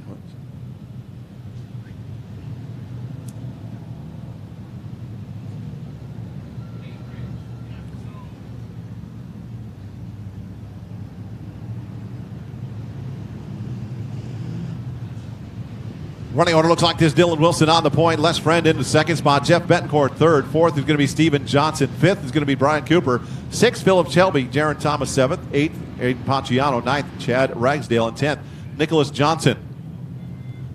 Tomaski Scoggins in the 11th spot. Jared Baugh 12th. 13th, Kenneth Robles. 14th, Bobby Mott. 15th is going to be Charlie Bryant. 16th, Austin Van Hoff. 17th, Sid Finn. 18th, Grayson Baca. Jake Betancourt 19th, and 20th will be Chris Long when he comes back out. The 1-to-go signal being shown to the drivers. So as we talked about a little bit, when the 25th lap is upon us, it'll be the first top 5 drivers that cross the line, and then the yellow flag will come out. So for you race fans wondering how that is going to play out, as you see Chris Long coming out. So first top 5 come across the line, and the yellow flag will come out. And then we'll have our 10-minute intermission and resume our rest of our 25 laps after that. $5,000 about to be rewarded here in 44 laps. As they come up off turn number 4, our leader stomps on the gas. Dylan Wilson out of Bakersfield, California on that high side. He one of the first drivers all night long to pick the high side when they have the choice. He comes up off turn number 2. Les Friend falls in line in back of him. Now he cuts down low. On the inside, battle for the lead up off turn number 4. Side by side, that front end of that 42F just does not hold the ground quite good enough to stay on the inside of the 80D through turn number 4. And now he tries to get through 1 and 2, down the back straightaway and pass again, fall in line. He's got to get the 80D to come down and try to go around the high side, I think, to be able to make that pass, Joe. Yeah, Les Friend has a pretty good run. I believe if he keeps trying at it, he could possibly gain some ground on the ADD, but right now Dylan Wilson is really strong. Oh, we see Les Friend get into the corner paddle. Meanwhile, he's going to bring along Johnson and Cooper as well. He pushed down there that last time through the center 1 and 2. Yeah, it looks like Les Friend's pushing again over there in turn number 4. Dylan Wilson holding on strong to the middle side of the racetrack. Meanwhile, good battle going on for that third place position between Johnson and Cooper. You see Johnson have the advantage, and then going into 3 and 4, kind of you see Brian Cooper comes out with the advantage this time. Steven Johnson's going to grab command of that third place position. I think I'm going to change my pick. You got the ADD, I'm going to take the field. As the ADD of Dylan Wilson down into turn number 3. But this is the first time all weekend long, Joe, that someone has actually put some pressure on him in a race, as Les Friend has been able to do so. But now he's starting to check out again. But then you got to think, is Dylan Wilson showing all his cards? Obviously, last night we only got to see a 30-lap feature. Could he be showing all his cards, knowing that he has part 2 of this feature still to run? Obviously, in the way that the track is, it is only going to get slicker. Meanwhile, here comes another Bakersfield native. That is Steven Johnson, the 26S machine, now applying some heavy pressure to the 42 machine of Les Friend as they both, all 3 of them, roll the bottom side of the racetrack. We are 12 laps, from our pit stop, and you have to make a choice because you can change one tire. Which one are you going to change? Do you want to change any? Or are you going to keep it the way it is? You add fuel. They have to make those decisions. Had to have made them, basically, before they came out, as Dylan Wilson crosses the line, putting lap number 14. We're 11 laps away from our yellow flag for our competition, the halfway break for the Pit Crew Challenge coming up by Elite Risk Management in the Coco Farms Pacific Coast Nationals. Meanwhile, paying close attention to another driver coming up through the field. We've seen him have to run He won his B main event. That is the driver in 8th place. That's the 21D of Demasi Scoggins, already scoring through the field right now as he sits in 8th, cracking the top 10 already early here within just 15 laps. Now he's on the back bumper of the 07 machine of Jared Baugh. Still, meanwhile, Dylan Wilson out front over Les Friend, Steven Johnson, Brian Cooper, and now Nicholas Johnson cracking the top 5. The 1N machine making his way through the field as well as he makes his way by the 2N machine of Philip Shelby.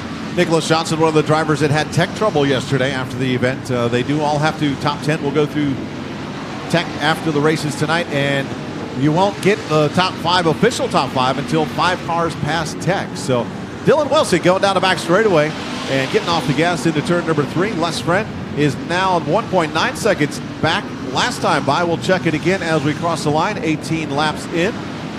1.9 to 2.3, so Dylan Wilson checking out. But now he's got Jake Betancourt getting slideways right in front of him. Almost went all the way around as Dylan Wilson was right there when Jake did that, coming up off turn number 2. And Dylan Wilson is out here like it is a cruise here, just rolling through lap traffic, keeping his composure as we're coming up on 20 laps next time by. So we're coming up on our break pretty soon. Meanwhile, now Nicholas Johnson and Steven Johnson, the brothers, duking it out for position for that 3rd and 4th place position. Meanwhile, Brian Cooper closes in. Here comes Philip Shelby as well. And also pay attention to 14T of Darren Thomas as well, as he is now closed in on the back bumper of the 21 machine of Demasi Scoggins. As the leader comes up off turn number 4, he's in heavy traffic, scattered about this racetrack right now. Clean racing so far in the first 21 laps. He's going to come around and get the 3 to go signal before our halfway break at 25 laps. Is Dylan Wilson. Give you a rundown. Les Friend is 2nd, Steven Johnson 3rd, Nicholas Johnson 4th, 5th is Brian Cooper, 6th Philip Shelby, Jared Baugh 7th, Demasi Scoggins 8th, 9th Darren Thomas, and Chad Ragsdale in the 10th spot. Jeff Betancourt 11th, Bobby Motts 12th, Austin Van Hoff in the 13th spot, Kenneth Robles 14th, 15th Charlie Bryant, 16th Aiden Ponciano, 17th Sid Finn, Grayson Baca 18th, Chris Long 19th, and at the back of the pack, Jake Betancourt in the 29 car.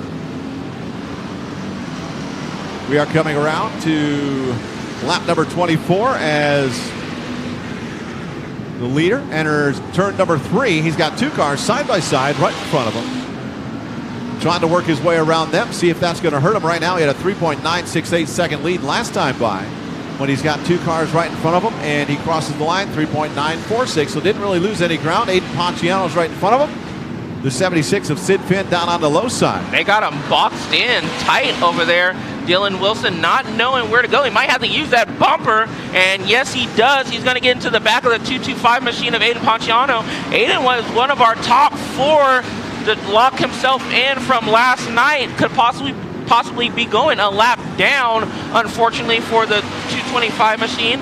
The youngster out of Oakley, and Dylan Wilson does light work of the 2, lap 25.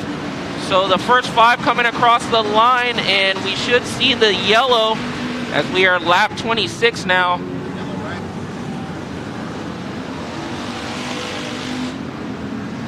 Yellow flag coming out right now.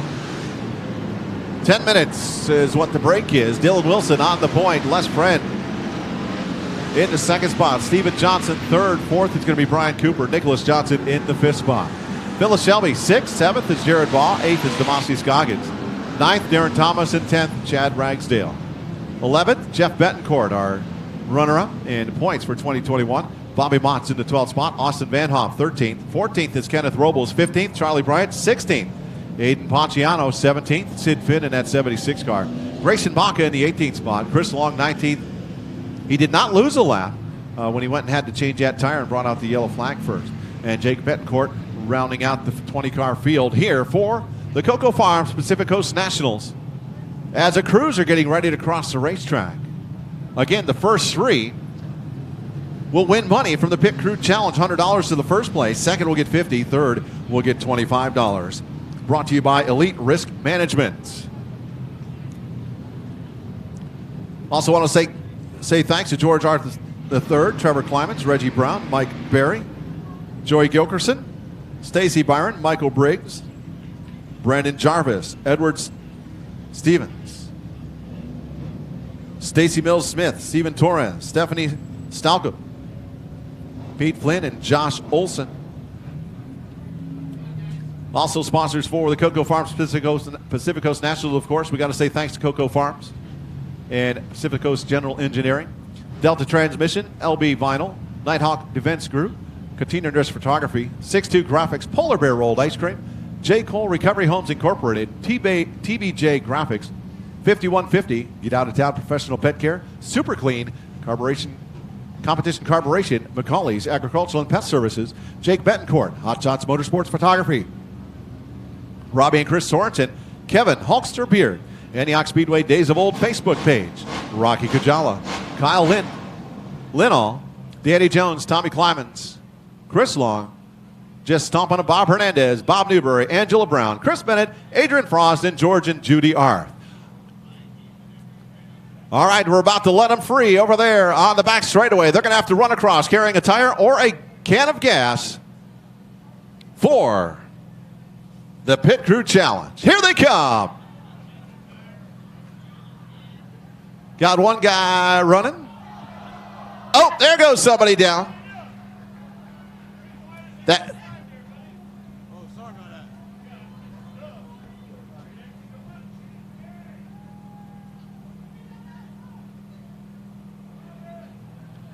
Looks like our first place is going to be, I think that's the 44 down there. The 83 did not win. He wasn't carrying gas or a tire.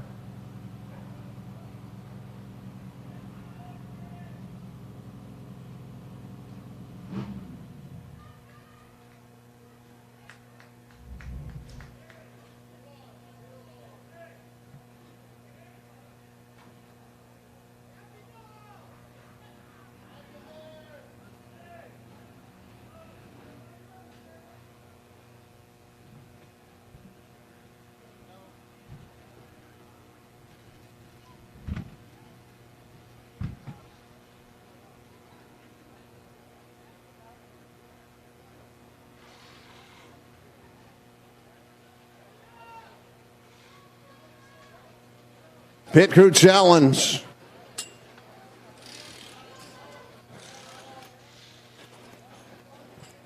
Underway, gas, tires, drivers can get out.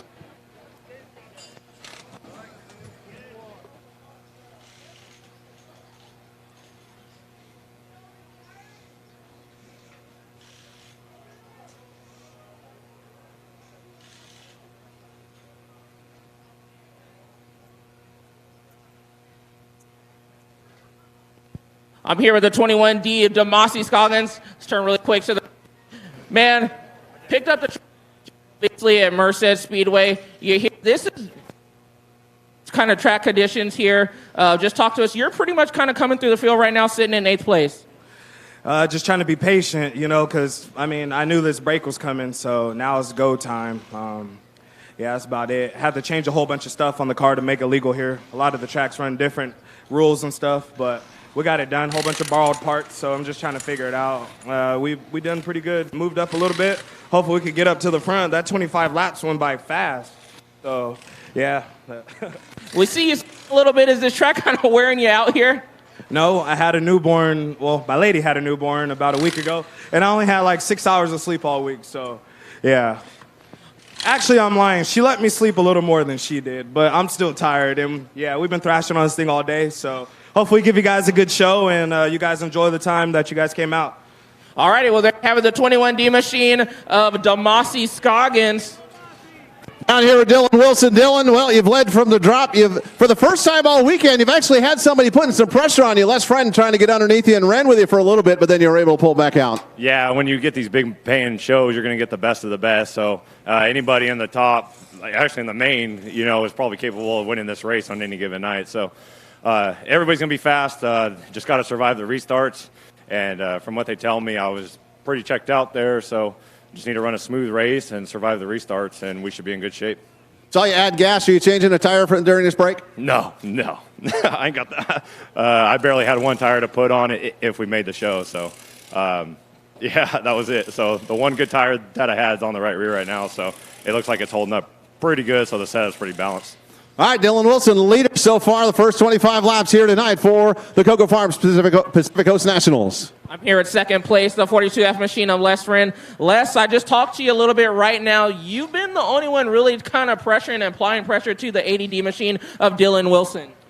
He's a tough cookie, let me tell you. I'm trying every part of this track to get closer, and it's not working. We're hoping a few adjustments here will put us right in the hunt here at the end. Is this track kind of coming into your favor? Obviously, we've seen a lot of guys really migrating to the bottom. Obviously, at this break, you guys said you guys are making some changes. Do you have what it takes to possibly take home $5,000 here tonight? I just got to tell Dylan he better be ready when it comes down to the last lap. All right, well, there you have it, the 42F machine of Les Friend. He currently sits in second place. Can he pick himself up a win here tonight? Philip Shelby in sixth place. Philip, in sixth, what do you think? I was just cruising along, trying not to tear nothing up, save my tires for these last 25 laps, so we'll see what we can do. What changes did you make during this break? We just filled it up and did a little tire pressure change. All right, what do you think? The last 25 get a little more hectic? Yeah, I'm sure everybody will drive a little bit more aggressive, so we'll see. All right, Philip Shelley, good luck in sixth position right now at the break. Drivers, please get back into your cars. Crews, start clearing away. Drivers, back in your cars, please. Crews, time to head on out. Joe, who you got?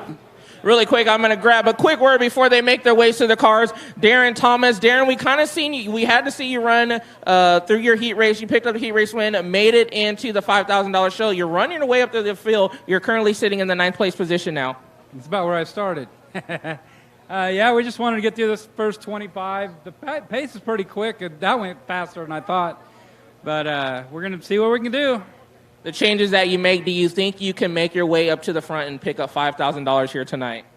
We didn't make much changes, but it's going to get a little more wild in this thing, so I got to stay out of the wrecks and pick them off. I just got to start moving forward. All right, well, there you have it, Atwater's Darren Thomas, seeing if he can pick up $5,000 here tonight. All right, what's your name? I'm Chris Sluice. Chris, $1 for Pit Crew Challenge, pitting for Brian Cooper. Congratulations. Thank you very much, sir. What were you carrying running across there? 5 gallons of gas and an impact gun. And you made it over here first? Yes, sir, I did. All right, congratulations. Thank you very much, sir. Right now, Brian Cooper in the 5th spot as he climbs back into the race car. Brian, real quick, top 5 right now. You got 25 laps to go. What do you think? What's that? You got 5 laps to go, or 25 laps down, 25 to go. What do you think?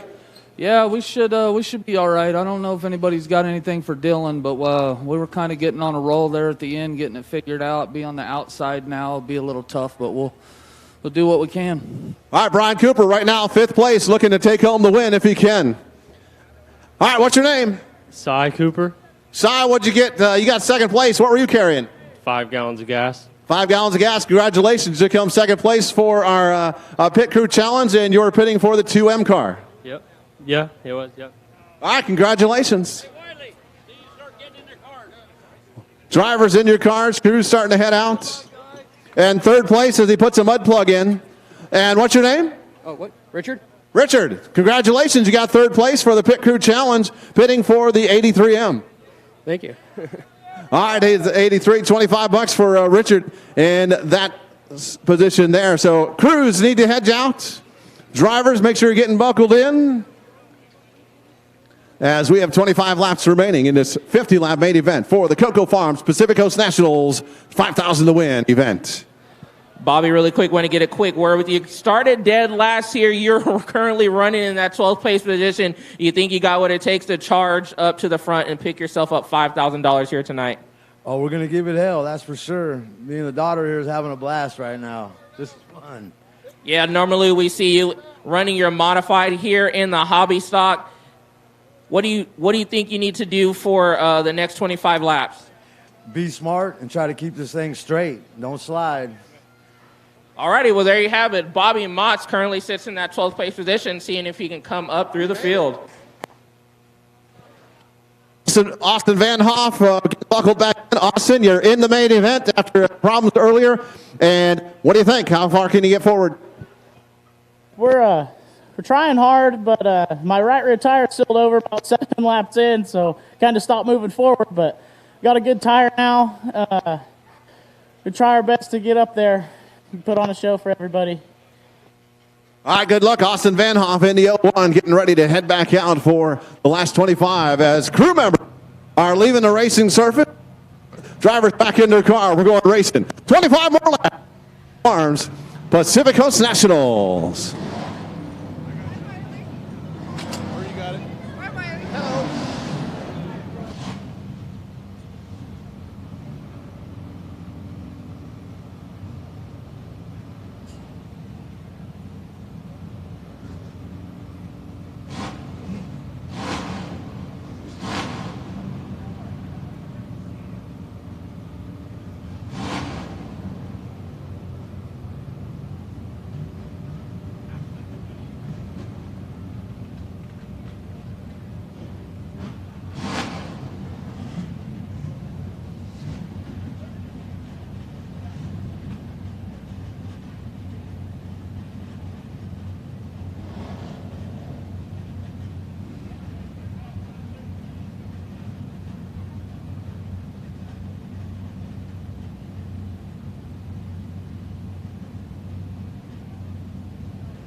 All right, here we go. We're getting set for 25 more laps of racing action in the Cocoa Farms Pacific Coast Nationals.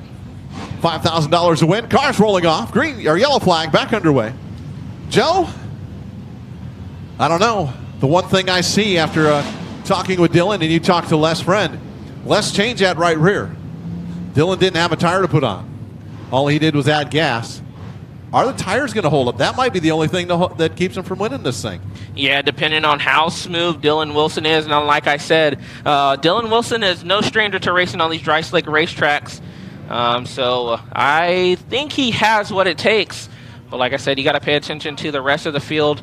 Demasi Scoggins, Darren Thomas. We talked to Bobby Mott. Bobby Mott started dead last and working his way all the way into that 12th place position. So there's still a lot of drivers. Nicholas Johnson sits in 4th. Steven Johnson in 3rd. There's still a lot of drivers who can pressure the ADD or the 42F machine of Les Friend. Scoggins mentioned that he's got a brand new baby, a week old, and very little sleep. Got to wonder if that plays on him at all. Very little sleep on that. But going to be a great final 25 laps. Dylan Wilson on the point. Les Friend's going to be 2nd. Steven Johnson 3rd. Nicholas Johnson 4th. The brothers 3rd and 4th. 5th is Brian Cooper. 6th, Philip Shelby. We talked to him. Jared Baugh in the 07 car. Demosky Scoggins 8th. 9th is Darren Thomas. 10th is Chad Ragsdale. He's up a number of positions from his starting position. Jeff Betancourt in 70S restarts 11th. 12th will be Bobby Motts. 13th, Austin Van Hoff. After he had to work his way into the main event more than once after not making weight earlier in his heat race after winning.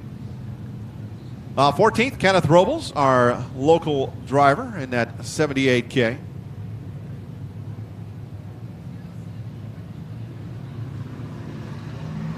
As I just lost the scoring thing is bouncing around here at the moment. We'll get back to that in just a second. Chris Long is up,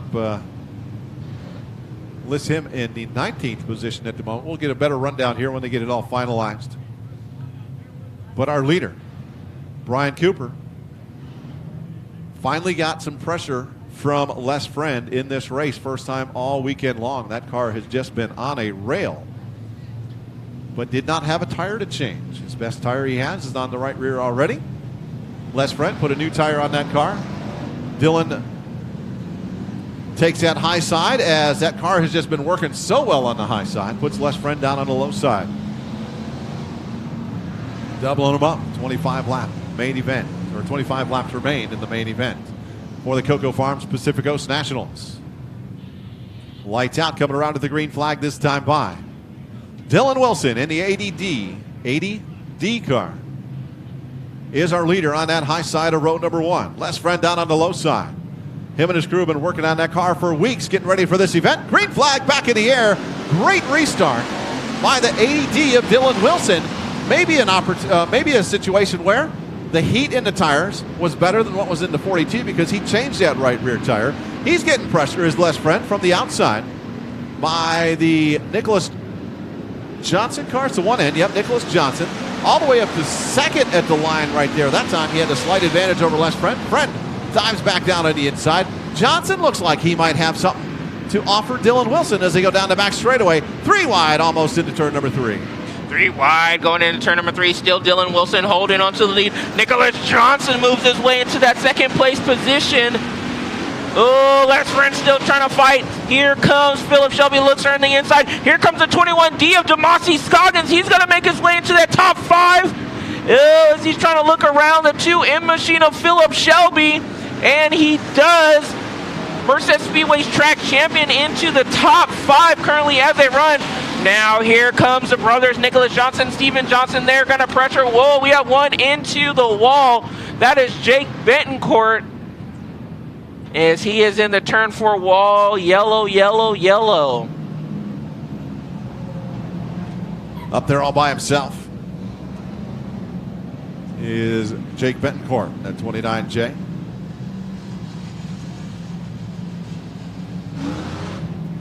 Gets that thing rolling again. Not sure what happened there.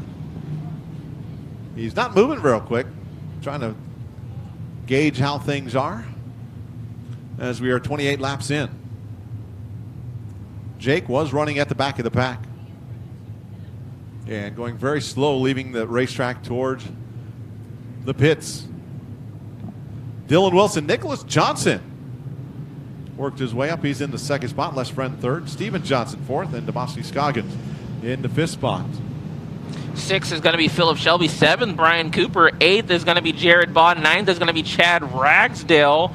10th is going to be Darren Thomas. 11th is going to be Austin Van Hoff. 12th is going to be the 70s machine of Jeff Betancourt. 13th is going to be Kenneth Robles. 14th is going to be Bobby Motts. 15th is going to be Charlie Bryant. 16th, Sid Finn. Aiden Ponciano, 17th. Chris Long is 18th. Grayson Baca, 19th. And Jake Betancourt, the car you see in, would be the 20th car in the field. They're going to double them back up, and we're going to get set to get this thing back underway. Just want to give a shout out again to congratulations to the pit crew of the 44X for winning the Pit Crew Challenge, sponsored by Elite Risk Management. Congratulations for taking home $100 on that one during our halfway break. 1 to go signal is given at the line. Once again, Dylan Wilson. Why would he change? It's working well up there. Start picking the high side with Nicholas Johnson down on the low side. First time Johnson has been on this front row. It's going to be interesting to see what happens between these two cars as they come up off turn number 4. Yes, lights are out, and it looks like Jake Betancourt's not going to be able to make it back onto the racetrack, unfortunate. So it looks like his night is going to be over. Nicholas Johnson, or Dylan Wilson, I should say, brings them slow. Bakersfield drivers on the front row. Green flag is out, and pretty dead even start as they go into turn number 1. It looks like Wilson's going to have the advantage. The Johnson brothers, they're going to try to put an attack on Wilson as they probably mastered a plan together during the break to see if they can pressure this ADD machine of Wilson. Meanwhile, Les Friend thinks better of it, and here comes Brian Cooper. Those Metric cars up front going down the back straightaway. Dylan Wilson, he's got Nicholas Johnson dive bombing into turn number 3. Johnson has to get hard on the brakes as Wilson cuts down into turn number 3. Closes that door. Johnson does not try anything down the front straightaway. One car up over the cushion, the 26 of Steven Johnson. He's going to lose some spots. He went down into turn number 1, got too high, got enough of that crumbly stuff, and slid his way through turns 1 and 2. Now Wilson starting to pull away, pulled a gap of half a second, coming up off turn number 4, down the front straightaway into turn number 1. Wilson has the advantage still. Meanwhile, Cooper and Les Friend doing battle for that 3rd and 4th place position. Steven Johnson looks into the inside of Philip Shelby. Philip Shelby's been kind of quiet, not making too much noise here in this main event. He's been maintaining that 5th and 4th place position as right now the 21 machine of Scoggins and Johnson. Scoggins goes around. Here comes Darren Thomas. Darren Thomas gets into the back of the 26 machine. He's the only one pretty much out front with that Camaro-style body. Darren Thomas in the 14T. As the leaders go down the back straightaway with a .694 second lead.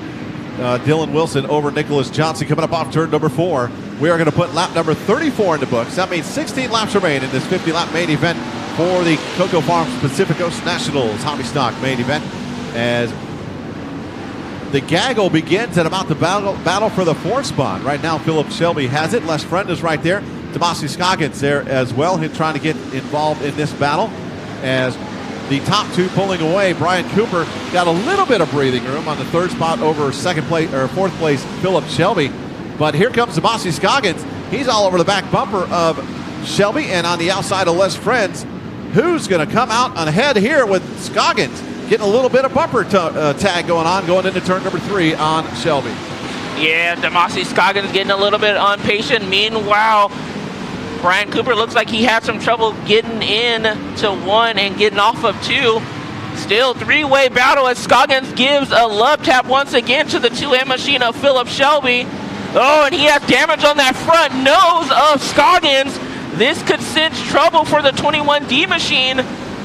Last time through turn number 4, our leader had the first bobble I've seen him have all weekend long, and it pushes up a little bit. Not quite as bad that time, but he got really squirrely on the exit of turn number 4 last time by, as we have 38 laps in the books, 12 laps to go. Dylan Wilson is your leader, Nicholas Johnson 2nd, Brian Cooper 3rd, 4th is Philip Shelby, 5th Tomasi Scoggins, 6th is Les Friends, Stephen Johnson 7th, 8th Darren Thomas, 9th Austin Van Hoff, 10th is Jared Baugh.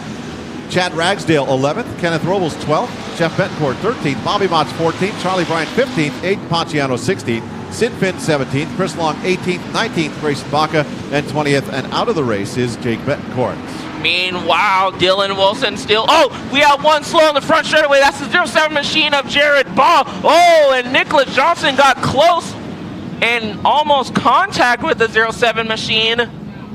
Yellow is out, and we revert back to the lap. So 11 laps to go. This could get interesting here as we close into the final 10 laps of the Coco Farms Pacific Coast Nationals here at Antioch Speedway. One driver possibly taking home $5,000.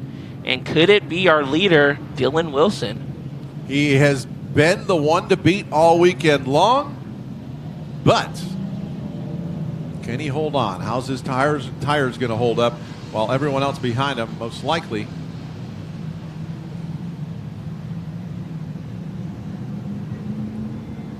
got tires on there, I do believe. The 44 car I just heard over the radio, I was listening, Brian Cooper is going to have to pull the infield and pull over. His window net has come down. And so he's going to have to try to get that up. And we'll see what happens there. As our leader, once again, chooses the high side, Dylan Wilson. Book Nicholas Johnson down on the low side. The 44, Brian Cooper, gets his window net back up. He is going to restart in the 4th spot outside row number 2 with Philip Shelby. He's worked his way up to the 3rd spot. Scoggins in the 5th. Friend is back to 6th. Stephen Johnson 7th. Darren Thomas 8th. As you talked about, Joe, the first Camaro up there in the 8th spot. Austin Van Hoff, he's worked his way up to 9th, and Chad Ragsdale in the 10th spot. Got to say the first Antioch Speedway regular is going to be the 11th place finish of Kenneth Robles in the 78K. So most of the Bakersfield boys have the metric chassis. Kind of a mixture here at Antioch. I think we still have more Camaros than we do metric at this point. Lights out, going green flag racing next time by. Our leader, Dylan Wilson, in the 80D car. To the inside, Nicholas Johnson in the 1N. Philip Shelby inside row 2 with Brian Cooper in the 44X to his outside. Row 3, Les Friend and Tomasi Scoggins. As they're going to come and see the green flag once again. Dylan Wilson, your leader. Oh, and this time he gets... Oh, Nicholas Johnson gets a good jump as well. As they go into turn number 1, still can he hold on to the lead? Oh, Nicholas Johnson tried to slide him up the racetrack. Still Dylan Wilson holds on. Meanwhile, here comes Brian Cooper, and here comes the 21. He's going to try to lurk him around the outside. Brian Cooper's going to get that third place position. Now he's going to want more. He looks into the inside of the one-in machine of Nicholas Johnson. 10 laps to go as they're going to be coming to 9 laps to go. Scoggins still has that hood piece sticking up in the air, and the front bumper now starting to fall underneath the front end of that race car. It looks like it's not really hurting him too much so far if that car can just hold on for 9 more laps. Our leader going down to turn number 3. Dylan Wilson, he's got about a car length over Nicholas Johnson. The battle right now for third, but Scoggins tried going for it, and he pushed up the hill in turn number 4. He gets together with Philip Shelby coming up off turn number 4 down the front straightaway. Les Friend down on the inside of Shelby. That battle for 5th right now between Les Friend and Philip Shelby as Scoggins gets back out in front of those two in that 4th spot. But he's having trouble in the middle of 3 and 4. He keeps pushing up the hill, Joe. Yes, he does, unfortunately, and that allows the 42 of Les Friend. And, oh, it looks like Sid Finn blows it up. The 76 machine blows the motor, and luckily he pulls to the infield. No harm, no foul. We're going to stay green. 6 laps to go. 44 in the book, 6 to go. A lot of fluid down there in turn number 1. Some cars slipping and sliding through that. See if everybody makes it through. It might be a radiator blown instead of a motor. But there is definitely fluid down there in turn number 1 that they're working in right now as they go around the racetrack. 5 laps remain. 5 laps to go in this 50-lap main event for the Cocoa Farms Pacific Coast Nationals. $5,000 to win. Hobby Stock main event. Making history. History is made here tonight for the Cocoa Farms Pacific Coast Nationals. Can Dylan Wilson pocket that $5,000? Then he'd be able to afford to buy another tire. 4 laps to go for Bakersfield's Dylan Wilson. Does Nicholas Johnson have anything for him as they're going to be coming to 3 laps to go? Yes, he has across the line. I'll give you the interval 1.3. So this time Nicholas Johnson is closing in a little bit on the ADD machine. Next time by, he's going to have to see. Oh, Aiden Ponciano. He has some fire. Is he going to be able to make it off the racing surface? Yes, he does. Red flag's out. Red flag. Red flag is out because of the fire. We do throw the red flag if there is a fire. So looking at Scoggins down there, he's got his front bumper hanging underneath. I think it's going to stay fine for the next 2 laps, 3 laps. Scoggins in 5th. Right now, Dylan Wilson on the point. Nicholas Johnson 2nd. Brian Cooper 3rd. Les Friend in the 4th spot. 5th is Scoggins. 6th, Philip Shelby. 7th, Darren Thomas. 8th is Chad Ragsdale. 9th, Steven Johnson. Austin Van Hoff in the 10th spot. Jeff Betancourt. 11th. 12th is Charlie Bryant. 13th is Kenneth Robles. 14th, Bobby Motts. 15th, Aiden Ponciano. Was 15th until he just blew up. That puts Chris Long up there in 15th. 16th, Grayson Bacchus. 17th was Sid Finn, but he pulled into the infield. So he is 3 laps down. He's out of the race. Jared Baugh's out of the race. Jake Betancourt's out of the race. 50 laps. There's a long ways to go for these hobby stock motors. They're not used to that. 20 or 30 at the most. And 50 here this weekend for the Cocoa Farms Pacific Coast National. Yeah, and as you say that, we just seen literally it looks like 3 motors could have possibly just went in the last 2 laps. That's kind of something unheard of. They got 3 laps remaining. So I was getting ready to say Dylan Wilson, that tire, not changing it compared to others, looks like it's not going to hurt him, but now he's got to do another restart. He's got to stay out in front of Nicholas Johnson. Sure, he'll take the high side, put Johnson down on the low side. Had to wait for Aiden to get his steering wheel after the steering wheel somehow fell off over the fence. Yellow flag is out. Going to line them back up. It's going to be a 3-lap shootout for $5,000. But if you think about it, you want the $5,000, but you don't want to wreck yourself and take yourself out of second. In Nicholas Johnson's case, that's $2,500 right there. Or third place is $1,250 for Brian Cooper. But the $5,000 is better, right? That's why you do it. Cocoa Farms Pacific Coast Nationals. Got to give a shout out one more time to all the people that stepped up. First of all, Larry Adams, great job putting this thing together. Delta Transmission, LB Vinyl, Nighthawk Defense Group, Katrina Nis Photography, 6-2 Graphics, Polar Bear Rolled Ice Cream, J. Cole Recovery Homes Incorporated, TBX Graphics, 5150, Get Out of Town Professional Pet Care, Super Clean, Competition Corporation, McCauley's Agricultural and Pest Services. They know what bugs you. Jake Betancourt, Hot Shots Photography, Robbie and Chris Sorensen, The Hulkster, Kevin Beard, Antioch Speedway Days of Old Facebook page, Rocky Kajala, Kyle Lyall, Dan Jones, Tom Climans, Chris Long, Just Stomp on It Bob Hernandez, Bob Newberry, Angela Brown, Chris Bennett, Adrian Frost, and George and Judy Arth. Trevor Climans, Reggie Brown, Mike Berry, Joey Gilkerson, Stacy Byron, Michael Briggs, Brandon Jarvis, Edward Stevens, Stacy Mills Smith, Stephen Torres, Stephanie Stalka, Pete Flynn, and Josh Olson, and Elite Risk Management. And of course, we cannot forget our title sponsors, Pacific Coast Nationals, or Cocoa Farms Pacific Coast Nationals, brought to you by Cocoa Farms. Located in the heart of Contra Costa County, Antioch Speedway, or Antioch, California, Cocoa Farms is open 7 days a week. They're committed to providing an unparalleled cannabis dispensary experience. With over 500 different products available, we have something for every type of customer. Cocoa Farms, title sponsor of the Cocoa Farms Pacific Coast Nationals. And also Pacific Coast General Engineering, the other title sponsor. Give Pacific Coast General Engineering a call at 925-252-0214. That's 925-252-0214. Pacific Coast General Engineering. Getting the lineup set, getting ready to go back to green flag racing. Can Dylan Wilson hold on for 3 more laps? He's got to hold off. Nicholas Johnson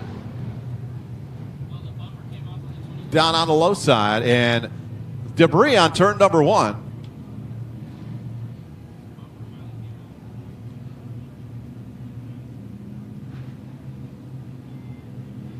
Ambulance getting called to the pit area. Got a bumper piece up in turn number 1. That's off the 21 car. Now his left side, Joe, is hanging off.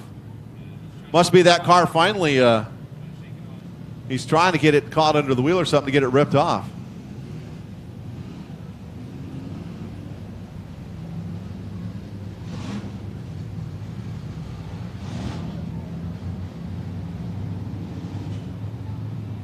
Demasi Scoggins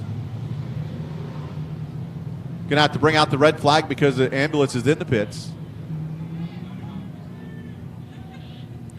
Scoggins gets that piece of sheet metal off. It's now laying in turn number 2.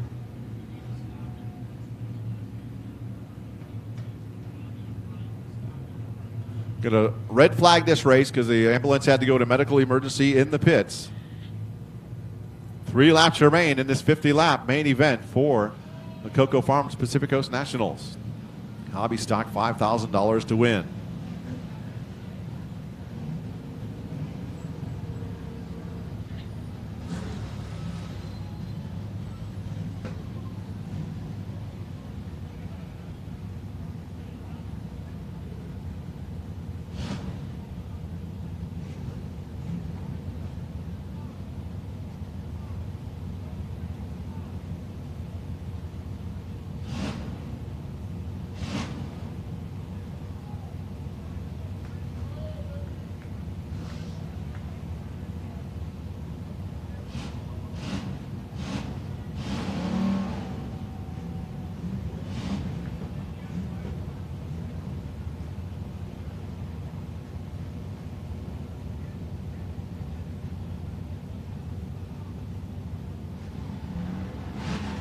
Ambulance heading back to the racetrack now.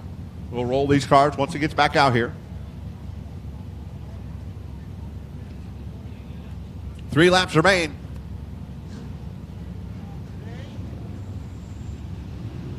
Ambulance is back. Cars are rolling. 3 laps remain in his 50-lap main event for the Coco Farms Pacific Coast Nationals. Can Dylan Wilson hold on for the win?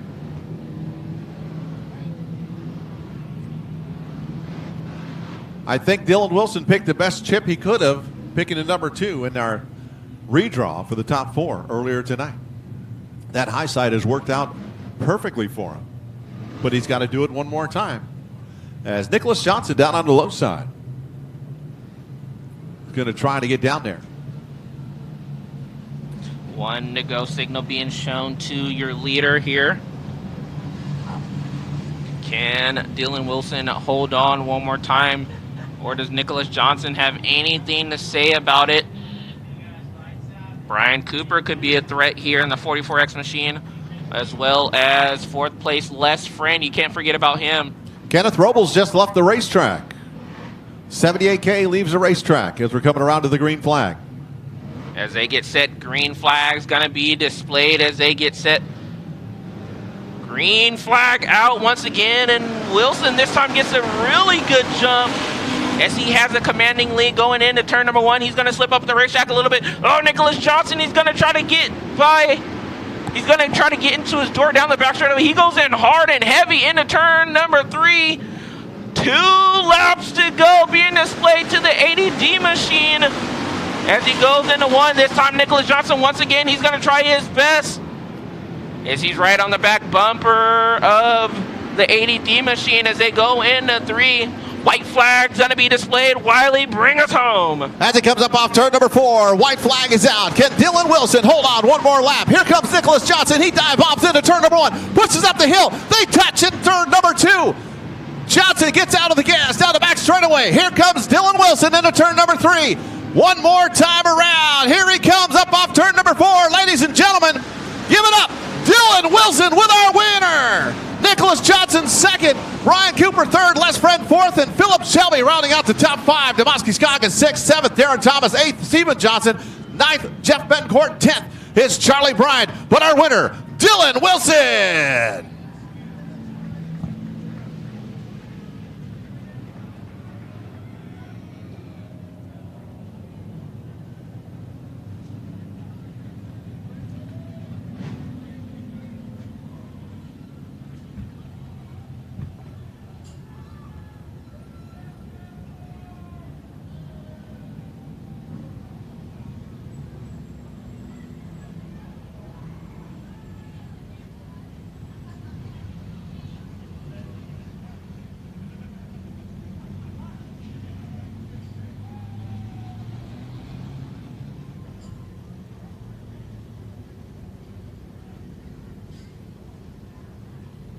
As our winner, Dylan Wilson makes his way over to victory lane. The inaugural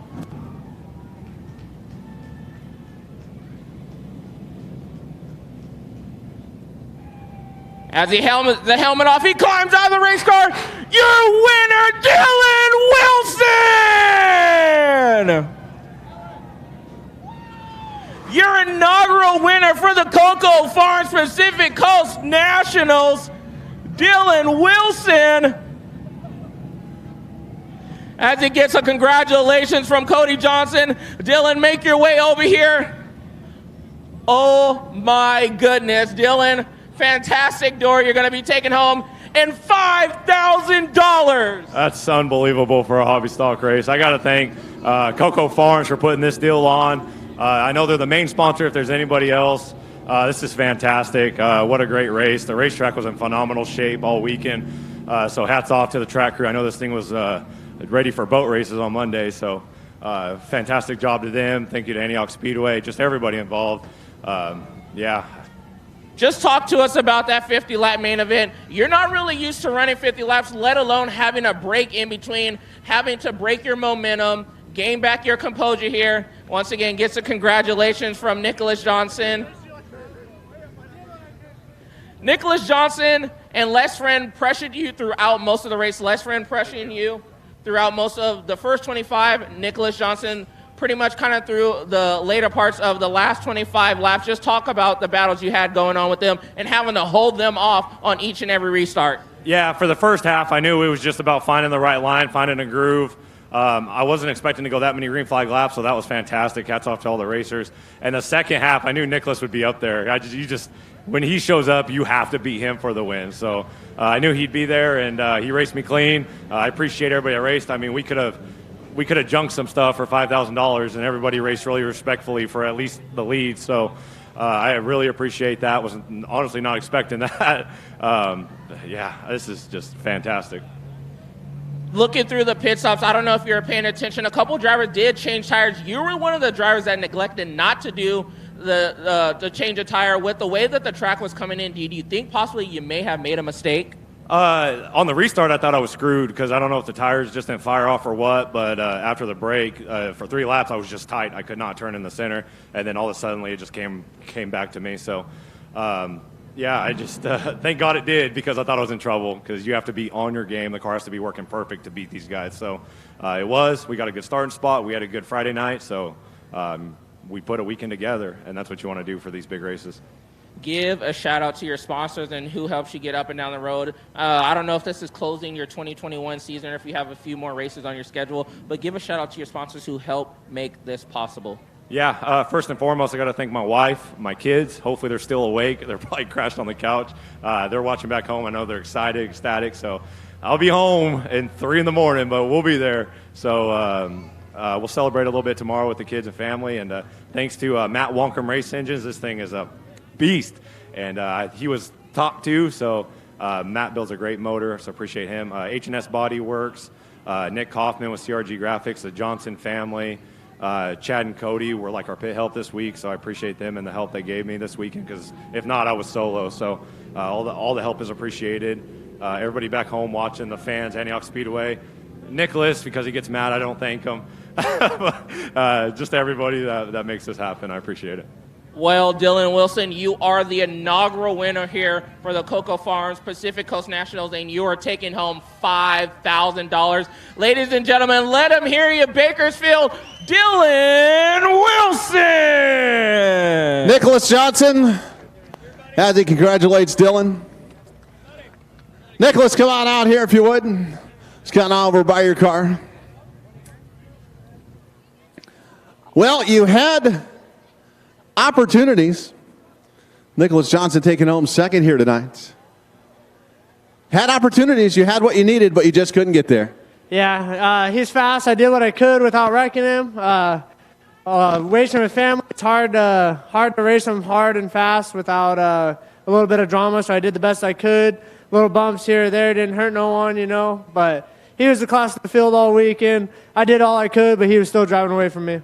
Right there after that last restart down in turn number 2. Looks like he had to get out of the gas because you guys did get together, and I think if you had stayed in the gas, you may have looped him. Yeah, a little bit. I knew he was running that cut down line, which opened up the entry for me to get in, but if I could get in far enough, he wouldn't be able to run all the way down. So I was trying to do that the last restart as a latch-ditch effort, and wasn't quite enough up on him, and he came down, just nicked him a little bit, but you know, his quarter panel's dented, but other than that, there shouldn't be any damage. So congrats to him. He's always working on the car, wrenching, you know, probably works on his car more than anybody else I ever know. Huge shout out to the Wonkum brothers.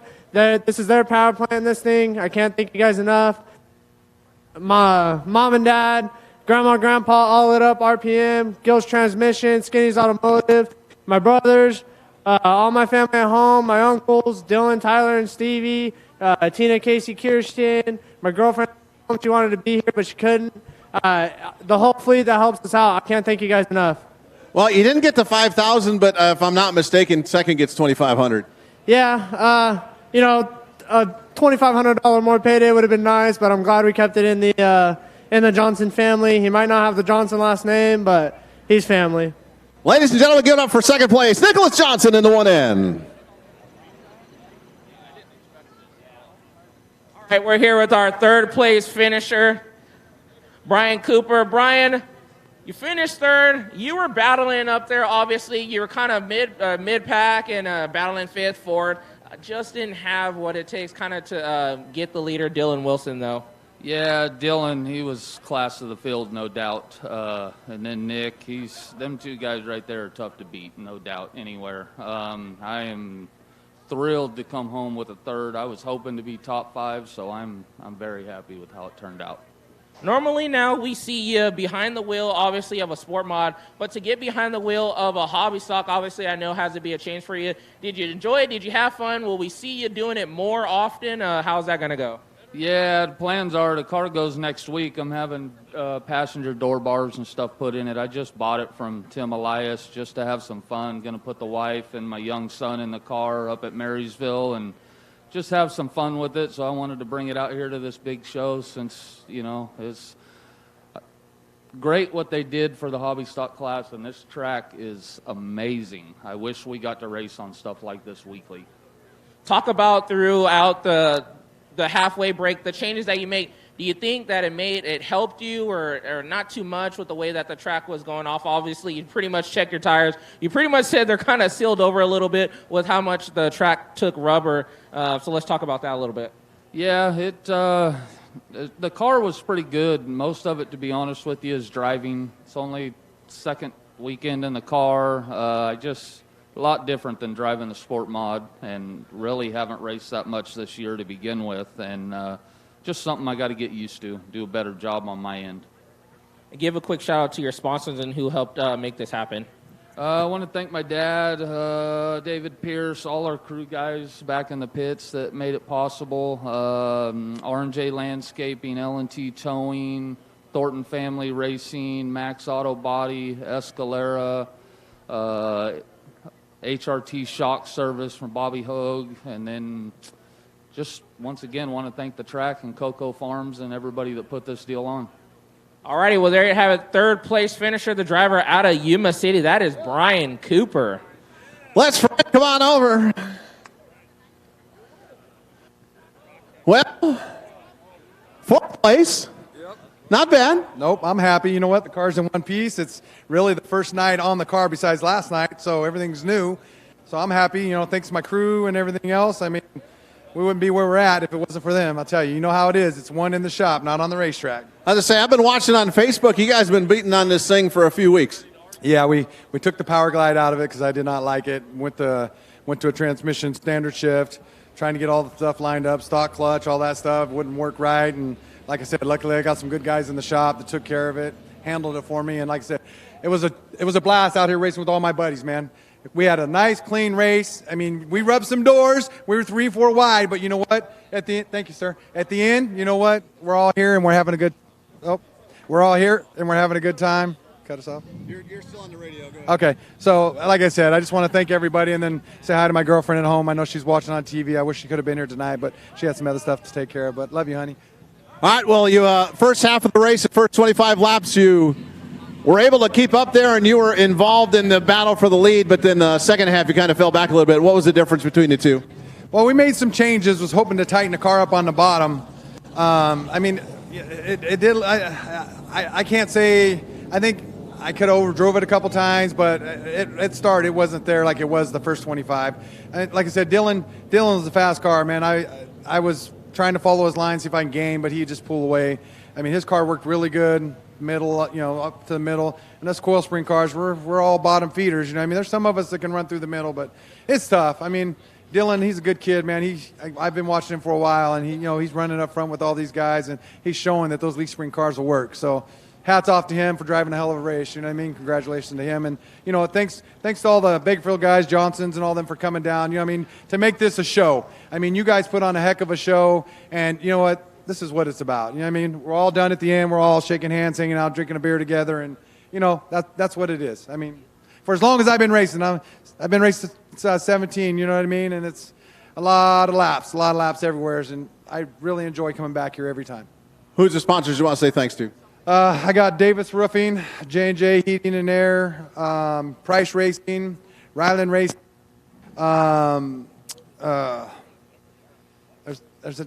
There's all kinds of them. My girlfriend, my crew, Performance Muffler, everyone that pitches in here. I'm sure there's somebody I'm missing, but my hat's off to all those guys, and I wouldn't be here if it wasn't for them. You know what I mean? Great run, fourth place for Les Friend. Thank you very much. Here with our fifth place finisher, Philip Shelby. Philip already got the Bud Light in hand, so he's celebrating his fifth place finish. We talked about normally we see you driving a sport mod. You're here, excuse me, in hobby stock. How was it this weekend? It was definitely different than the sport mod. It was fun, though. I had a really good time. I'd like to thank Dave Cooper for letting me drive this deal, and then our crew.